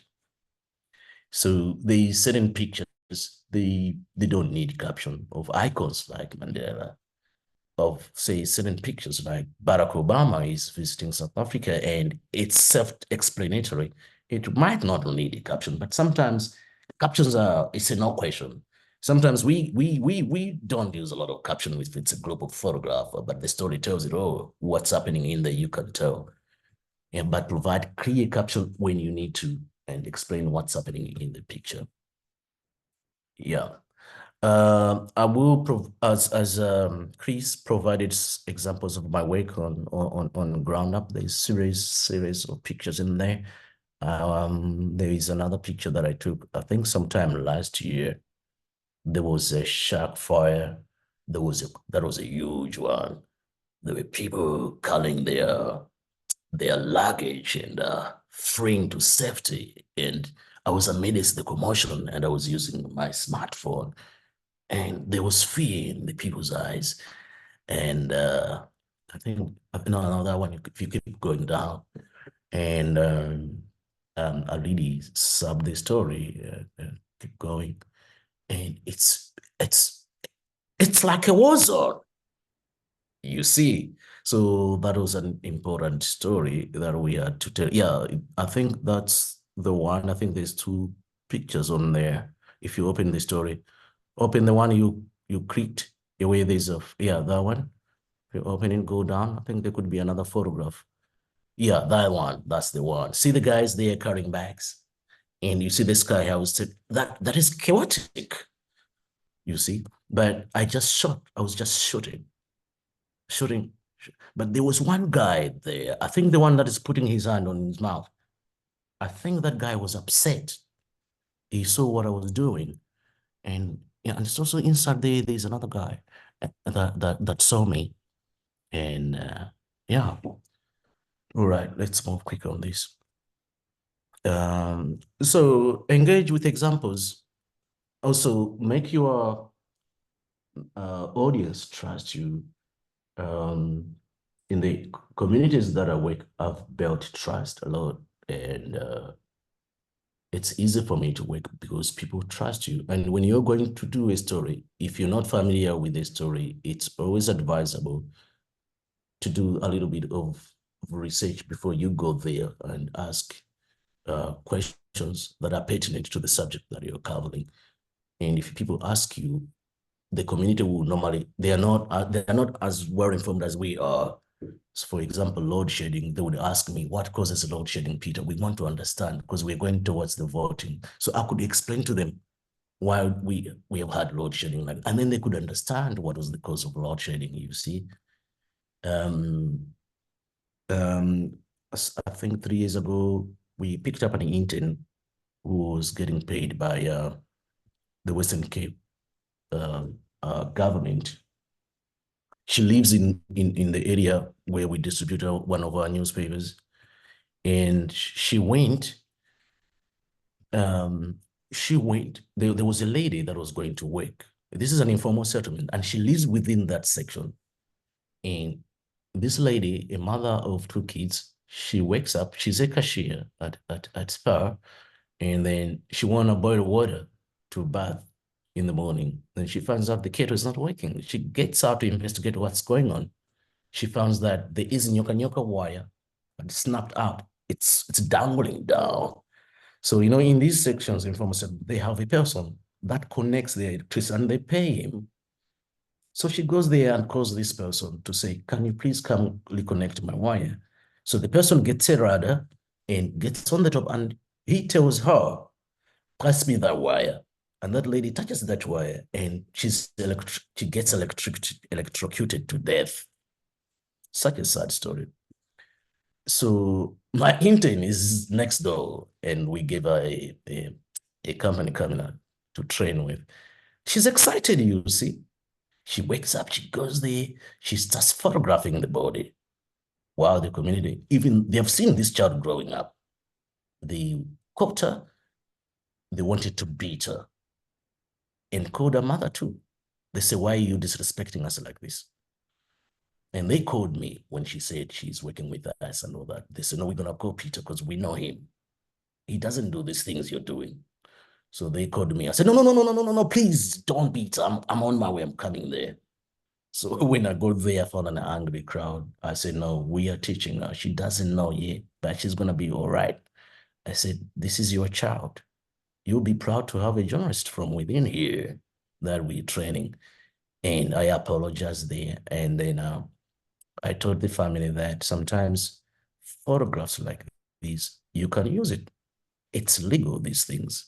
You can use a newspaper story as evidence in the court of law where the lawyers can submit it to say, if you're suing, for example, ESCOM for lack of services, you can say, look, our local paper even covered it. There's the picture of the woman that died. So they looked at me like saying, no, it makes sense. Then they said, photo and Peter, photo. You see, they said, you can take, but not her. I said, no, let's teach her. Let her be the one taking these photographs. Only then she was allowed because I explained what's the benefit. Why do we do these things we do? It's not for our own benefit. In the end, it's for their own benefit. It's to hold people that are in power to account. Yeah, I think I've touched most of the bags of photojournalism.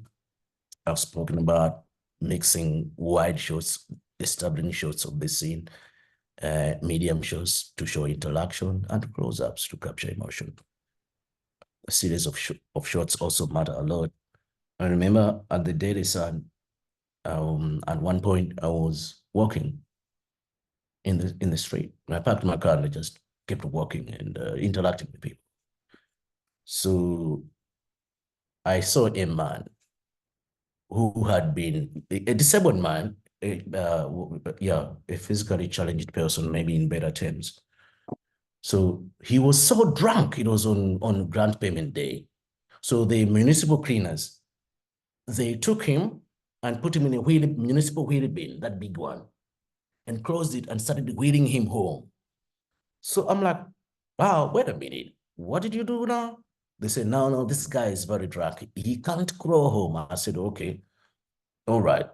But I managed to capture the when they were crossing the lead of them. I said, okay, can you just show me how you did this? I just want to see.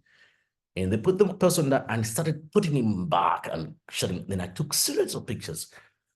The Daily Sun, as you might remember, it's a tabloid. They loved that series of photographs. It was all over page 1 up to page 3, spread through. You see the power of continuity. And then one other example before I moved to how the papers were founded, I saw a woman that had grabbed her partner by the neck and pulling him to the taxi rank. So I started driving next to them and taking series of photographs and following them slowly. And everyone was just laughing. This, Nangu Peter, we are fought. You see, they were not angry. We go to the taxi rank now, the taxi owners must now, it's like a court, they must rule who was wrong there. So when this lady now is at the taxi rank, she started clapping him several times, clapping this guy. And I kept taking serious pictures during that thing, and interviewing them and all that. it was funny. You didn't need any caption for those ones. Yeah, you will enjoy journalism, actually. It's very fulfilling. All right, Chris, are you there? Are there any questions? We are Chris. still here. We are very excited and inspired by your journey. And you can still continue. I see there's a couple of drop-offs, but it's expected with a virtual environment. Unfortunately, people cannot, not fully. I didn't check even. Thank you so much for We have continuing. like Please go ahead. nine participants. Anyway, is there anyone interested to know how we founded the publications? Considering us as working journalists, we don't have money, and how did we get it done then? That's a great question. I think we should ask for a little bit of a thumbs up from anyone or a hands up to find out whether or not they are interested in that. But I think that is a yes or no question. And me being in sales, I'm suggestive. I never go for a yes or no. All right. Because it's a 50-50 split. I always open Yeah. it up in terms of making sure that people are there. Are you all there? Kele, are you there? Litabo, Mashudu, Sharon? All right. Should we say it's not gonna take long? It's just No, gonna. not at all, not at all. I think you can give us an overview. I mean, we are really inspired about the work that you've done. I've actually So done a small, what we call as a curtain raiser explanation of who you are, and this is your publication. Fantastic. yeah, you've All seen right, it. maybe you can just jump into that now, and then we So will take it from there. so this is one of the publications this is the first one that I found it, and after running this for about 6 years later, 6 years later, we used that money to start the Mother City News. So the Mother City News was owing Isola Bantu News, but it started paying back that printing cost up until it finished owing the debt back. They are under Iris Media. And then Iris Media traders, Isola Bantu and Mother City News. And so at the time, and in about around 2013, I was still working at the Daily Sun at the time in their offices at the official Media 24 offices. And it was all there, and my background in the noon, and I found out that working for a tabloid newspaper, um, every day at a news diary, you are told what kind of stories are expected from you for the Daily Sun. Stories such as Tokolosh, for example, it was a Daily Sun favorite topic. I think they still do that online. Rats, Amagondwana. We were going there specifically to look for stories like that. Rats, it nibbling on people's feet and piling up of garbage in there. So we found out that the Daily Sun was being sold in Dunoon a lot, and people sometimes couldn't buy. They would buy one paper and read it and laugh about it. It was very funny. And also in the area, we have a paper called Table Talk, which covers the most affluent suburbs, and also Tigerberger, which covers stories in English and Afrikaans. And then when we looked at who's doing stories in English and Xhosa and Table Talk, sorry, I'm just going to say it as is, most reporters were white and they were not comfortable to be going into the township. So you would find out that the stories in the township were not being told, and there was lacking a voice in there. But how do you fill up that voice then? We do not have money. And at Daily Sun, we weren't permanently employed. We were given a company car, petrol. The more stories you publish, the more money you earn at the time. But there was a cut. When they see you have made 8,000 Rand, they stop publishing a story. And that was like their budget.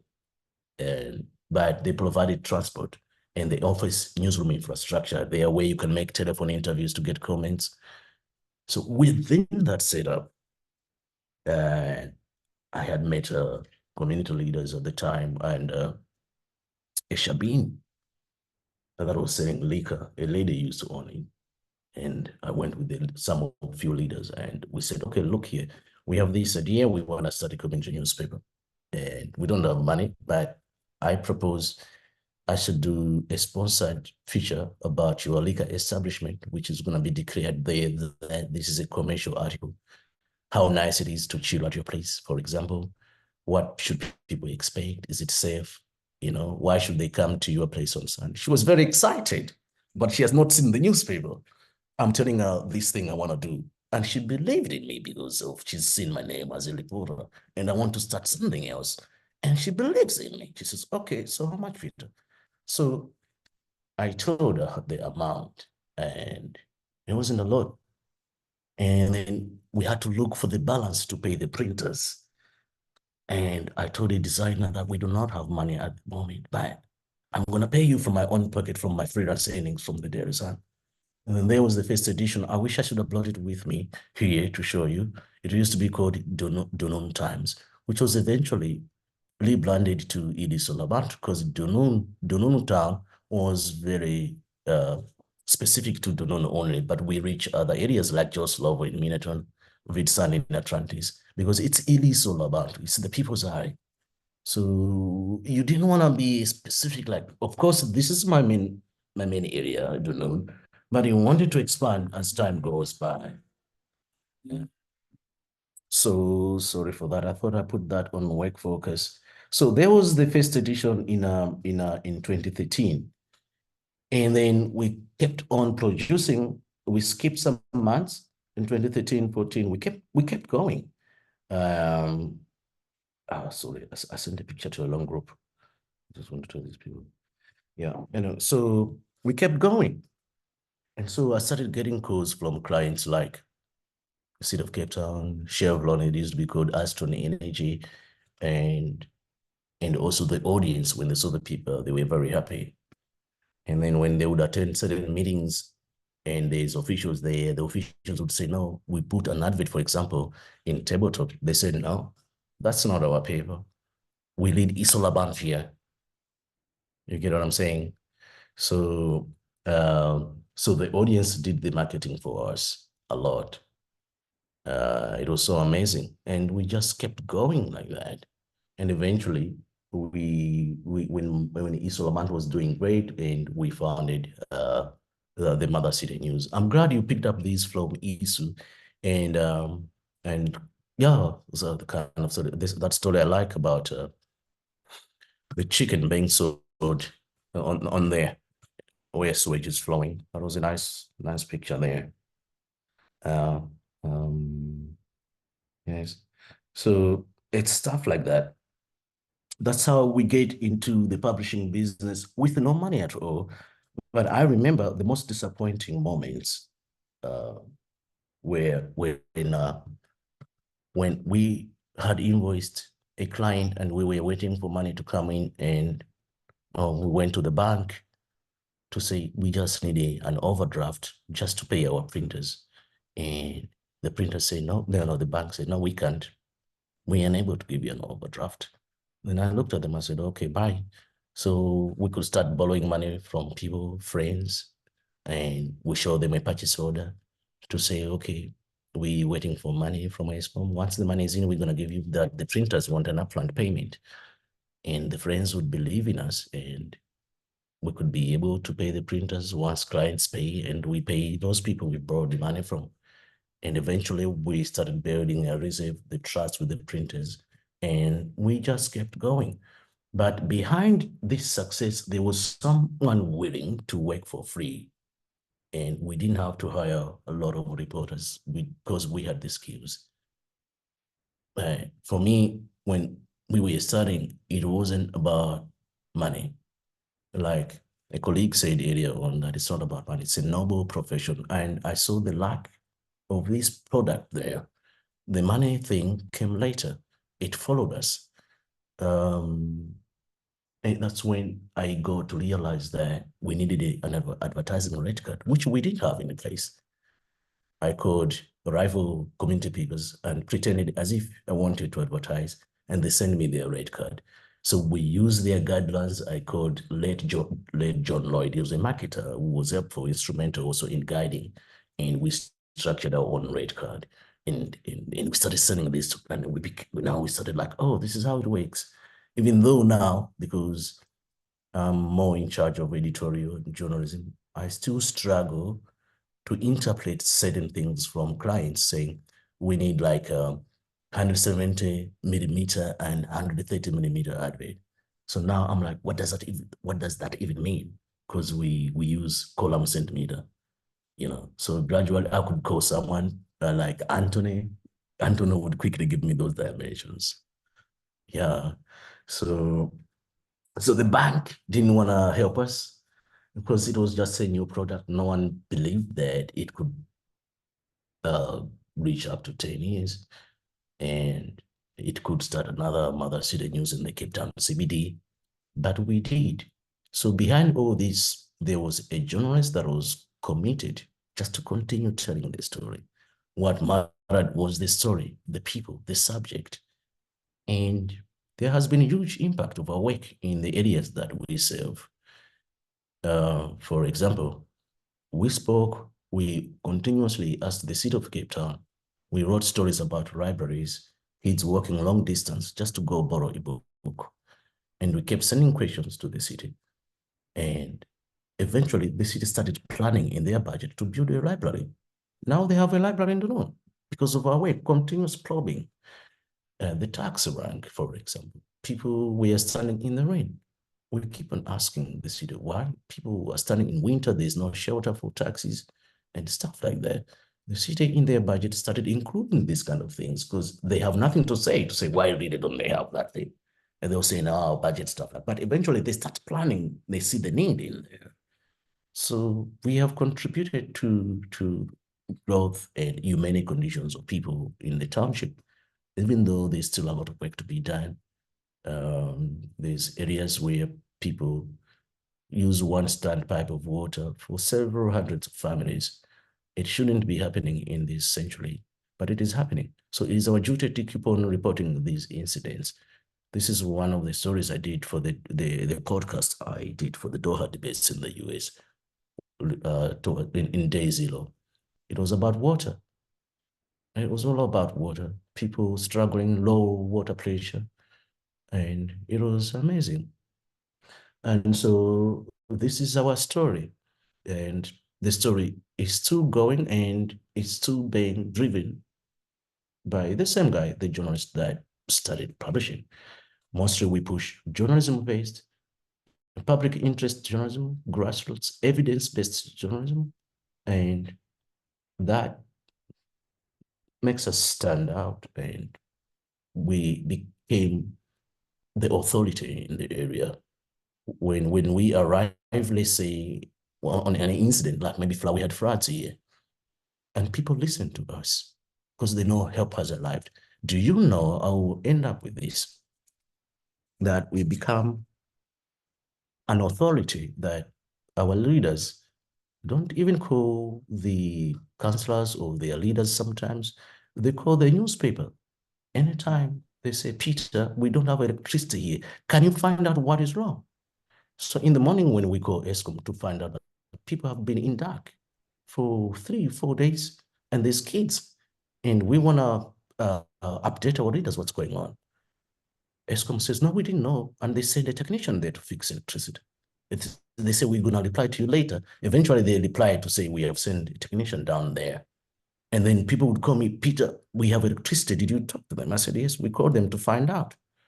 We didn't ask them to send someone. We wanted to find out what is the problem. And this is kind of what Sherry is pushing, like solution journalism. We do it differently. When we seek comment, we bring solutions to our audience. Another example, it's water. Towards the elections, another political party, which I want to mention, went there and it allegedly disconnected water there and say that they're going to accuse the party that is in the Western Cape. It's the one not providing services. Then I got to know about that. Then I said, well, that's bad because that place, it's there's a lot of sharks and there's kids and there's no flush toilets. You can't have water for 3-4 days and accuse the party that is running there when you deliberately cut water there. That's not how it works. So I called the sub-council. I asked them if they were aware there was no water there. They said no. But when I called the leaders to find out the problem, they said, yeah, we reported it. But when I called the sub-council, they said, no, they were not aware. And the sub-council sent an official to go connect the water. And those residents called me, Peter, we have water now. Thank you. You see, we became a place of authority that when you're there, people still reside. We don't have any political gains. We're not politicians. We just do our work. And our work is the voice of the voiceless, empowering and amplifying their voices. And that's what exactly we're doing. And to that, I think I would wrap up and I would, you have done great work to show the sample of the work, Chris. Is there any questions? Oh, thank you so much. If there are any questions, please do jump in and let us know. in the comment box or just unmute yourself if there are any questions. And I think, you mentioned a couple of concepts here or things like SAPA as an example. Most of the journalists here don't know SAPA. All right, the news feed. They don't know, in context. So can you just elaborate a little bit more so that they understand where we are coming from and where we are right now? Because what the work that you're doing, especially with Ground Up, because I can see they're leaning towards that direction as well. But we as MeD8 Media are also about to launch what we call e-press. And it's not e-press as in this Xhosa, it's an e-press, all right, which is an amalgamation of community media in South Africa, credible community media. You've also mentioned a little bit more about the concept of the budget. When people start looking at when you send a journalist out there, those are hard costs. There's petrol, there's a car, there's something that you need to get out there with. So the student journalists need to understand this concept as well. And the reason why I'm mentioning this is purely because newsrooms were separated, or rather working in silos from the sales department, which is where we are now in media, whereby when you're going out for an article, that's your focus. But nowadays, you need to diversify your thinking. You need to look at opportunities that can actually help you with bringing business back. But there's also a separation of power or separation of duty there as well. So maybe you can just touch on that, because part and parcel of what I've done with my journey was that I needed to actually change the mindset of journalists to say, yes, you're going out for a story, which is an article, which covers the 5Ws and H. However, there might also be consequences or people, bystanders around you that are affected by the story itself. So they might also say, look, we are still operating.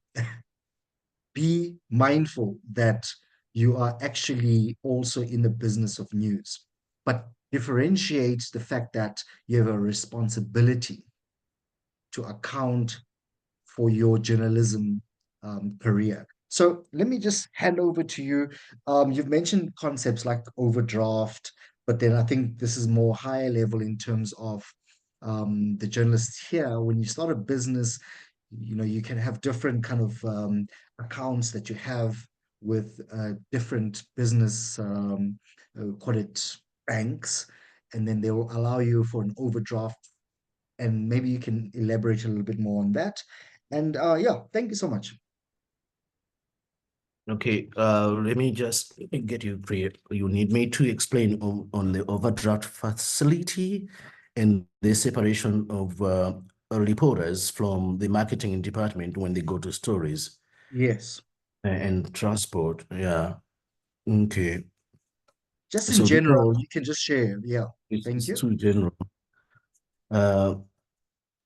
If you have a bigger newsroom, you remember, Chris, you might relate our struggles in terms of getting the bigger share of advertising versus the other publications owned by Caxton and independent newspapers and Media24. We don't get the fair share of advertising we're pushing to get money. As a result, also GCIS not spending their budget on print media, just choosing one mode of media outlet, which is radio, for their own reasons. But even then, we have seen our community titles thriving, even when government is not really putting their notices, we should go in there. For example, you would see a SASA advert in the Sunday Times targeting people that live in the shacks. Can you just imagine a Sunday Times, which is like, say, 25 Rand, Who's gonna buy Sunday Times to read about SARS operations in Alexandria? A person that need to seek grant, child support grant, will they read the Sunday Times? So we saw misplacement of adverts going into the mainstream rather than going into community titles under the AIP. I don't know whether it's pure hate or it's wanting to make the publications struggle and shut down. And I don't know whether it's, I don't know how to put it. But if you empower grassroots publication, they get to employ people like journalism student, they get jobs and we pay their salaries, they get to support their families, extended families. But if you do not place these paid for advertorials, then these organizations can't operate fully. They operate within their freelance budget. This is what we call freelancer budget. So sometimes when you're depending on freelancers and they would write thousands of words just to increase their earnings. But now as an editor, you gotta add a lot of foggy lighting and bring the story together. And this guy is not going to be happy because he wanted to get like 2K per story and you've reduced that to 600 Rand. But it's within your budget, but you've told the whole story, but there's no color like the way the color you did it. There's a little bit of color there in the story. So sometimes governments do like that. They don't spend money in community newspapers to keep their communities not informed so they cannot be held to account. It could be the motive with SIS. I don't say that's what they're doing. But because really, they haven't been spending money on the AIP, and yet they send us a lot of press releases, which is tailored towards our audiences. And they have budget, and they know they're not directing this budget to these grassroots publications. Then you tend to wonder, is it deliberate to silence us, not to be able to function? You see? So stuff like that. So independent publishers, they are not billionaires. Everybody is doing this because of the audiences they serve, because they love the job, and they are the only outlet for news in those communities. And they say GCIS normally push their content to radio stations. It still has to be measured. If people in the township are really actually tuning on to a radio on their cell phones and listening to a news broadcast on a radio, we do know community newspapers that are not covering news at all. They take our community newspapers to read the stories that are in there. They're not producing content themselves, yet they get funding. And yet if you radio stations, you mean? Yeah, community radio stations. Yes. Yeah, because with no news, yeah. No, not commercial ones like KFM. No, leave KFM and 702, leave those ones. But community stations funded by the MDDA, they are the ones that GCIS, it's really putting all the adverts there. And these community radio stations, they do not have even reporters to produce credible journalism. So they're reading our stories from the same print they are not supporting. They take our newspapers and read it on the air. You get what I'm saying? It's very annoying. Instead of empowering everybody equally, like what Google, Facebook is going to do, let's see what they're going to do. In terms of reporters, transport, as like I said, we are not billionaires. We're not billionaire on like can compare the other competitors that we have in the sector. So as a result, reporters, we remunerate them their transport when they go to do stories and give them data. And if they're taking taxi, mostly they do use taxis. These are hardworking people. And then we give them data, they go do their stories. If they're working from home, give them data and stuff like that. And then when it comes to payment, for example, certain entities delay our payments and it affects the whole cycle. Now, this guy is your freelancer, is not a permanent person. He's expecting money on the 15th and the company hasn't received money from anyone.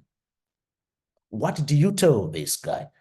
So for example, if I worked for GroundUp now, and GroundUp pays on time, by the way, so we would take that money from GroundUp and we will pay our freelancers while waiting our clients to pay the money. So it's not easy, but we're getting there. So this is how we take care of reporters. And I remember working as a freelancer, it's not easy. But as a journalist, you cannot wait to get a job. You might not end up actually getting a job, but you just wake up if you really want, because I think journalists are born. And if it was not made for you, you just wanted to study something, it's not going to be very easy. But if you were born like that, to help people through writing, then you're not going to wait to get a job to start working. You're just going to go out there and write it and submit it to an editor. What do you think of my story? And they would say, oh, we don't want it. But if they love it, they say, no, you can improve the input and we're going to publish it. We're going to pay you. You see what I mean? Stuff like that. And eventually you could end up fighting for bigger news outlets like AP, Reuters, and they pay you for it. And the more clients you have, the more money you make. And you can live off of that completely. Yeah, I've touched on transport and reporters and budget cuts, systems that are tailored to not empower grassroots publications, like government spend in terms of the government Department of Communications, which is only one-sided and not leveling the playing field, but we are all in one sector. And in areas where people don't, I remember in one during COVID, one old man doesn't have a TV, doesn't have a radio.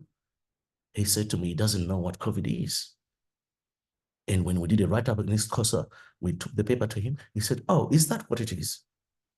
He doesn't own a radio. He doesn't own a smartphone to receive data. And then you, as a government department, you only targeting radio stations and not these grassroots publications that some even get framed and put on the wall. If there's a story about graduation, for example, or a matric farewell party, sports, for example, kids cut that out and keep it in the file. If they do that, if next to it there's a government announcement, they will read that. Because there's their picture of soccer. Their son was playing soccer. Next to it, there's a government update. You're passing the message. But no. The guys don't want that. And the more a news publication is struggling, the more they suppress the voice of the voiceless. It's a tactic they use. And they don't give you advice to suppress you, not to hold them to account all the time, because they know these guys are doing their work. Instead, the funding goes to community radio stations. These community radio stations, some of them don't have a functioning newsroom at all. If they do their research, they will find that they don't have a functioning newsroom at all. And what they do is take community newspapers and read their stories or just play music or get a news feed from SABC. It's not informative at all. It's not educative, you see. But you see folks in GCIS are taking their budget there. I don't know what is the motive. So those are the kind of frustrations that we deal with as managing editors. We deal with little to continue the good job that we're doing. As a result, we can't afford to employ permanent journalists. So we hire freelance writers. The only key person we can keep on a payroll is the designer. And the rest is it's luxury freelance reporters. And they're happy with what we pay them. They could have been paid more. But if you spend 3K to a sports reporter, he is happy. You can imagine the dedication. You know what I mean? So imagine that we were able to expand, create these work opportunities, and lots of kids are still studying journalism courses, are still being offered at the universities. So when they graduate, who employs them? You know? So it's stuff like that. So we pay them a stipend, we pay them their data. If they want to come to utilize our internet at the office, they're more than welcome. This is an editorial space where you see me here. We've got like a space there, like a newsroom where they can gather, sit there and do their work.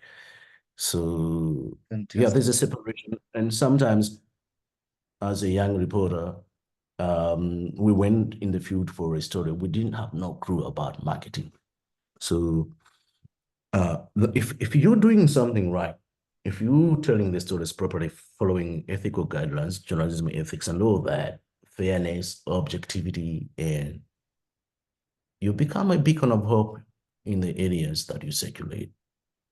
And when authorities reach those areas and they ask you, in what format do you want us to reach you? To this audience says, no, we have our paper. we go to Edison about. And you get calls to say, can you give us rates? Because they say this paper reached there. We didn't do the marketing, but the people that we cover, they told people that this is the paper we read. And so there's a separation. We reporters don't go there and seek advertising. They go there, cover stories. And if we had resources, we could have employed marketers who could work every day to seek adverts from the private sector rather than depending on state funding. And also the beauty about not relying on state adverts, it gives you the editorial independence. And even if we could get, we would still maintain the editorial independence, which is not manipulated by inducement of adverts. So we journalists in the first place, and if money follows, it's used to it's reinvested in the publications. Yeah. Yeah. No, fantastic. Thank you so much.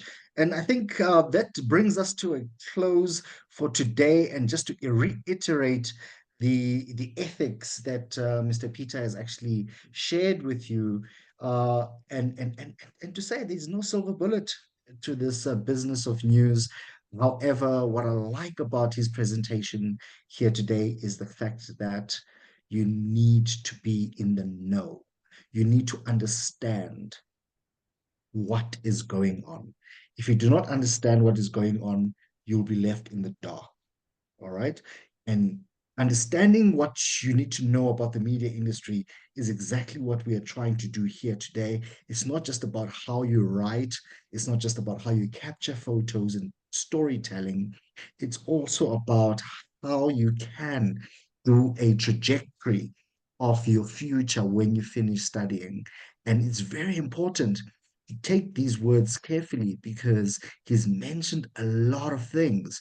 And he was not here during the first session, which we shared about the international opportunities and about writing and equality from Jerry, in terms of taking pride in your work. He's also shared about the monetary value that you can actually get, because at the end of the day, if the newspaper is not making money, you might as well call a month a 50-day month, because it might not be a 30-day or 29 or 31. It might be a 50-day month. You might be paid on the 50th of a particular month because of the simple fact that there is no money. All right. But this is really about holding people to account, being guide dogs, being also watchdogs, but also being entrepreneurial about the approach that you look at. Remember to separate the duties, but look out for opportunities as well. If you see that someone could benefit, great, let your editor or your publication know. And also understand that your photography, plan. If you fail to plan, you are actually planning to fail. All right? If you fail to plan, you are planning to fail. So, ladies and gentlemen, now the time is 2 o'clock. We're going to wrap up the first day of this news literacy session. And I want to thank all the speakers that have come through, all the students that have come on and dropped off because maybe their mobile devices cannot carry the battery life. But anyway, thank you so much, Mr. Peter. Thank you, Shirley. I can see Anita is also here. We're looking forward to Anita. I've actually projected tomorrow's schedule, the program tomorrow. So what we are looking for tomorrow, we've got Anita from the Western Cape, who is going to share a little bit more about her publication. And also we have Ululama from Eastern Cape, who will share about his online publication, print publication, and also online radio station. And also we've got Stephen, who will share a little bit more about how he uses AI to simplify content. And we will close off tomorrow with Adam Oxford. And I mention his name because it's much easier for me to actually pronounce his name. And it is a shame, I won't lie, but that's the reality of things. And he will actually share a little bit about data literacy and journalism. And I'm sure that he will launch an initiative as well about writing about climate change and about how we can actually look at how to report using data. And data, I'm not talking about Vodacom or Rain or Telcom. I'm talking about the raw information in terms of data. Who won the elections, or how many people died in a fire, or how many people are affected or were affected by COVID-19, etc., and how you can actually look at that kind of data and start reporting on that. So, ladies and gentlemen, thank you so much, colleagues.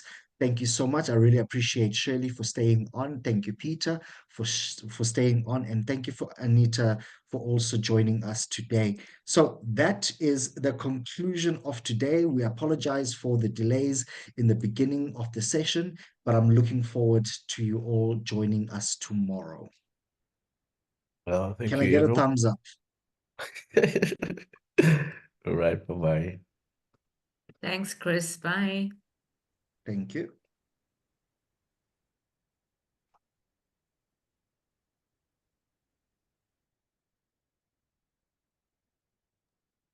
Thanks, Mashudu. All right, that's a wrap.